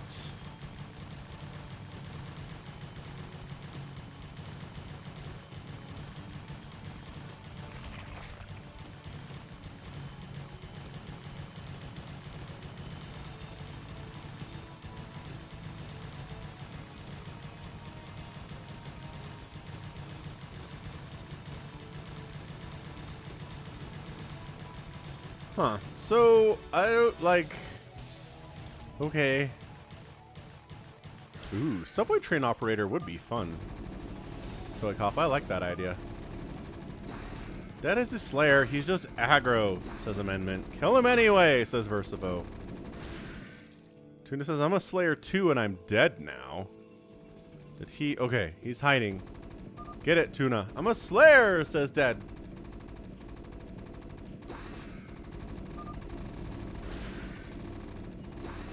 Why are you killing me for no reason, says Tuna.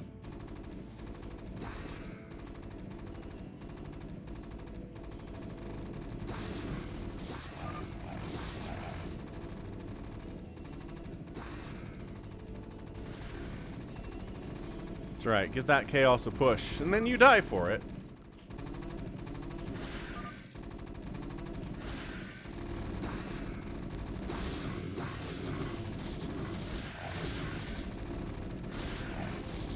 Alright, so Dead's dead. He decided to make everything aggro and sacrifice his own life to do so.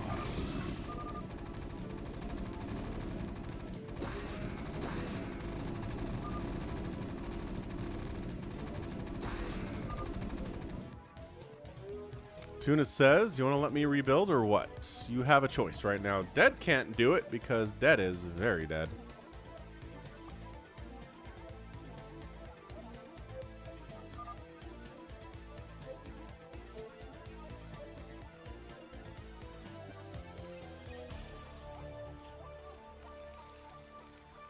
He's saying that he's a Slayer because he doesn't have any more money, nor is it going up while he wasn't mining. But now that he's mining, he's getting money. He's indicating that he is not a Phantom or a Paladin. Red.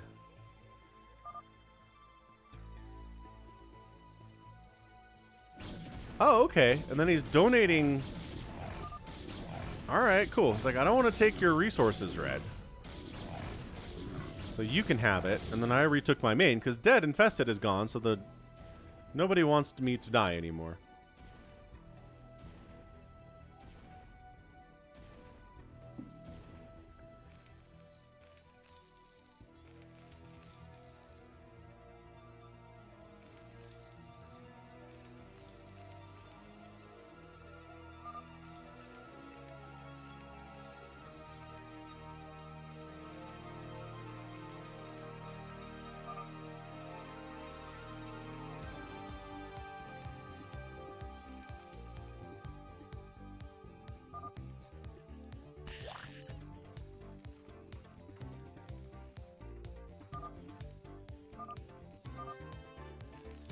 Versivo doing Versivo things, which is making battle cruisers eventually. No one's taken... Okay, we're finally taking center here. White's taking center. Blue's taking center. Orange is building on DeadInfested's corpse, which there is. I mean, there are a ton of resources here for this version of the game, right? DeadInfested is sad that his chaos didn't kick off and lead everyone to killing everybody else. Which sometimes, you know, sometimes you can only do what you can do. Hey, Marcin, thank you for becoming a member of the channel at the Zergling level. Much appreciated, sir. The Ultralisk, very happy about it as well. Umlaut the Ultralisk. Next up, Critter. We'll do some fastest map, and then we'll finish this off with a FFA on the new and improved station Unrest that Litany Against Fear sent me last week, or a couple weeks ago. Yeah, so there's your 3-star ports from Versivo. I mean, if you ever think the world is changing too fast for you, come watch a Phantom Mode game that Versivo's in and just see he's doing the exact same build every time. And by golly, it works for him a lot.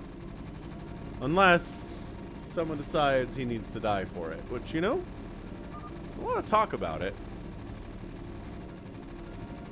But very rarely does anybody just kill Versivo.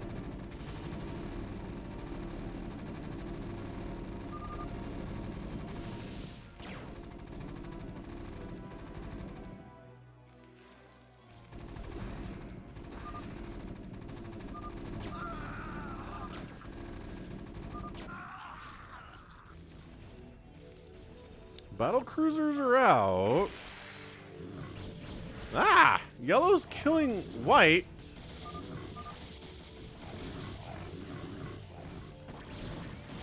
It's yellow. It's blue.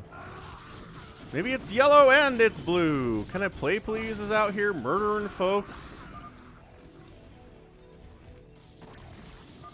And yellow is definitely murdering white. For no reason, as far as I can tell. Who is yellow? Yellow's been very quiet as well.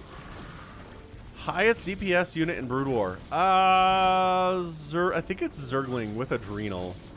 I think +3 attack Zerglings with Adrenal glands attack fast enough.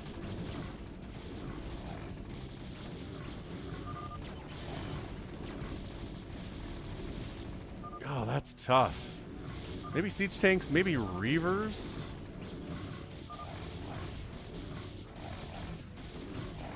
Versivo's losing all of his starports, which is bad. I do think it's yellow. He's got a lot of gateways and a lot of tech for 2 base right now. So, yeah, he wipes out his neighbor so we can have his resources. I like that quite a bit. So we don't know who the second one is. So it's Reaver, just like one-time shot, 125 damage, but waits forever in between shots. That's the thing. I haven't done the math. What's up, Slicky Fats? It is Reaver. Okay. Well, I'm glad Artosis did the math on it, because I wasn't going to. So yeah, 125 damage with the upgrade is a huge burst amount of damage. It's slow between shots, yes. Hey, what's up, Umberto?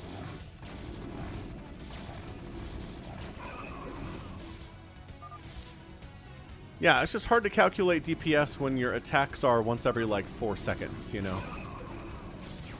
But fair enough. Reaver it is. Plus it's Splash, too. Oh, are you considering Splash as part of the per second damage?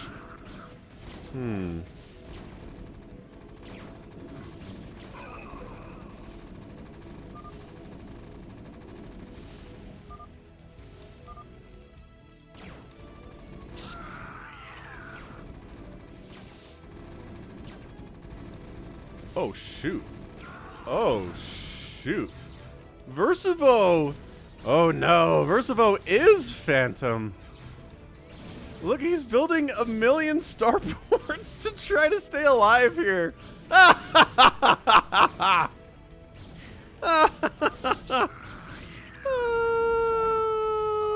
love that. Yellow's out murderizing everything. He's going after orange here. Siege tanks, vultures are up. Dude, this is insane. Look at this. Look at how many. Look at many. He's building all of the starports. I don't think it's going to work out for him, though.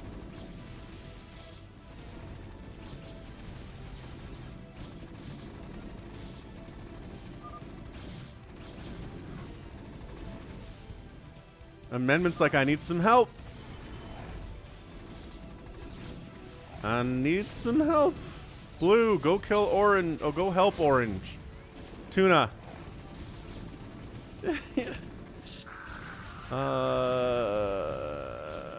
He needs a science facility with a tech lab on it to build battle cruisers, though.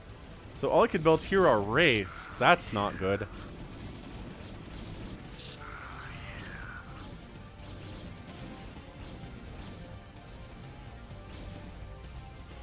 Dude, Versivo's trying so hard. Yellow's trying to make sure that orange is dead, but I'm not sure that's going to happen.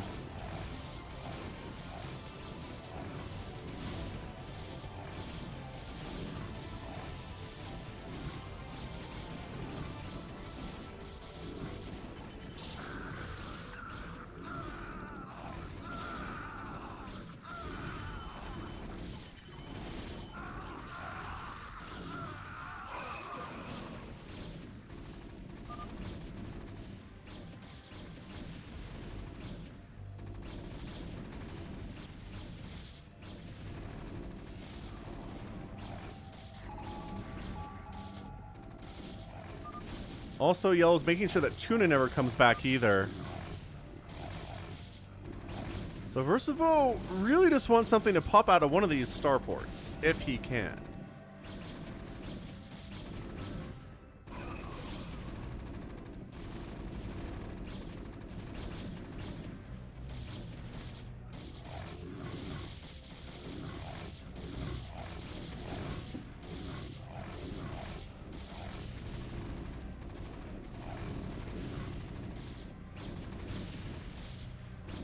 I mean, he's got a science vessel out.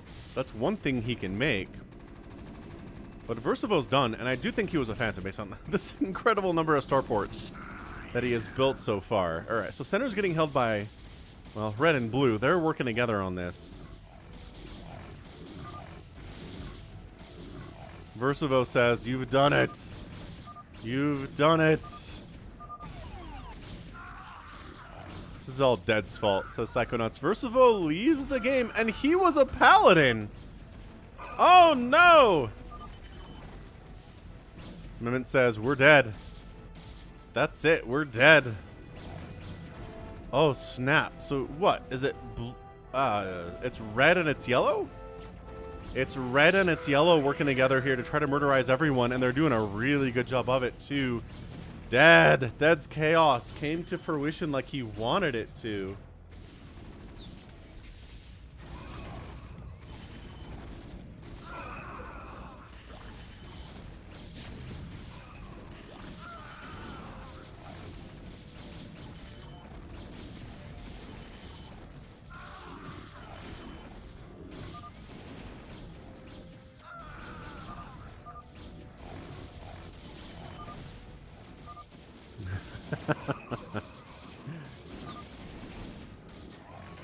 Offense calls the GG. There's some siege tanks up, but whatever. It's red and it's yellow, Tuna. I'm pretty darn sure.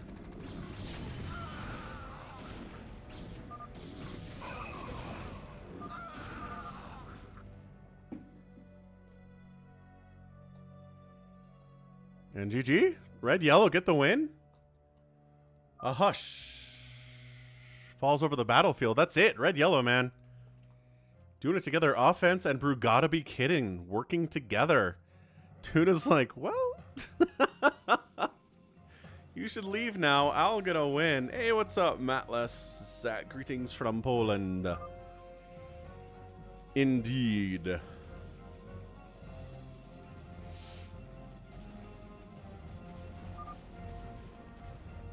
Greetings from the United States. And that's it, man. Holy smokes. That was amazing.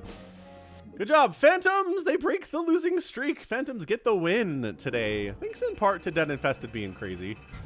And thanks in part to everybody killing Versivo, even though he was a paladin. That's funny. That's good. That is some really good Phantom stuff. We'll do one more Phantom. And then we'll do a fastest map, and then we'll do a free-for-all on Station Unrest, and that'll be it for today. How's that sound? Good, good. Good. They only win because that's Hulk Hogan colors.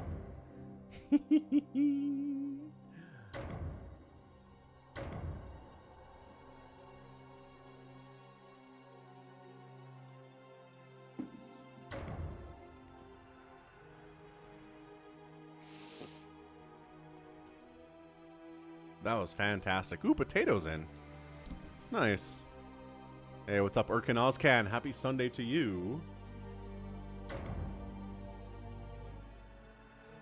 Rockjack Black. Who's Rockjack Black? Oh, RJB. Ooh, RJB and DeadInfested are in here. Wait, just kidding. RJB's in here. No DeadInfested. Toy Cop's in, though. Yeah, Slicky Fats, you totally should.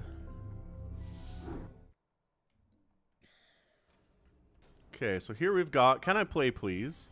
Zerging It, Amendments Protoss, PotatoTerran, RJB Zerg on the right side, Offense, Tuna, and Toy Cop. So RJB's here. Amendment says, what are the chances? Is he going to be Paladin again? I think it says he's going to be Paladin again.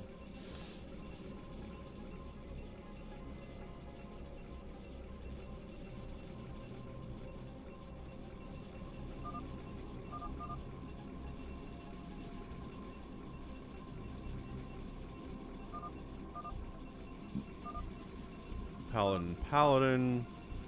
Amendment's sad about the 12 pool. You're welcome, Urkin.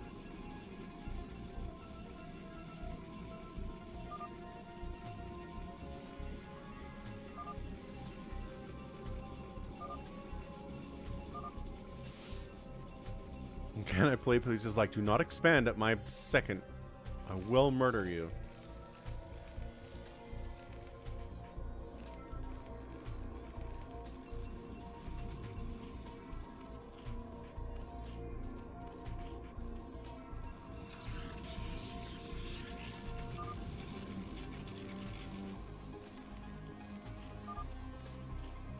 What are we laughing at RJB for? He's probably just going, oh, he takes this. Oh, that's funny. All right, RJB. Hey, Makwa. Yeah, good to be back. Good to have you back here. Floor Shirts in the house. What's up, Floor Shirts? Haven't seen you in a while either. It's good to see these names I recognize come back. It's great. Tuna's like, I knew it was going to happen when that drone left. That's a Phantom. 2-hat star right. 2-hat star right. Straight? 2-hat straight. 2 hatcheries straight? Oh. You know what? I think so. He's got a lot of drones to be going for 3 hatch before pool here. I canceled my second Overlord, RJB says. Don't listen to the slander. Call an ambulance, but not for me.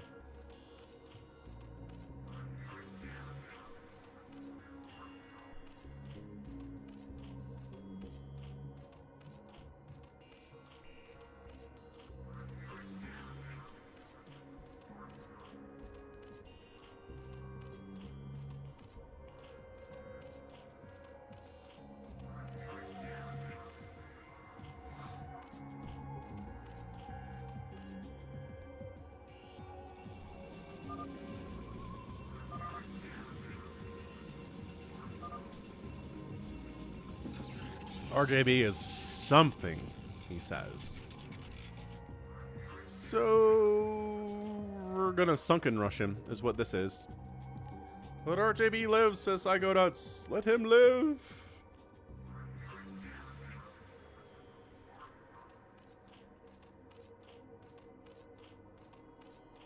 He's defending against the sunken rush by getting up his own creep colonies fast. And also pulling drones to try to fight them, which is the smart thing to do here as well. I think it's going to shut it down.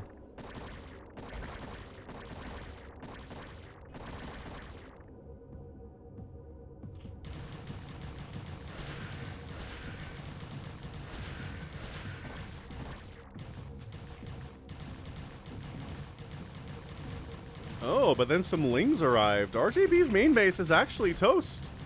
Nice. So it's a Ling sunken rush against RJB for having the audacity to take that natural. That's funny. Okay, so that sunken's alive. That's really important that this sunken is alive.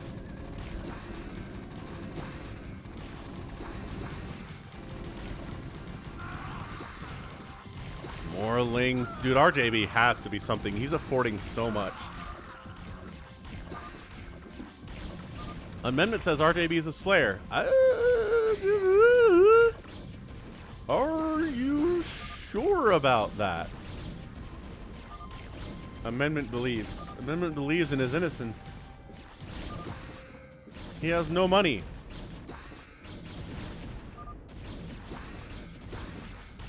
With the minerals, they didn't make sense, says Tuna. I did the maths.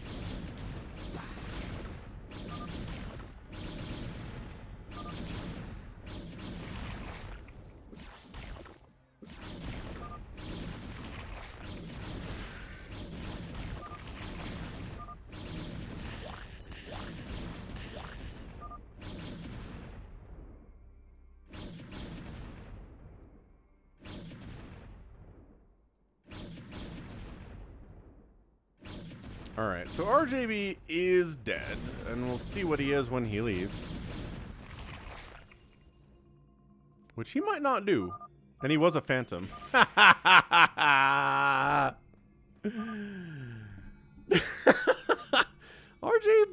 you're teaching people incorrect things. I can go 3 hatch before pool, and make that many sunkens, and make a bunch of zerglings, and a spawning pool. If I just cancel my second overlord, that's all I have to do. Okay, that's hilarious. Uh-oh. So now Amendment being like, leave RJB alone, puts a target on his back. Why were you defending RJB so hard, huh? Huh? Huh? This is the question, isn't it? Meching it pretty hard here is Orange, understandably so. Amendment's pretty casually... I don't know. This... Brown's like really, really rushing Hive right now, which RJB mentioned. Hive is done at 6:30, which is crazy. Dude, RJB, you're so convincing, man. Tuna's like, you're making too much stuff. How are you doing that? And you're like, I canceled my second overlord. And he's like, all right, well, guess that sounds reasonable.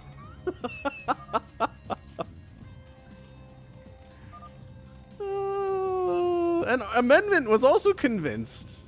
That's hilarious. That's actually really, really funny.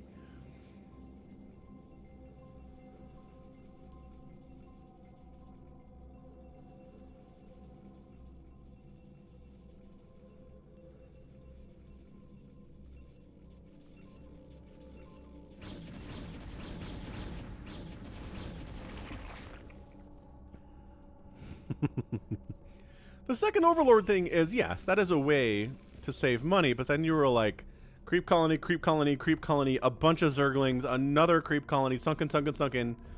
It's like, okay, all right.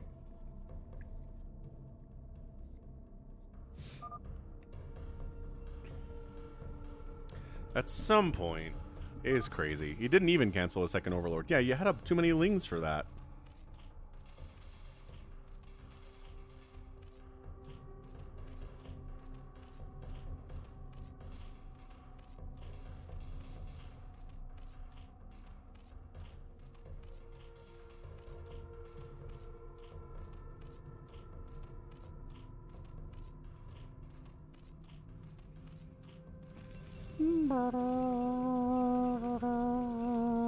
No, 4 shirts. You don't get identified to the other players at all of what you are. The Phantoms don't know who each other are. The Paladins don't know who each other are. Slayers don't know who each other are. You know who you are. And that's it. And that's part of the fun, is you got to convince people that you're innocent, even if you're not. So coordinating as Phantoms is difficult, because if you think someone's Phantom and you're like, yo, come join me, fellow Phantom, and they're not, then they out you and you're like, ah, crap. That's bad.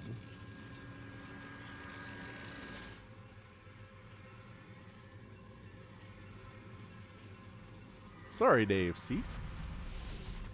Sorry about your hand. You should definitely give it some rest. I think that is what you need to be doing, yeah.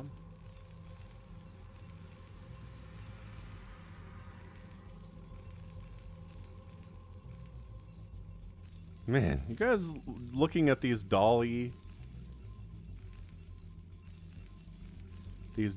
art things, the AI that does art, that you tell it what to do and it will do it.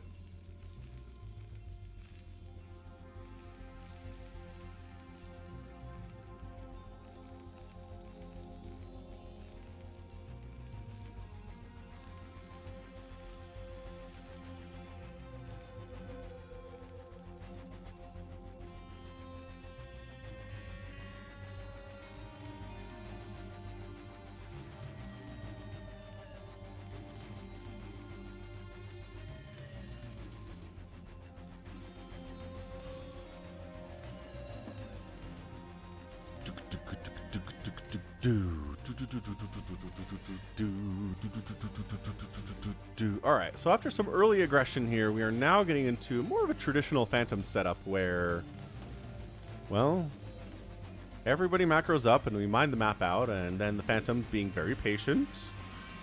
And it's one Phantom, though. That's rough. That's a rough show to be a single Phantom on your own, all alone in the world. Teal has a bunch. Orange has a bunch. Like, Orange's factory count has been concerning for a while, I want to say. And then Brown just doing Ultra Lurker Hydra Defiler. Toy Cop is admitting that he has more. So he is either identifying as a Paladin or a Phantom. Toy Cop doesn't like lying, so this is how he gets around it.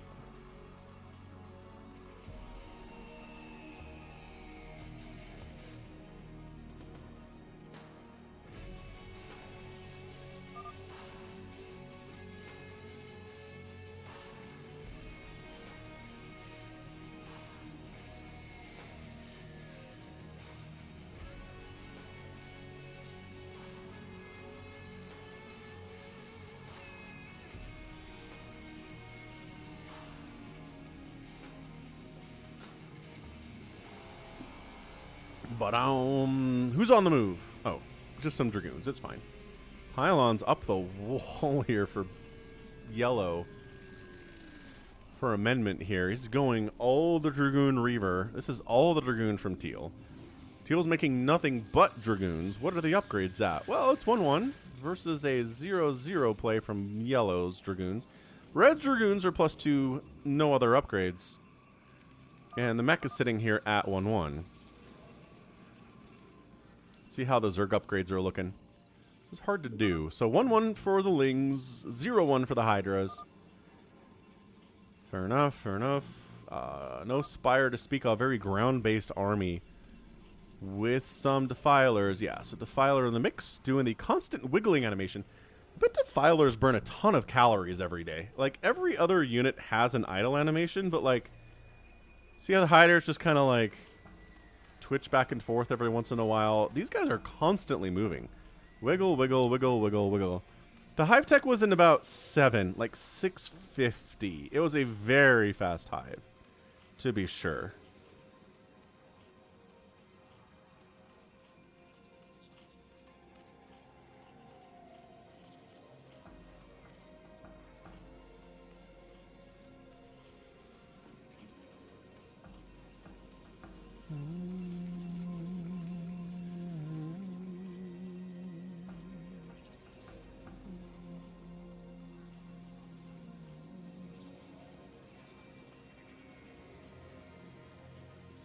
My gosh, all the Dragoons. The Dragoon count in this game is heavy, especially from Teal. Red's got 1 million of them. Yellow's got a bunch. And then Teal's just taking the cake with all of the Dragoons you could ever possibly want in your entire life. They're all right here, ready for you.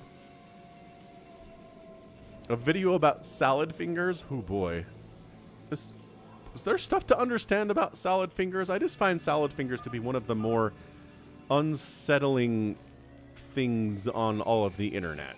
Just in a not like a gory horror kind of way, just unsettling as all get out. You'd never forget Salad Fingers. I probably haven't watched it since like 2008. Maybe earlier than that, but man.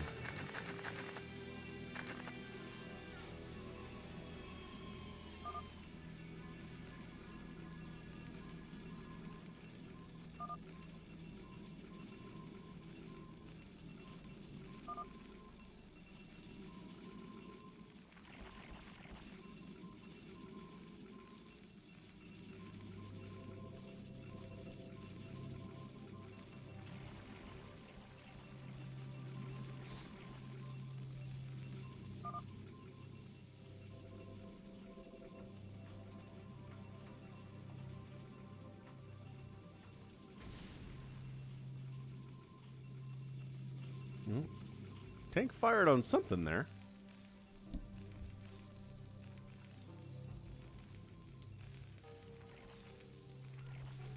Yeah, someone would get nukes. That'd be pretty cool. Hey, Orange, you have nuke tech? Ah! Oh, killing those own SCVs. That's fine.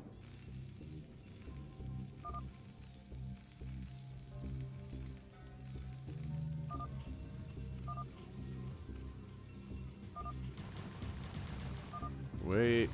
Wait. Oh, we're just giving up the gas for someone else. PotatoTerran says he's maxed out.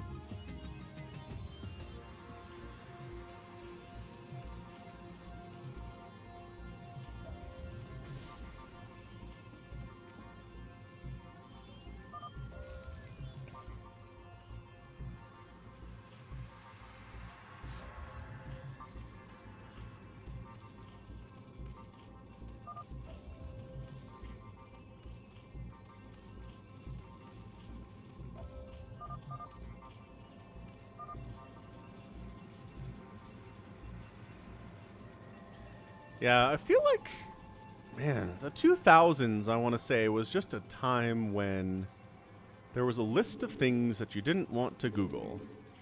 And then we never really got any new ones after that, right? It's like the 2000s was a beautiful era of crazy offensive internet things, and then just kind of stopped.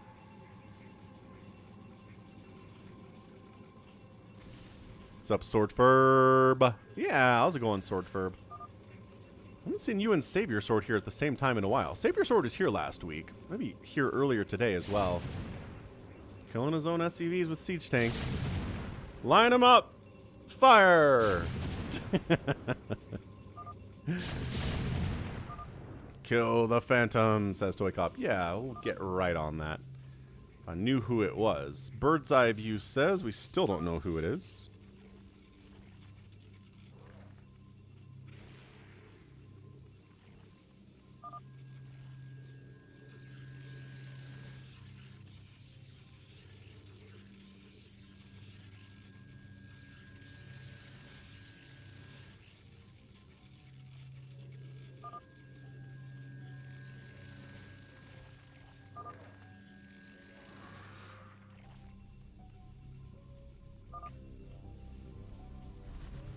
Amendments going all the carriers known to mankind here.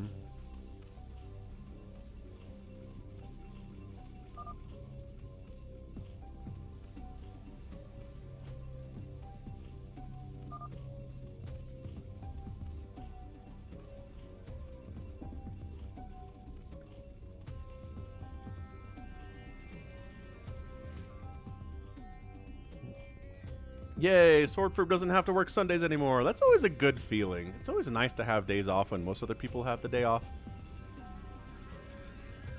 That is good news. I'm glad to hear it.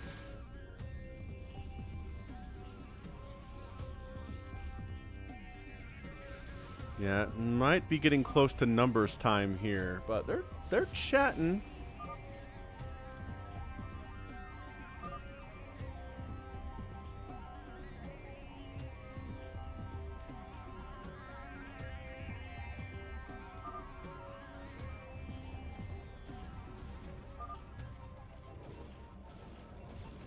true. Teal said either he's a Phantom or he's a Paladin.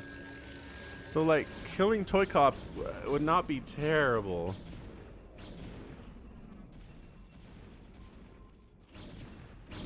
Line up the probes for execution, please.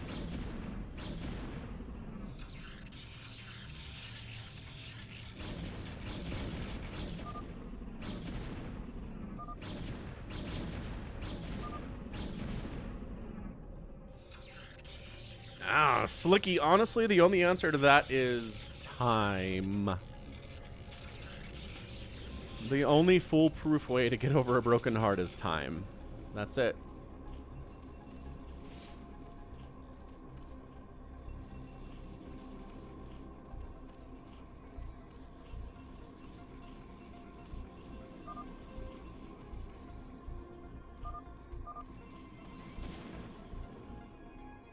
A lot of cannons here from Toy Cop, and just nothing but Mass Dragoon here, which Dark Swarm Ling Ultra would murderize if it came to that. Look at this. This is like producing anxiety in me, and I don't think I have an anxiety problem.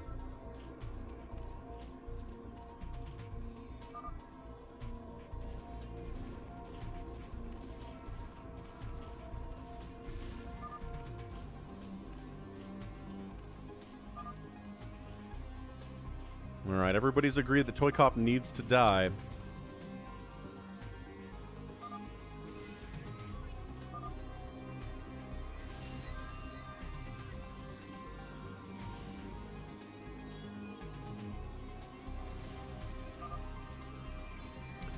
I don't know, Slicky Fat. It's like, here's the thing about 2022. The dating pool is as big as it's ever been. You have more options for dating than you've ever had in the history of mankind. So, like, it can't all be goop.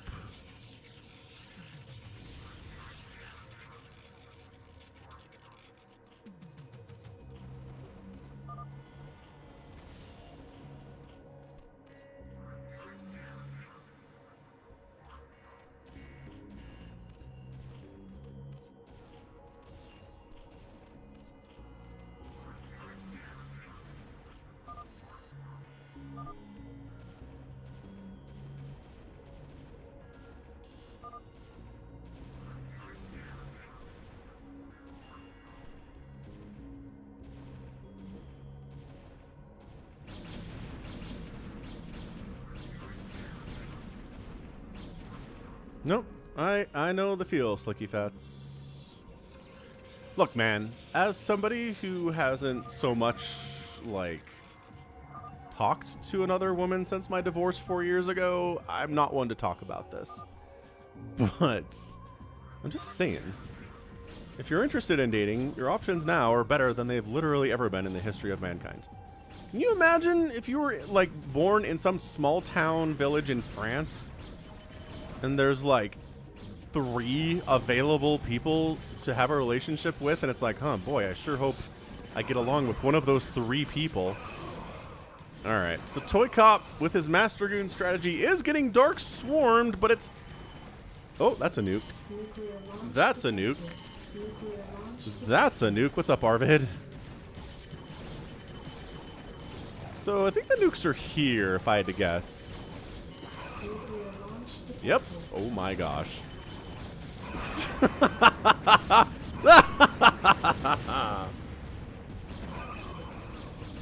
Alright, that maybe did more friendly fire than enemy fire there, assuming you're trying to kill Toy Cop.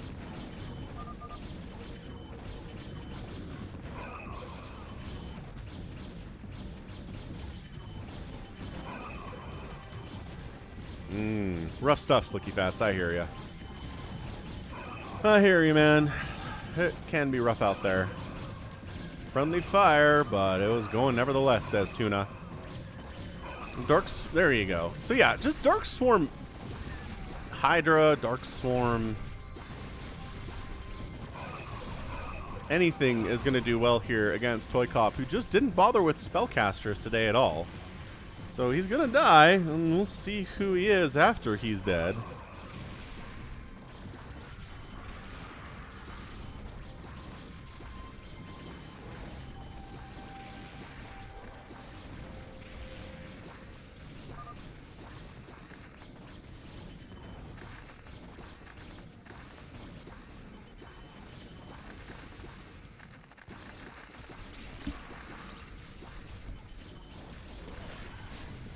There's a book called Mate Floor Shirts. What on earth? What a name. Brown plagued me, says PotatoTerran. Oh, shoot. Brown's killing everyone. Tuna. Tuna's killing everybody. Tuna. Oh, wait. No, that's not Tuna. Brown. Oh, that's right. Brown is John Doe. Uh-oh. He still only has the 2 hatcheries, though.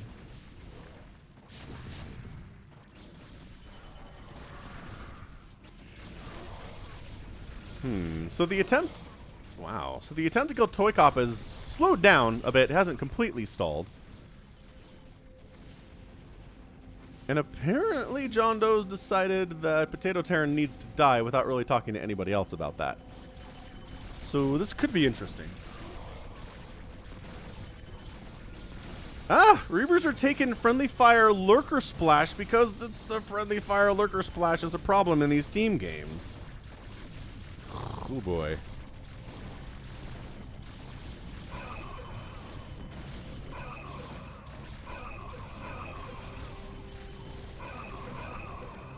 Hey, what's up, dog with a blog? How's it going, man? This is the Sunday stream.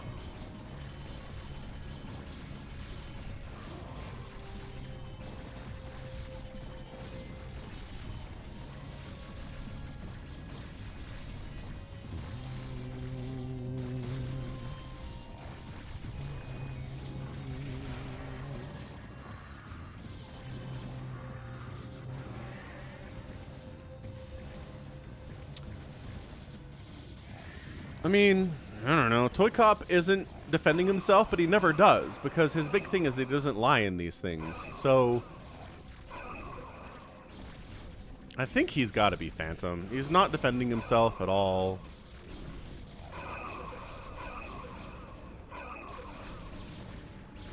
Hey, Mark, this is StarCraft Brood War. Brown sending some drones in to die during all of this stuff. Still fighting with Orange here, so there's still just this one-on-one thing here where John Doe is fighting against our guy PotatoTerran. We cast his game earlier today.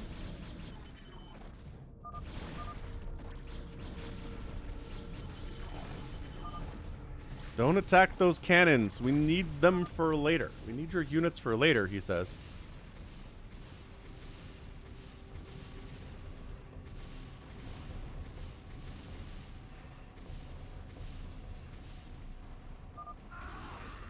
They're going after Orange, I guess. So Amendment's decided that Orange needs to die. He is kind of pumping hard. But why, says Toy Cop. Why would we kill this man? Oh, says PotatoTerran, I'm getting mass carriered. A lot of my tech is in tanks and not many in Goliaths. Because it is Orange, says Amendment. Ah! Nuclear launch detected. What? Who, where? Who was nuking earlier? It's gotta be him. It's a defensive nuke. It is. It's right here. He's gonna kill some interceptors and, like, that's about it. One interceptor died. Good dodge. Fantastic dodge, actually.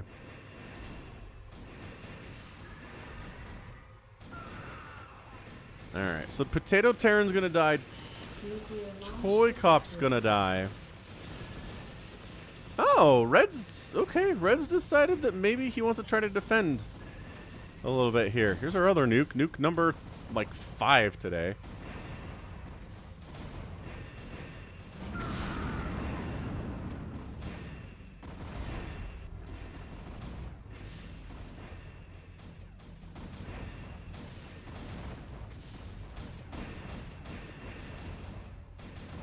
Yeah, so Orange has got the nukes, but not for very long. He is completely getting overwhelmed here by Amendment's carriers.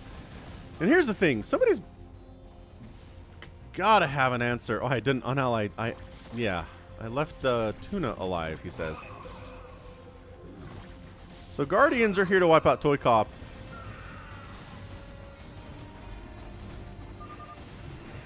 Toy Cop has left the game, and...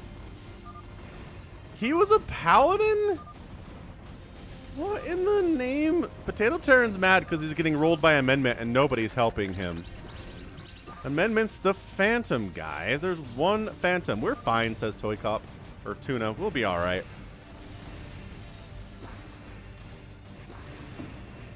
I think it sounds like we're just going to kill PotatoTerran and see what he is. And if it turns out that he's a Slayer, then Amendment might be next on the menu. But there's really not a lot here to take him down other than Dark Swarm Hydra. I guess Dark Swarm on Dragoons would be pretty hot, too. Dark Swarm, in general. Oh, whoa, whoa, whoa, whoa, whoa, whoa. So they're going to kill Amendment.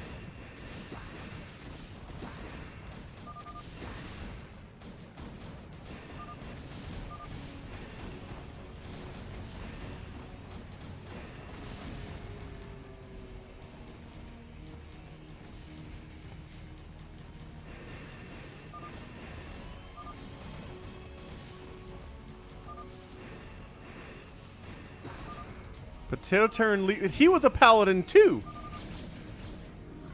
So Amendment needs to die at this point, I think. Once Amendment's dead, then it gets a really tricky.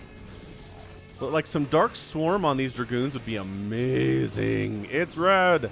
Amendment trying to throw the suspicion off himself with his bajillion huge carrier army. Nah, Amendment, you're not being believed right now, I'm afraid.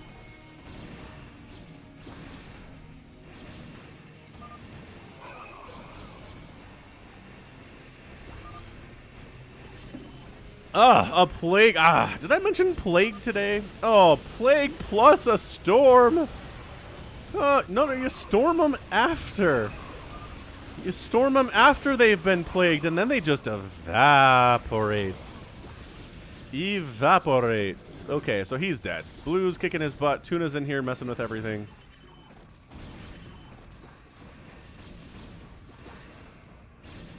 Oh, Toy Cop. You're so funny. Just say you're a paladin. Why would you not just say you're a paladin? Oh, and ensnare on the carriers too? Dude, these guys have been stormed, plagued, and ensnared, and I think they're all dead.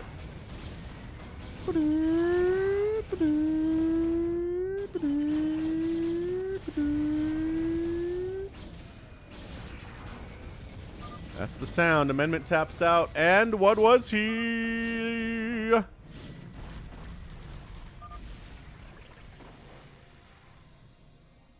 That's a Slayer, because the game didn't end. Oh, snap. All right, time for a pull.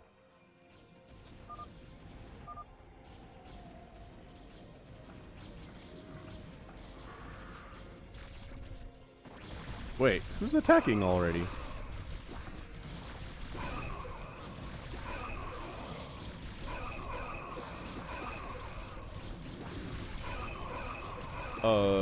Is red attacking white or is white attacking red? I can't tell the difference here. Oh, red. Red's attacking. Oh, this pull might be the worst pull ever. If offense is just the paladin or just the Phantom. Yeah, he's under. Okay, so it seems he was the aggressor. At least the Zerg players are defending each other here.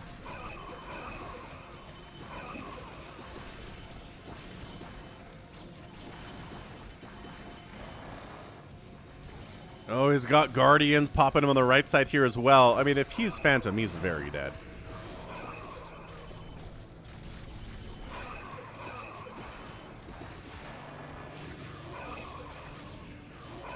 All right, cool. So, I might have revealed himself too soon here. If I was red, I might have hung out.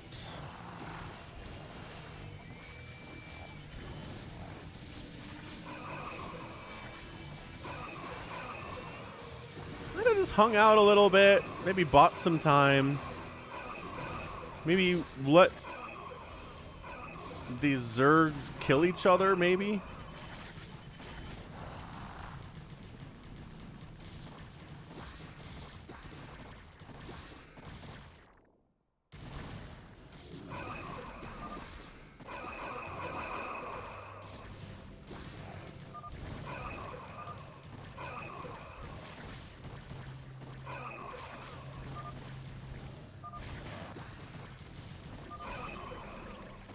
Bam. GG's then. And he was. Yeah, revealed himself a little bit too soon. That's okay. Sometimes that happens.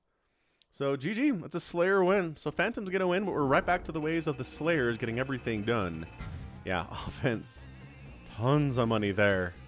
And then RJB really early on in this game, if you remember him, doing stuffs. All right, cool. So let's go a 4v4 FME. Extended unit limits. Top versus bottom. Let's go.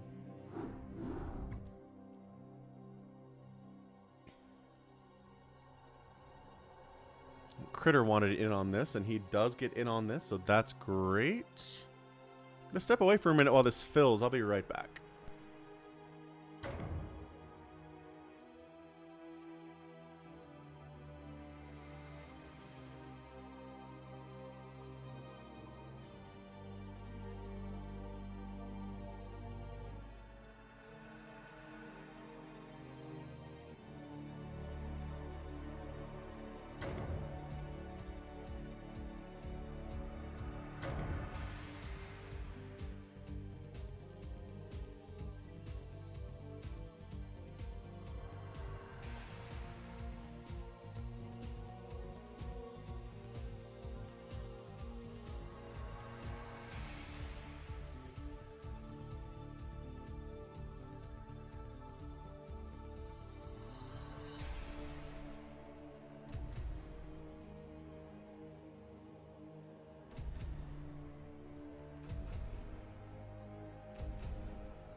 Got one more spot for a fastest map, 4v4. Slicky Fats, get in here. It's time to play the game.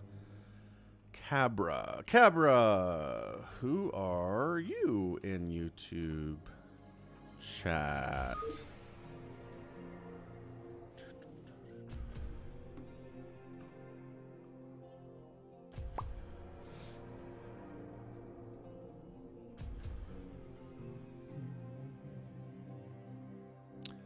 Cabra, Cabra, who is the Cabra? I followed, can I play please?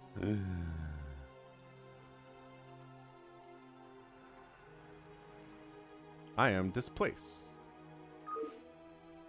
Twisted. I know, Twisted. Password is sock dog with a blog. It's always sock.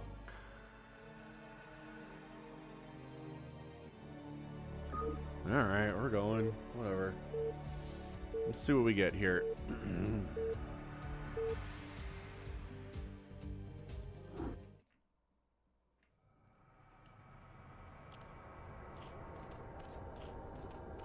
Alright, cool.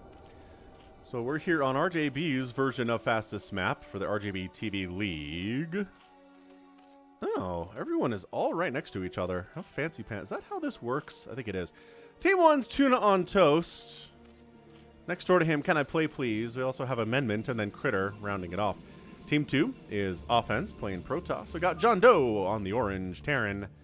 We also have Cabra, who is purple to wrap this thing up.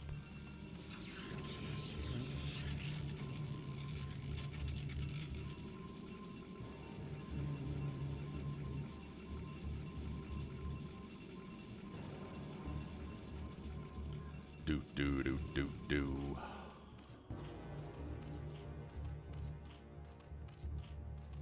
What do I want for lunch today? Pizza? Maybe pizza. Pizza.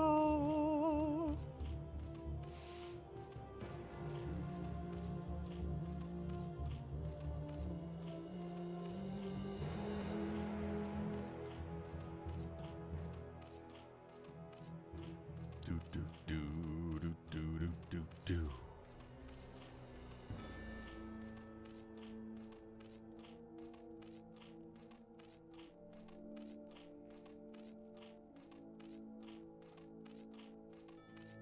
this is my dog's account. Fair enough, dog with the blog. Makes sense. It would make sense that this would be your dog's account. So, Can I Play Please is real scary. Amendment's real scary too. I'm actually worried about the balance here all of a sudden. I'm realizing that the balance might not be entirely fair, but RJB is not in here.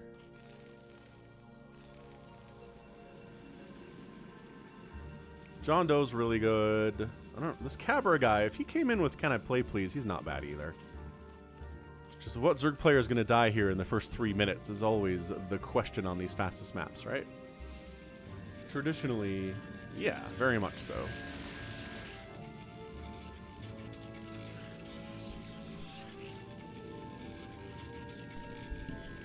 Excuse me. Big sneeze. Big sneeze.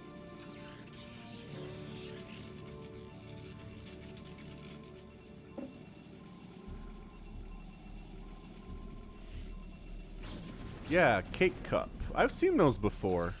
Like mugs, right? You fill a mug with like cake batter and then you cook it in the microwave and it's cake. In a mug or a cup, as you will. My brain's still on Phantom mode. I'm like, who's Phantom here? Wow, that's a lot of gateways early. That's pretty intimidating. Probably the Phantom. No, there isn't a Phantom. Amendment's like, we're ready to go. I got some zealots. Let's murder someone. Got a bloodlust. Got a bloodlust that just can't be sated. Oh, what the? How did you sneak in here? Amendment's losing some early probes, which is really bad. Dude, it's 3 shots to kill a probe and 2 to kill a drone. Oh my gosh, another one died. Okay, so Amendment's economy is not as hot as it was. Meanwhile, Team Red making a concerted push at not trying to kill the Zerg player, but this guy does not have a lot of stuff at all over here, does he? John Doe trying to play Terran, getting absolutely rushed. Help! Help me, he says.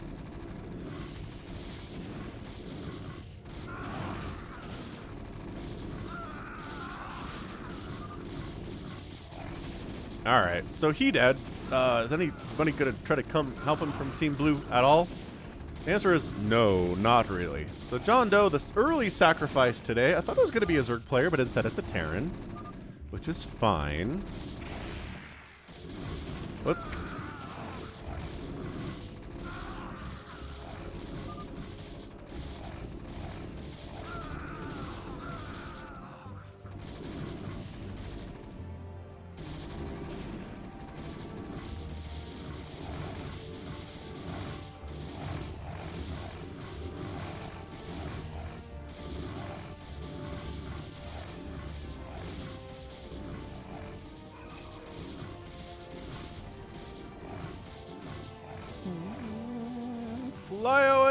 Fly away buildings, our Zerg friend will keep us alive. Yeah, I agree, Dave C. Like, there's no counterattack. Team Blue's just like, alright, that sucks. Too bad.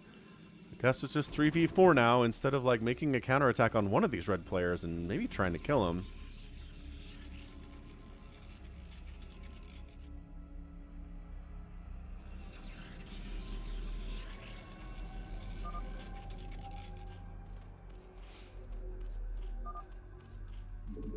Where do we go next? What is the plans? Oh, also I've been playing a lot of Elden Ring recently, which has been a lot of fun. Definitely challenging, but it's within the window of challenging where it's not so challenging I hate playing it.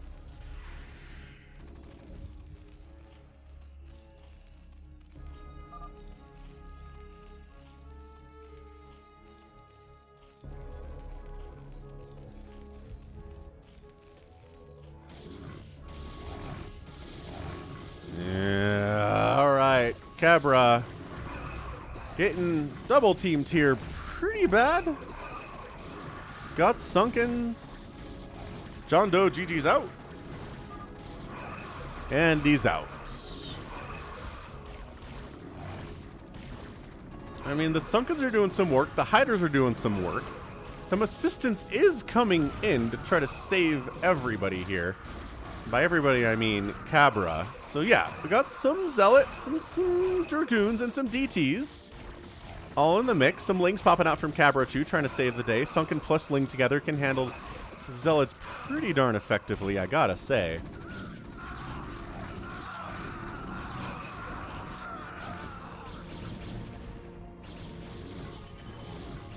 Trying to come with more red stuff to take down Cabra, but no, says Team Blue.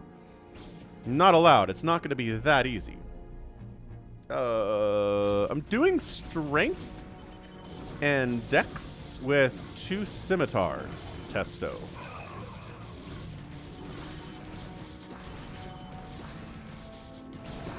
So Warrior build. Just keeping the 2 swords and upgrading them.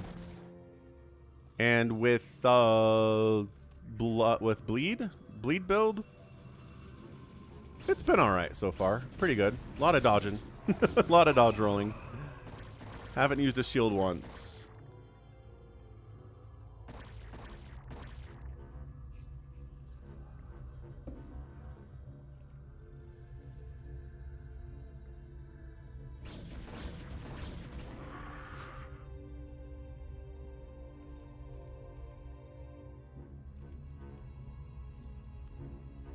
I don't know. Like, Blue's doing all right. They kept Cabra alive. He's pretty good. John Doe being dead is an issue, though. Gotta admit. John Doe, I felt like was going to be a stronger player for Team Blue. If he's gone, that is not good. Marcio. Toy Cop can fill you in on that stuff.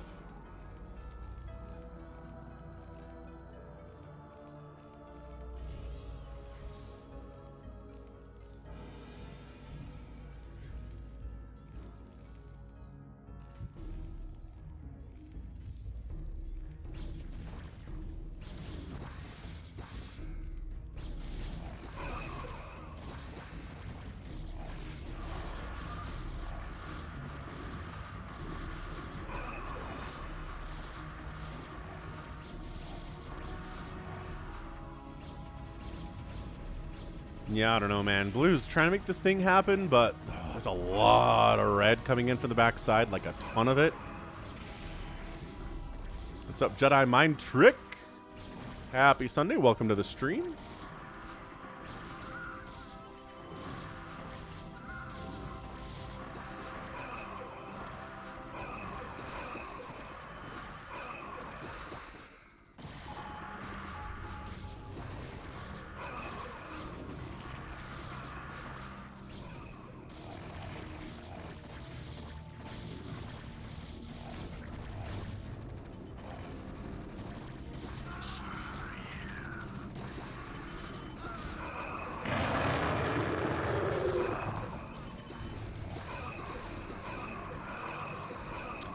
Marzio, thank you for joining the Zergling level of the channel. Appreciate it. Welcome aboard. New memberships are always very appreciated. Very cool stuff. Just starts at a couple bucks a month if that's something you feel like you can do. If not, don't worry about it. Obviously. But, you know, if you want to, the option's always there. If you want to support directly through YouTube, great. If you want to support through Patreon, you can do that too. One-time donations at paypal.com to falconpaladin@gmail.com as the recipient address will work for me as well if you don't want to set up a recurring thing. What's up, Egon? A Stockings channel? What the heck is a Stockings channel? Yeah, so Blue tries to make this thing happen, does get shut down. Teamwork is pretty good here at this stage, I gotta say. I'm pretty impressed with both the teams working together. That's a nice double NG Bay wall with tanks and Marines behind it. Fantastic.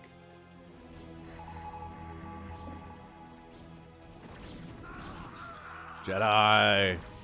No one's ever late or early to the stream. You're here when you get here. It's fine. Not worried about it at all. So Blue making another push on Zerg, but then the attack to the south might be problematic for, you know, the south.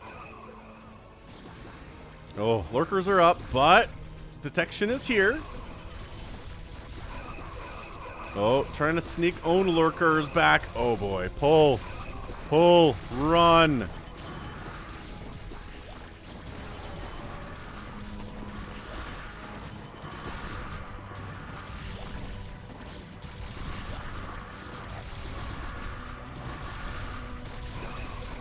There's no detection here to see these lurkers for Tuna, though. Oh, he bringing all his drones back in. Don't do that.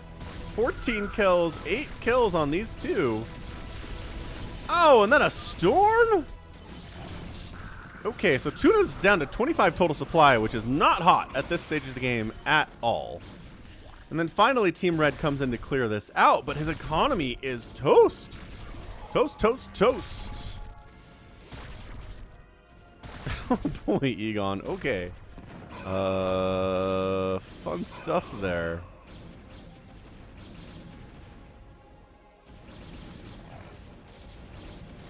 Thanks, Toy Cop. Got it.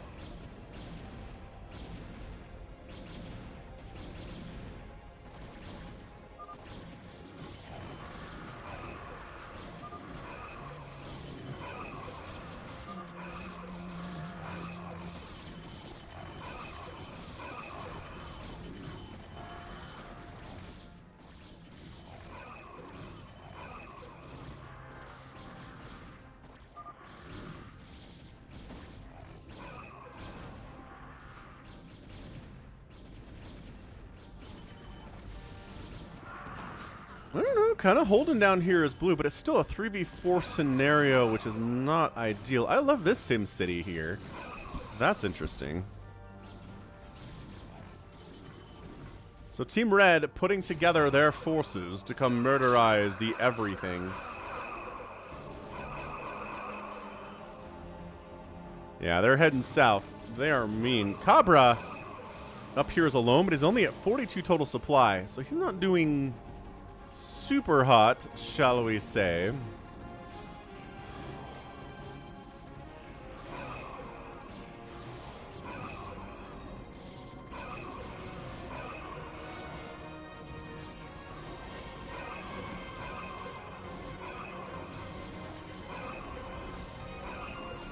It's two Protoss down here, alone against the world. They got Protoss attacking them. They got Terran attacking them. Marines, tanks, Dragoons, High Templar are here as well. This is going pretty poorly for Team Blue, but as we expected, unfortunately for them. This Red's not even assisting in this battle at all. And our Zerg player, Cabra, is sending some Hydras down, like 10 of them. That's good, I guess. Yeah, Egon, I work tomorrow, Monday through Friday.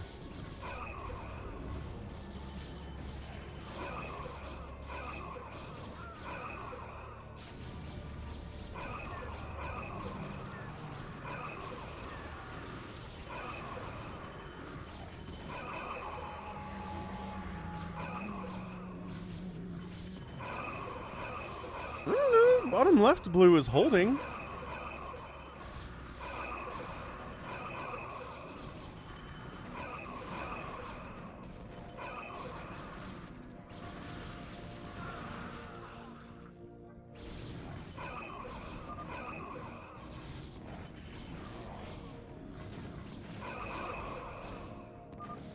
Cabra's mad about Terran. AI keeps getting irradiated. Is he irradiating the drones? Oh yeah, that drone count is 0 on the minerals right now. That's not good. Is that what's happening? What the heck? I don't know what the typical is, Egon, but I have unlimited time off. My boss has decided, or my employer has decided that we get unlimited time off, which means I can take whatever I want. I think last year I took 6 weeks of vacation, and this year I'm planning on taking 7 at least. It's weird. Unlimited time off is crazy. Hey, what's up, Bell Black? So I understand, I don't know, like it varies a lot. The place I'm working now by far gives the most vacation time of anywhere I've ever been. And I mean, infinite is infinite, right? So could I take the rest of the year off? Technically, yes. But at the same time, no. It's very weird. Alright, Twisted, GG's out. Good stasis here. Our only dude left in the game is Offense, who again, pretty good player, pretty good macro player for sure.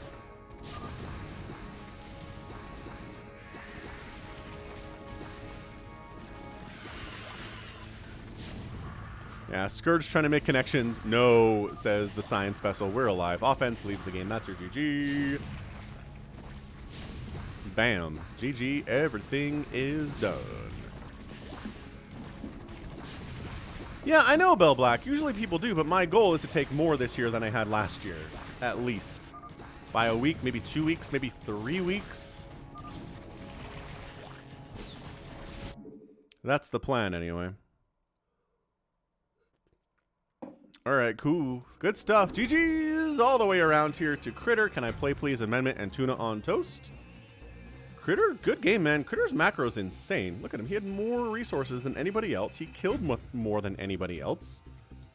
That's crazy. Way to go, Critter. Been practicing, man. Been playing hard. Alright, sweet. We're going to do free-for-all on a version of Station Unrest that Litany of Fear made for us. I need to find it in this ginormous list of maps. Updated Turbo, Hunter, State, Falcon Unrest. That's what it is. It's Sunday. Guys in chat are restless. Artosis has his Ape Laser. Falcon has his Coke Zero. Can you regain control? So just some changes here on this map. I don't think any of them are crazy. Okay, let's do this thing.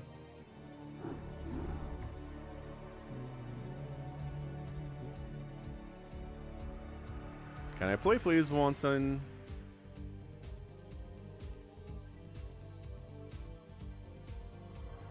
Yep, Terrible Mustang is Marzio, new member of the channel.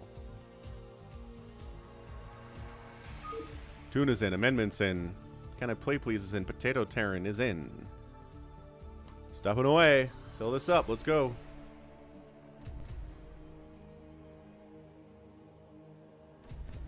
Happy birthday to JCC's best friend. Happy birthday to you.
All right, here we go.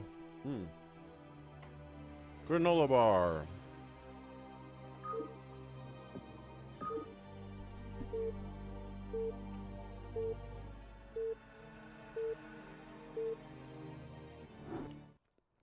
That's dumb. Bell Black. I hope that doesn't happen. I mean, we've only had it for this year, so we'll see. What's up, Ryan Christopher Nacario?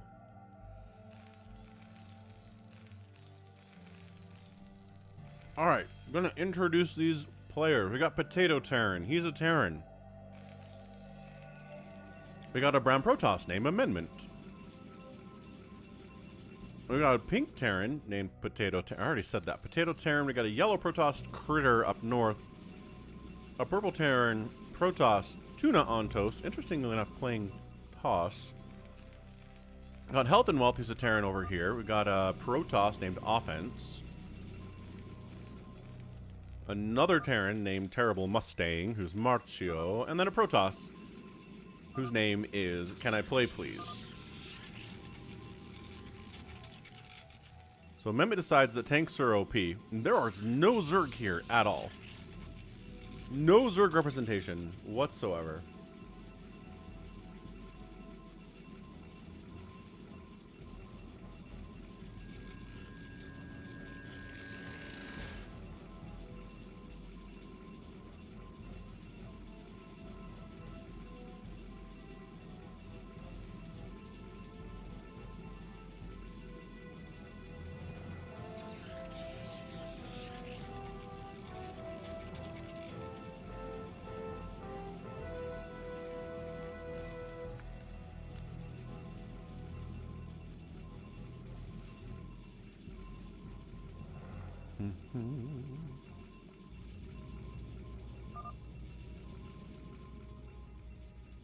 PotatoTerran's like, I'm massing ghosts, he announces at 1:55.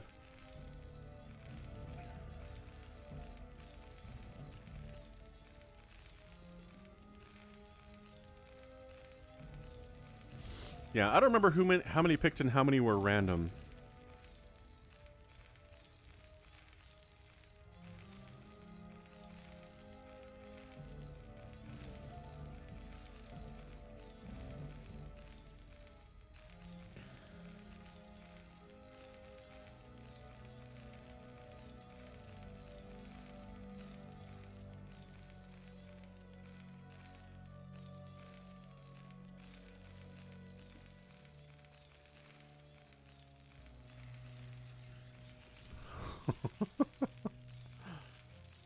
Noah's Ark representation? What? I don't know what you mean, Richard. Litany Against Fear made edits to this map. Like, he said something about stairs to nowhere. Like being more stairs to nowhere or fewer stairs to nowhere. More like ramps instead of stairs, maybe? Can't remember what it was. Maybe Litany in chat can tell us what's going on, and I'll relay it to people that are watching.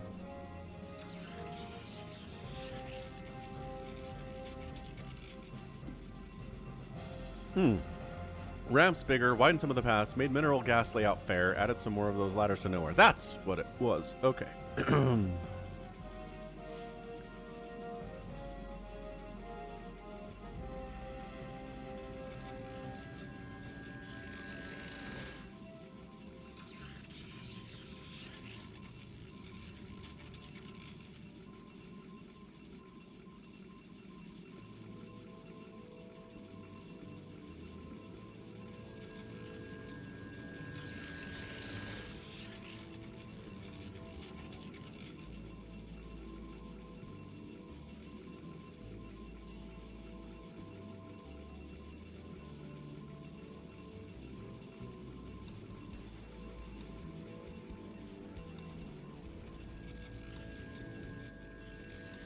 I heard some attacking. You can't get away with that with me.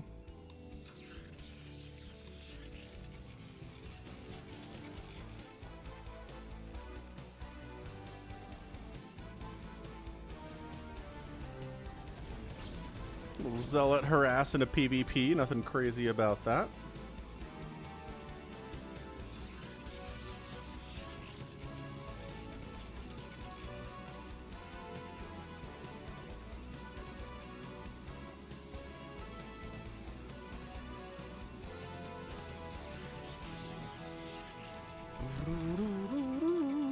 Alright, so the question is in free-for-all, does everybody just turtle up and try to stay alive, or they want to kill their neighbor and take their resources, which is something I kind of want to be thinking about, honestly, when it comes to a free-for-all, because resources are pretty scarce.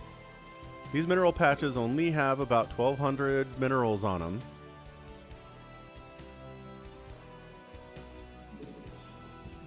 $1,500 minerals on them, right? Oh, there's some stairs to nowhere. Go stairs to nowhere.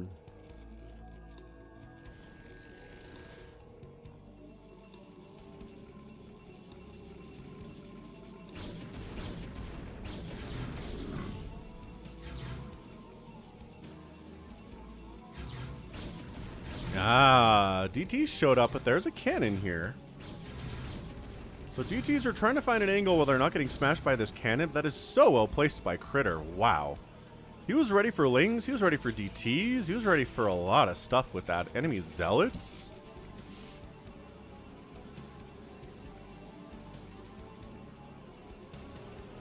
Subtitles are funny. YouTube does pretty well with them, but, you know, every once in a while. Every once in a while it messes up, especially if it's a word it doesn't know, like Hydralisk or, you know. What's a word? Dragoon? I guess Dragoon's a word it knows. How many words in StarCraft are entirely made up, right? Because Zealot's a word. Dragoon's a word. I guess Ultralisk, maybe? That's a new word. Defiler, Queen, Guardian. Mutalisk is probably a made-up word. Firebat. No, Firebats are a thing. Marines are a thing. Tanks are a thing. Wraith is a thing.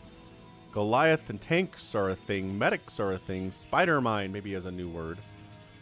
Is there a whole list? There's got to be a list of just words that are entirely made up for StarCraft.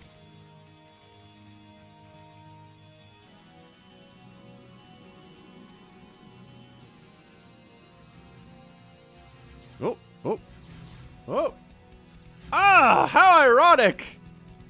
Offense went for DTs and then got DT'd by Can I Play Please?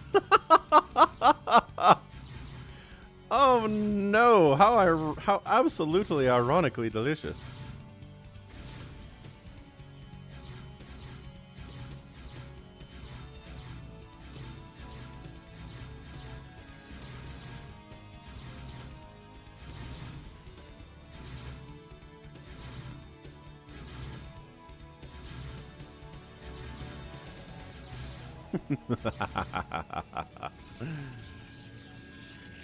No, it's not Tentenju, Zealots and Dragoons and Nexus and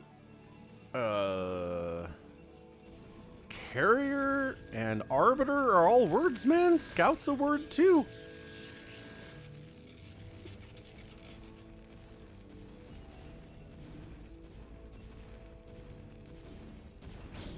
Got a kill zone. Pylon. It's always, man, when you can hear something attacking, but you can't see any colors that are in conflict with each other, it's like, wait, what? What?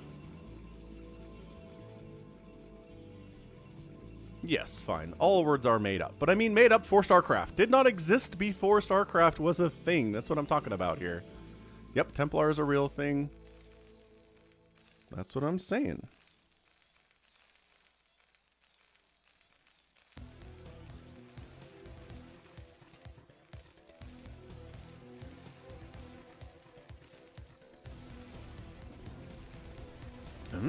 Okay. Ire, Zelnaga. Yep, nope. I agree.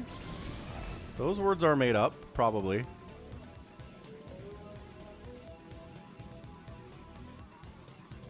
Yeah, that's fair too, Richard. Sometimes you gotta cast and speak real fast. And then YouTube says, nope. I don't know what's going on here at all.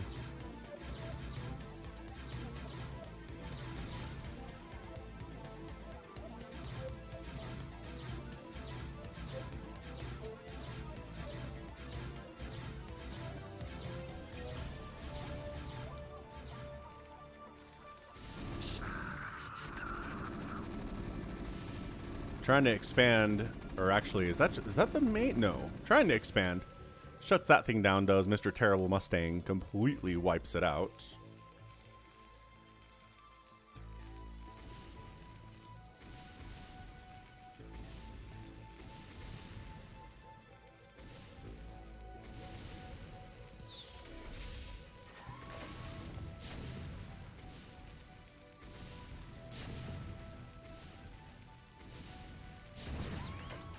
And there we go. There is our mech and the mech stuff.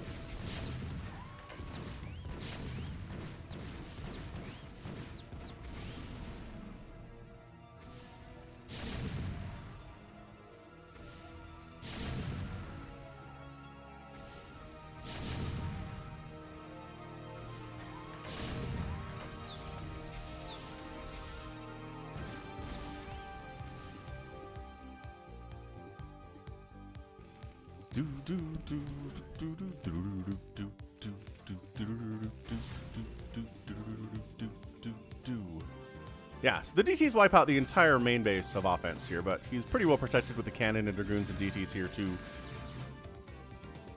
More DT shenanigans from Amendment, trying to go after Tuna, but that doesn't work out very well at all.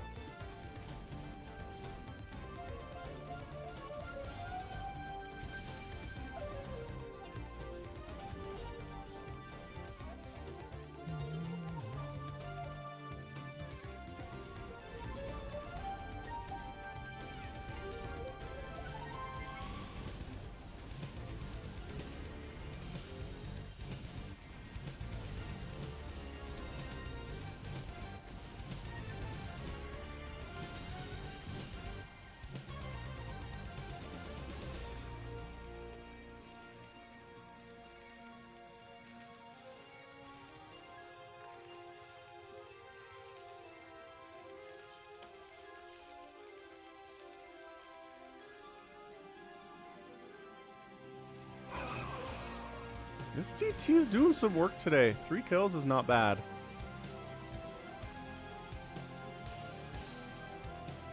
Kaprulu sector, that's a good one, Egon.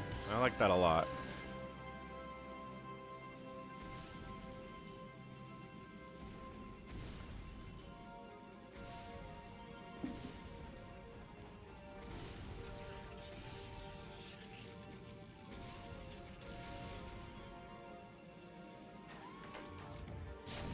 Nice. Little tank high ground position here from Mustang going after Health and Wealth's base. Excellent, excellent. And then just kind of a lot of standoffs in some places. I think that's what happens when you don't have any Zerg in the game, is it gets a little bit like everyone takes their own corner and doesn't want to be super aggressive.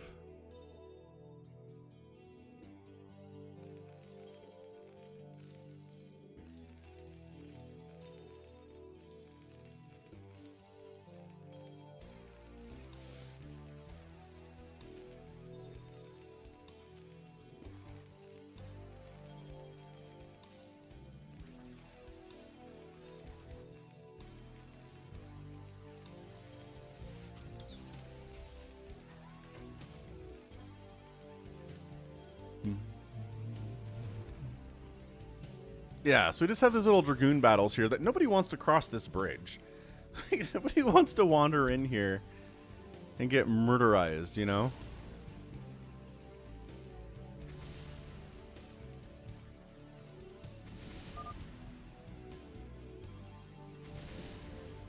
Tuna says, betting on pink?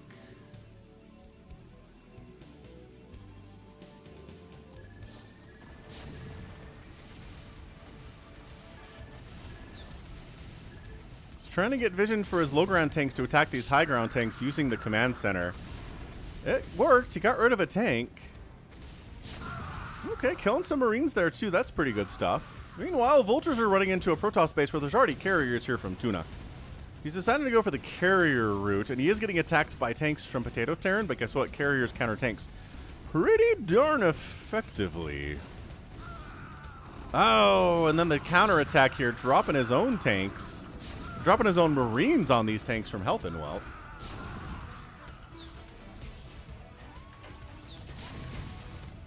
That's what we're talking about here.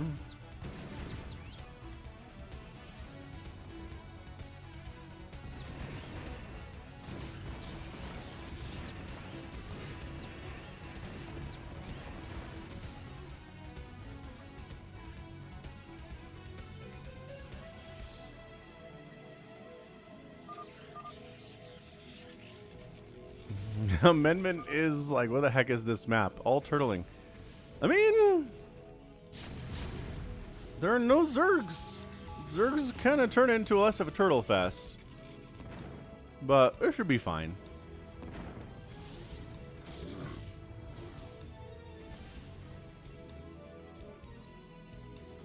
I like having a couple DTs running around for Protoss. That seems like a pretty good move.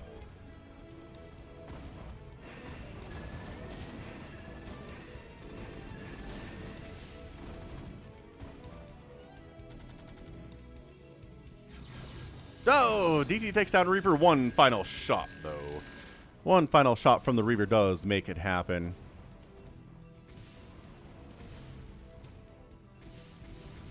Did I accidentally click on Amendment's name? Apparently I did. He's back now, in case you were wondering.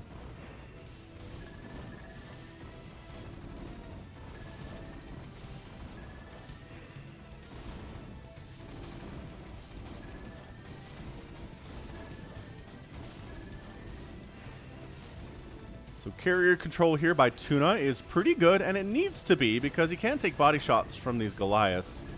Is he doing the stop hold micro? I don't know that he is.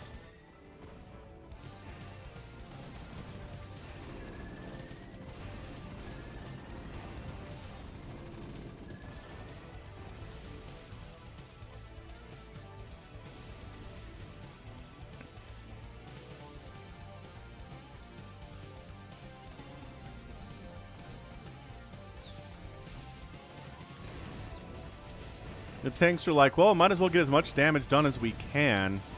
And then maybe if the carriers are busy focusing on the tanks, the Goliaths can get some extra hits off here. And in fact, they do take down a single carrier. And they might get another one. No, they cannot. Down to 100 points, though, so pretty flimsy, weak little carrier there. But he's being protected by everybody else. Yeah, this... This critter amendment standoff is pretty hilarious. Both players have managed to get third bases, which is nice to do and not easy to do on this map.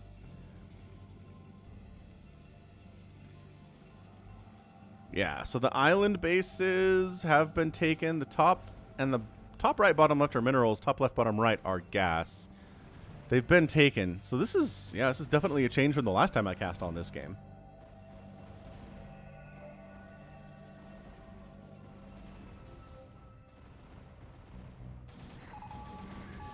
Carriers continually just trying to get some good value here. Just nothing but Marines and Goliaths getting pumped, which is understandable.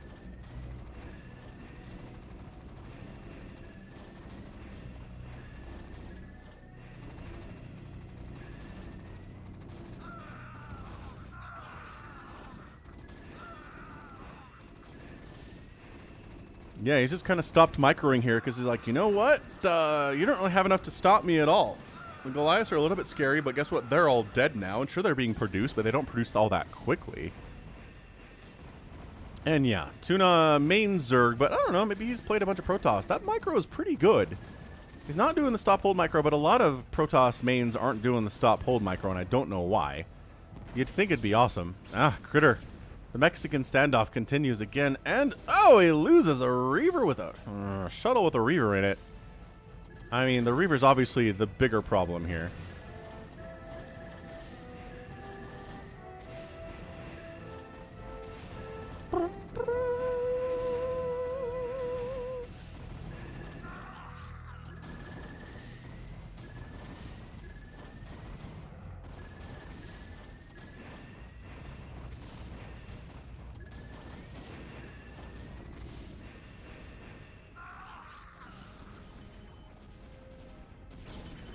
Okay, well, Reaver Tech's here for Critter anyway, but guess what? Storm Tech is out now from our guy, Amendment. So we're going to be able to push on this, I think.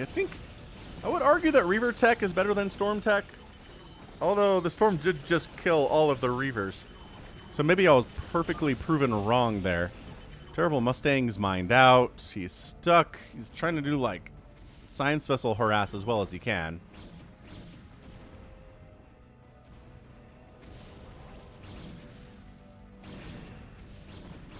Yeah, well, if nobody dying early... Oh, carriers here from Amendment. If nobody dies early, then maybe that means nobody gets a huge bank. And this turns into a situation where there aren't big banks involved.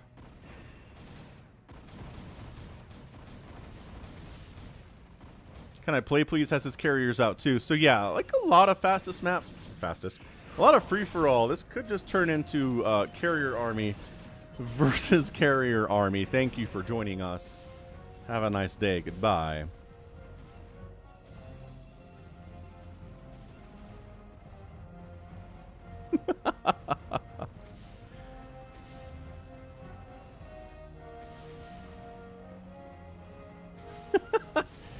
Thanks for the email, Richard. That's really funny. All Noah's Ark representation. Whatsoever. That's funny, actually.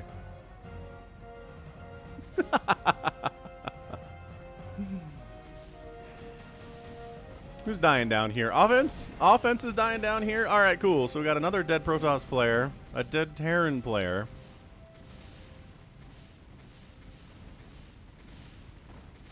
A dead PotatoTerran player.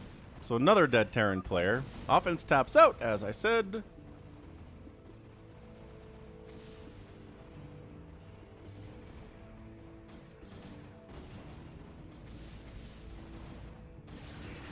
Carrier versus carrier action. Oh yeah, that's what we're here for.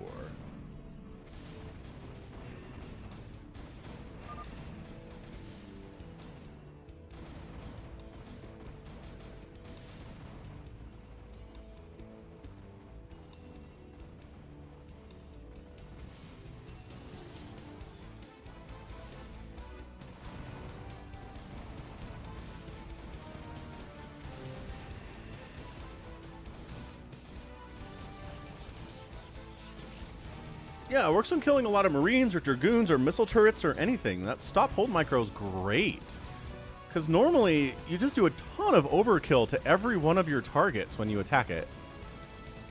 Carriers just naturally, they all attack the same thing, and then they all attack the same other thing, and if they're just, all the interceptors are attacking different things, then there's much, much less overkill. And you kill things more quickly. Overall. PotatoTerran wants to stay alive. I don't know if that's allowed, good sir. I like the spider mines getting set up all around his base.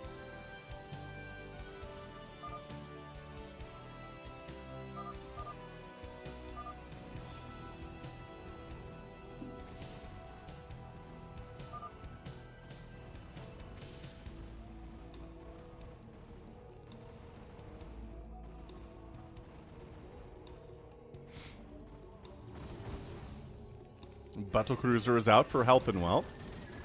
Carrier stack, pretty nice here from Tuna. He's doing all right against Terran opponents today.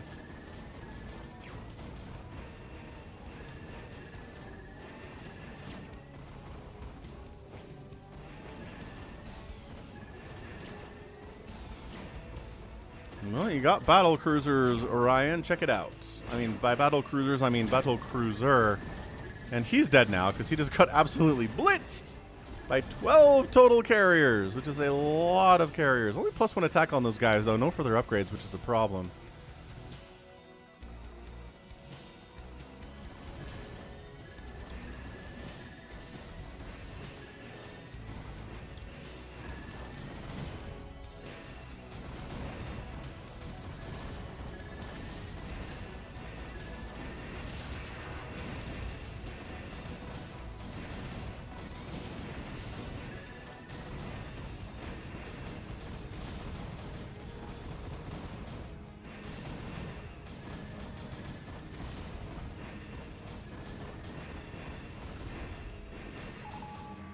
Yeah, carriers obliterating health and wealth here. 12 carriers is just a humongous number. And when you can do it right, when you can get it up to that number and have decent micro, not just like a move into 12 Goliaths who are one-shotting your dudes, you're going to do just fine with them, it turns out. Yeah, so the carriers defending here from Amendment. Trying to bring Reavers to a carrier battle. Not exactly what you want to be doing here, Critter, but what else can he do? I mean, he's got an attack path up this way where he could maybe go after this base of Can I Play Pleases, but dude, Can I Play Please is turning into that dude. I think he won the last one of these two. Pretty much by doing the same thing. Just ended up having the biggest bank of anybody else.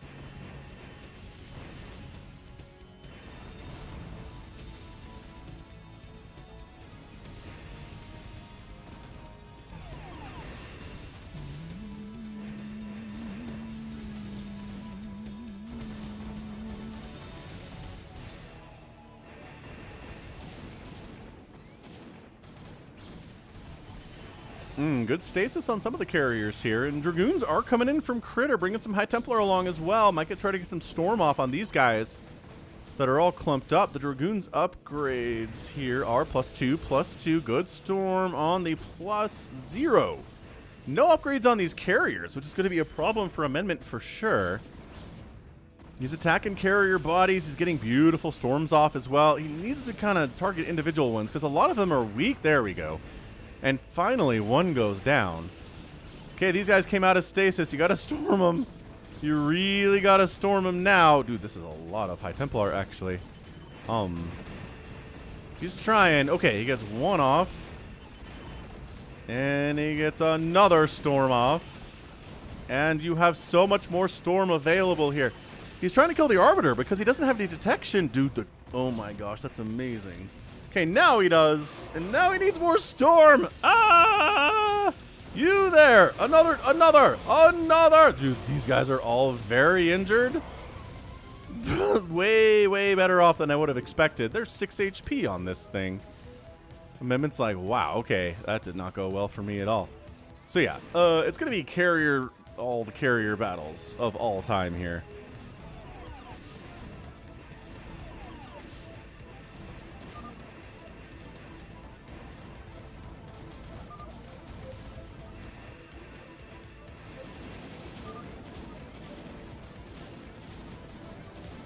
I'm a noob, says Critter.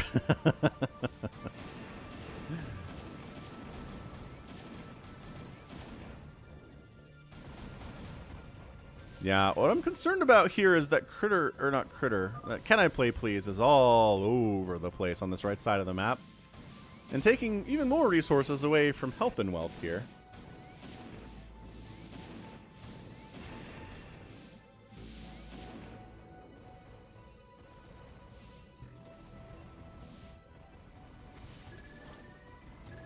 Yeah, trying to drop into a place where there are Goliaths waiting for you is just never, ever going to work out.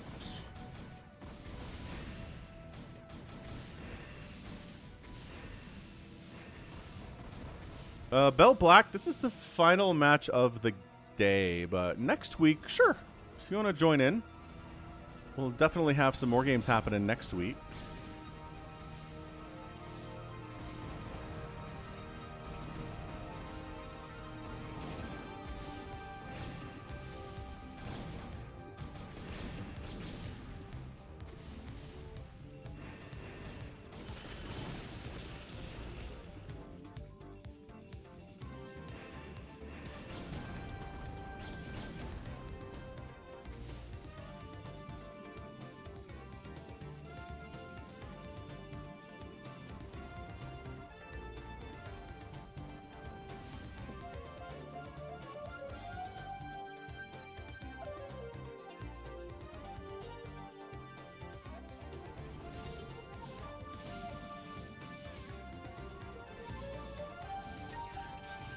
So, I mean, at this point, pick your carrier fleet. Who's going to win this thing, I guess, right? Tunas, Can I Play Pleases, or Amendments? I mean, it's got to be Can I Play Please. He's got the biggest number. He's got the Arbiter tech.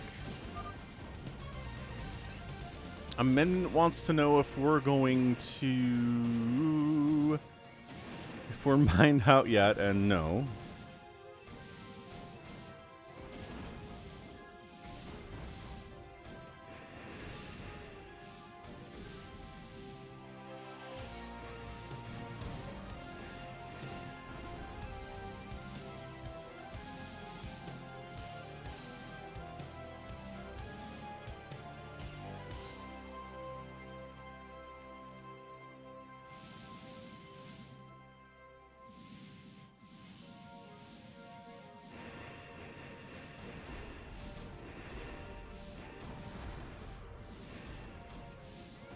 Do we just watch Can I Play Please kind of get a win? Like, Critter and Amendment have been murdering each other, but to their own detriment, right?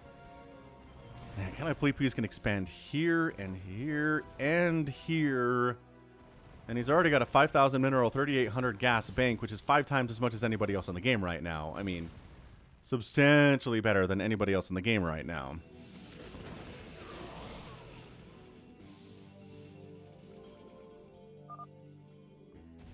GG, health and wealth.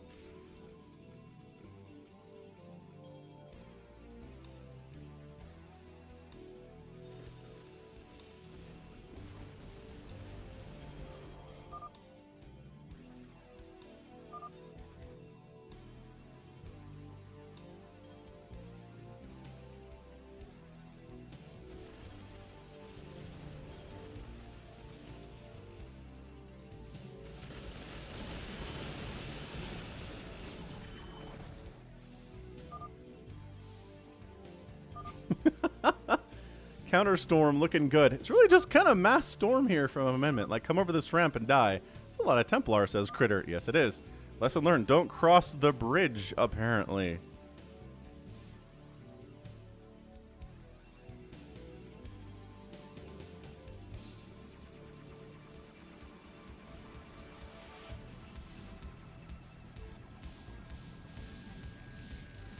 Time for a poll.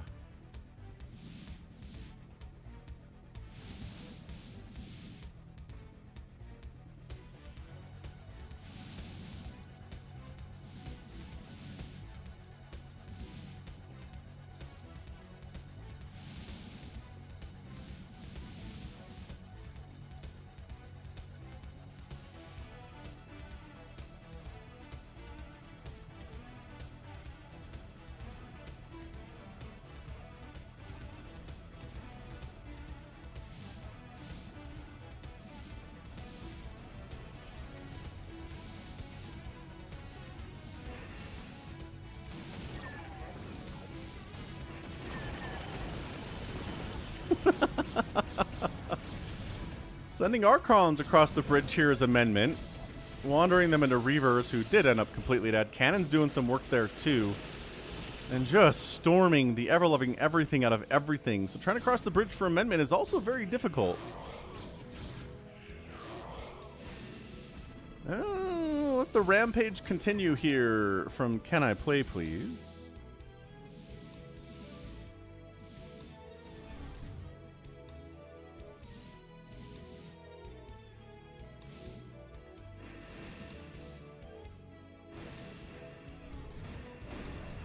Stasis, stasis, the stasis carrier battles have arrived. Everyone's favorite thing about Brood War is watching carrier stasis battles. Who has better upgrades? So it's 302 for Tuna.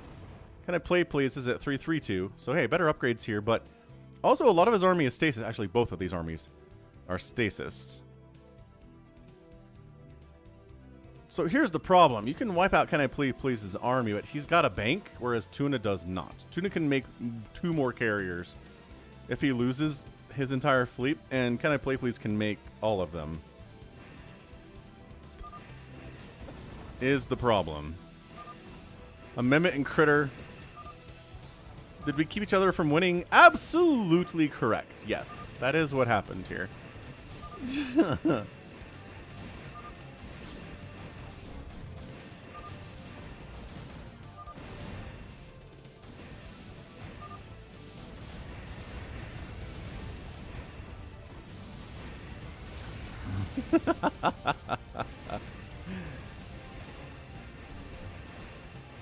Yeah, optical flare would be good against carriers. Let's see. Looking at this, Tuna's at 147 supply. Can I Play, Please is at 178, but stasis is a problem again. God, stasis is so dumb. We need to disable stasis on this map. Can we disable stasis on this map? It just really drags out confrontations that don't need to be dragged out.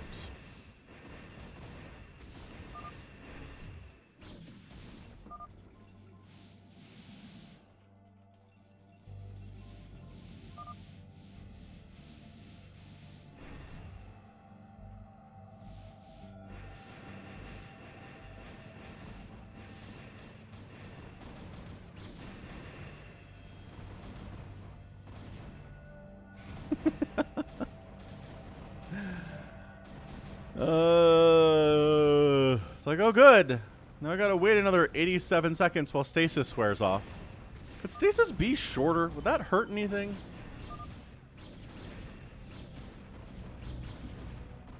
Like, it does what it does, and then you sit around and wait until it's over.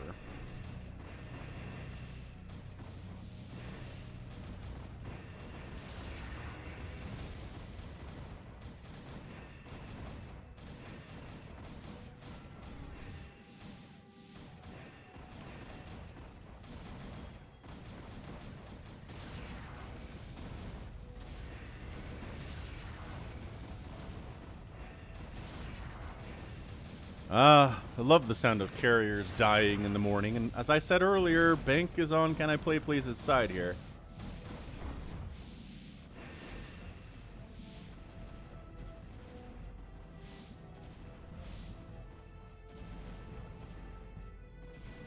So much. So much of Tuna's stuff is in stasis right now.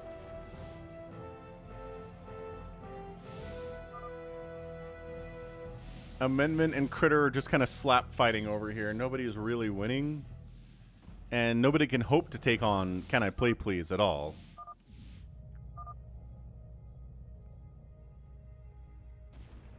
I call truce. Dude, I love this little setup here. All the High Templar in the world covering this bridge. Let's kill someone else. By let's, I mean you.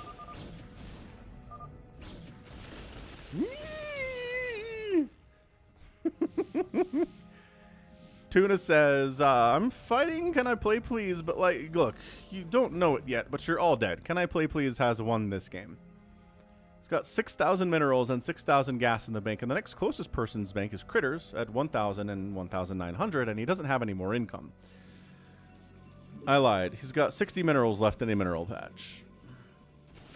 I love this.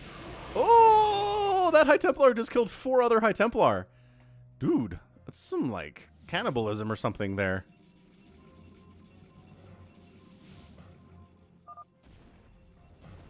Truce not accepted, apparently. Nah, we're gonna just mass High Templar storm you to death.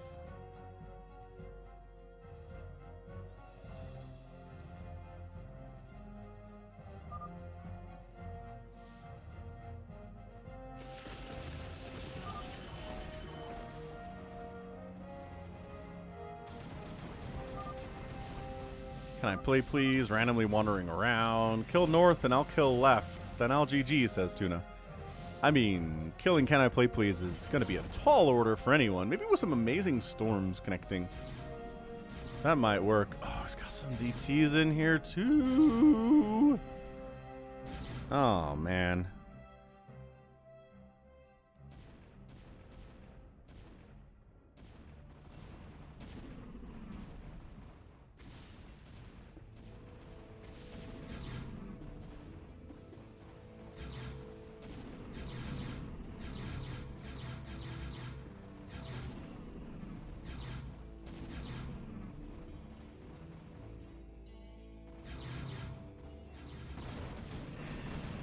Oh, Tuna decided to go left. That's weird.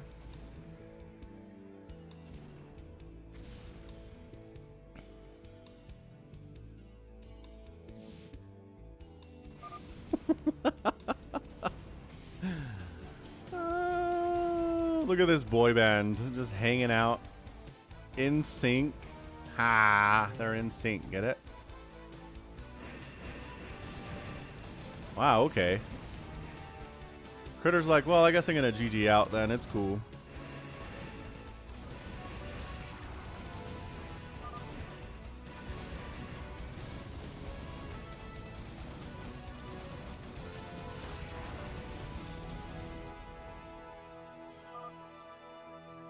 I mean, Critter's one of the last remaining players. That's pretty good.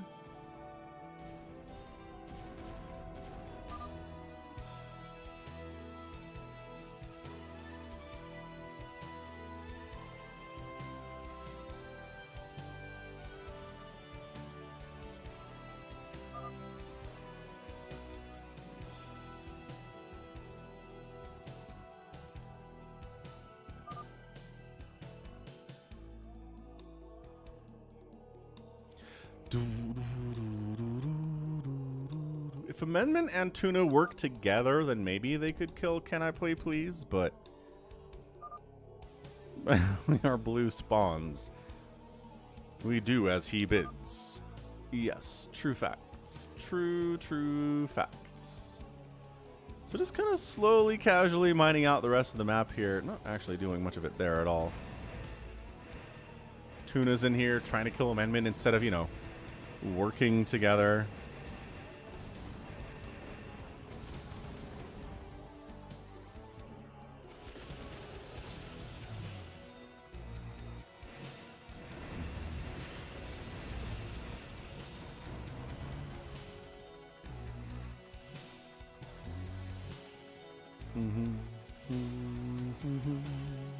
Bum ba-dum bum ba-dum bum bum bum bum bum bum bum bum bum bum bum dum ba-dum ba-dum bum bum bum bum bum.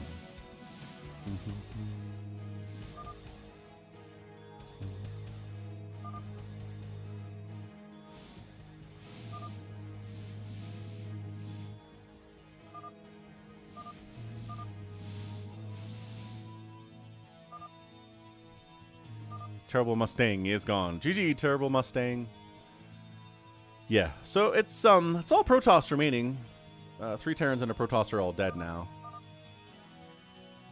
No Zerg representation today either. Amendment's mad at this map because he hasn't been able to move out at all.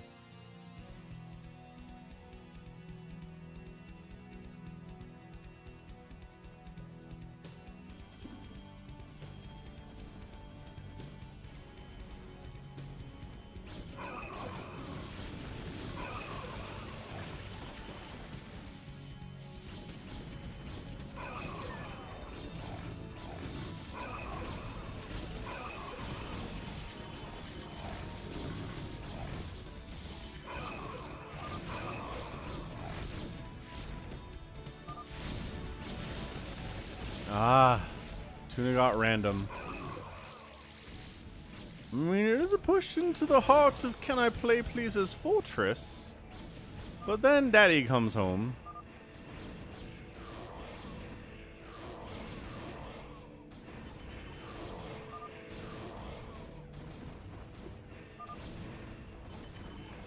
Wasn't expecting any Corsairs.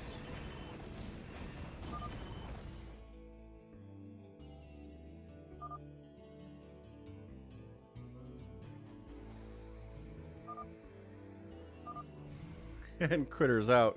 You hurt me good. Says Critter. Or says Amendment. I'm down to 175 minerals and no real way to get any more.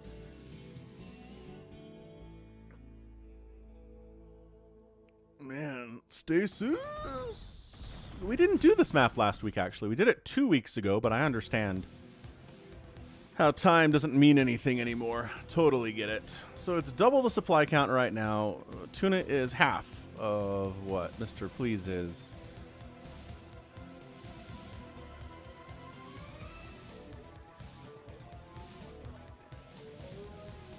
Also, Tuna has 0 minerals left. And having carriers as your main army when you have 0 minerals left is the worst thing in the whole world. Because you can't make interceptors anymore if you don't have any minerals at all.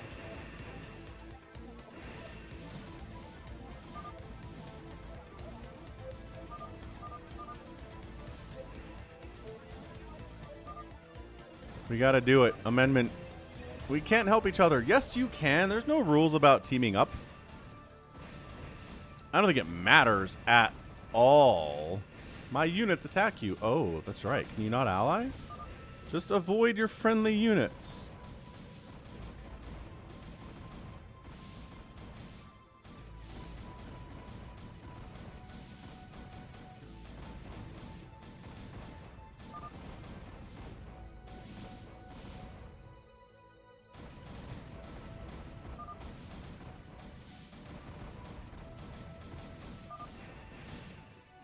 Amendment wants to take him down. Amendment believes. He's on the entire right side of the map. Like, pick somewhere and go right, and you'll find him. All right, here we go.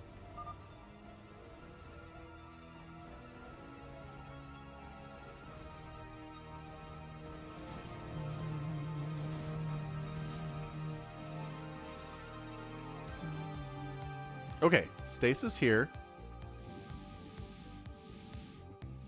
Then maybe storm as soon as the stasis is up. Timing that is difficult, though. Oh, wait. Get out of there. You're going to get your own thing stormed. Run! The High Templar are backing out. They're backing up. He's jumping on. My gosh. He's jumping on half of the army here from Mr. Please. But once again, it's a great engagement. Oh, but Please comes out of it. Great stasis there. Made it to the top 3 with an off race, says Tuna. That's true.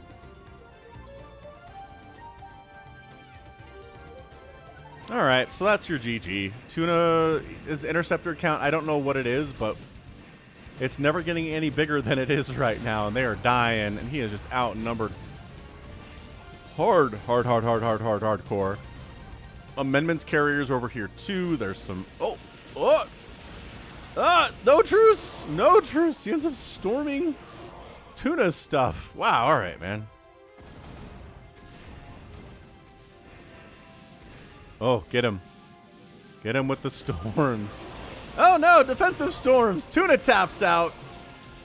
And now it's a 162 supply amendment versus a all the money and all the supply in the world. Mr. Please. And Mr. Please gets a win. A less hard-fought win than the last time on this map. Carriers are pretty good on this map, it turns out. I don't know what's... Okay, so Amendment's carrier army is here. Dun, dun, dun, dun, dun, dun. It is the ultimate engagement between who... No! Why, Why? Why, stasis? Now I have to wait another 98 seconds for this thing to... Yeah, why would you stasis? I mean, it's like I had 6 carriers, man. That's funny. Can I play, please? This is our ultimate winner. He does it again, by Jove. Oh, my game has crashed or something. Come back, game. It's back. All right. GG! 283,000 points for Can I Play Please, 241 for Tuna, 170 for Amendment, 143 for Critter. That's all this tracks very nicely. Tuna killed the most stuff and produced the most stuff and lost the second most stuff. Can I Play Please lost 50 total units today, which is fewer than anybody in the game. That's insane. That's stupid good control. And resources, yeah. Can I Play Please able to take over the right side of the map? Worked out for him. Good spawn location, everything else. Ta-da. So yeah, if you ever want to play with other people who are Falcon Paladin fans, come to the US West BattleNet server. Come down here to the bottom to the chat thing and type a /join Falcon Paladin, like it says right here.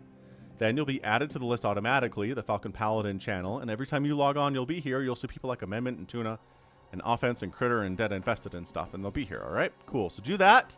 It's cheap, it's easy, it's free.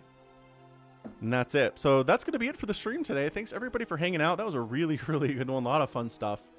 Some good pro 1v1s, some good fastest maps, some good live games as well. Thanks for becoming a member of the channel, Marcio and Marcin. I don't know how to... I can't pronounce either of those perfectly, I don't think. Super chats from Rock Now Radio and Ivan, as well as Kyle and Anthony Stabili came in with one, and Nick T with 2 separate super chats at the same time. So thanks, everybody.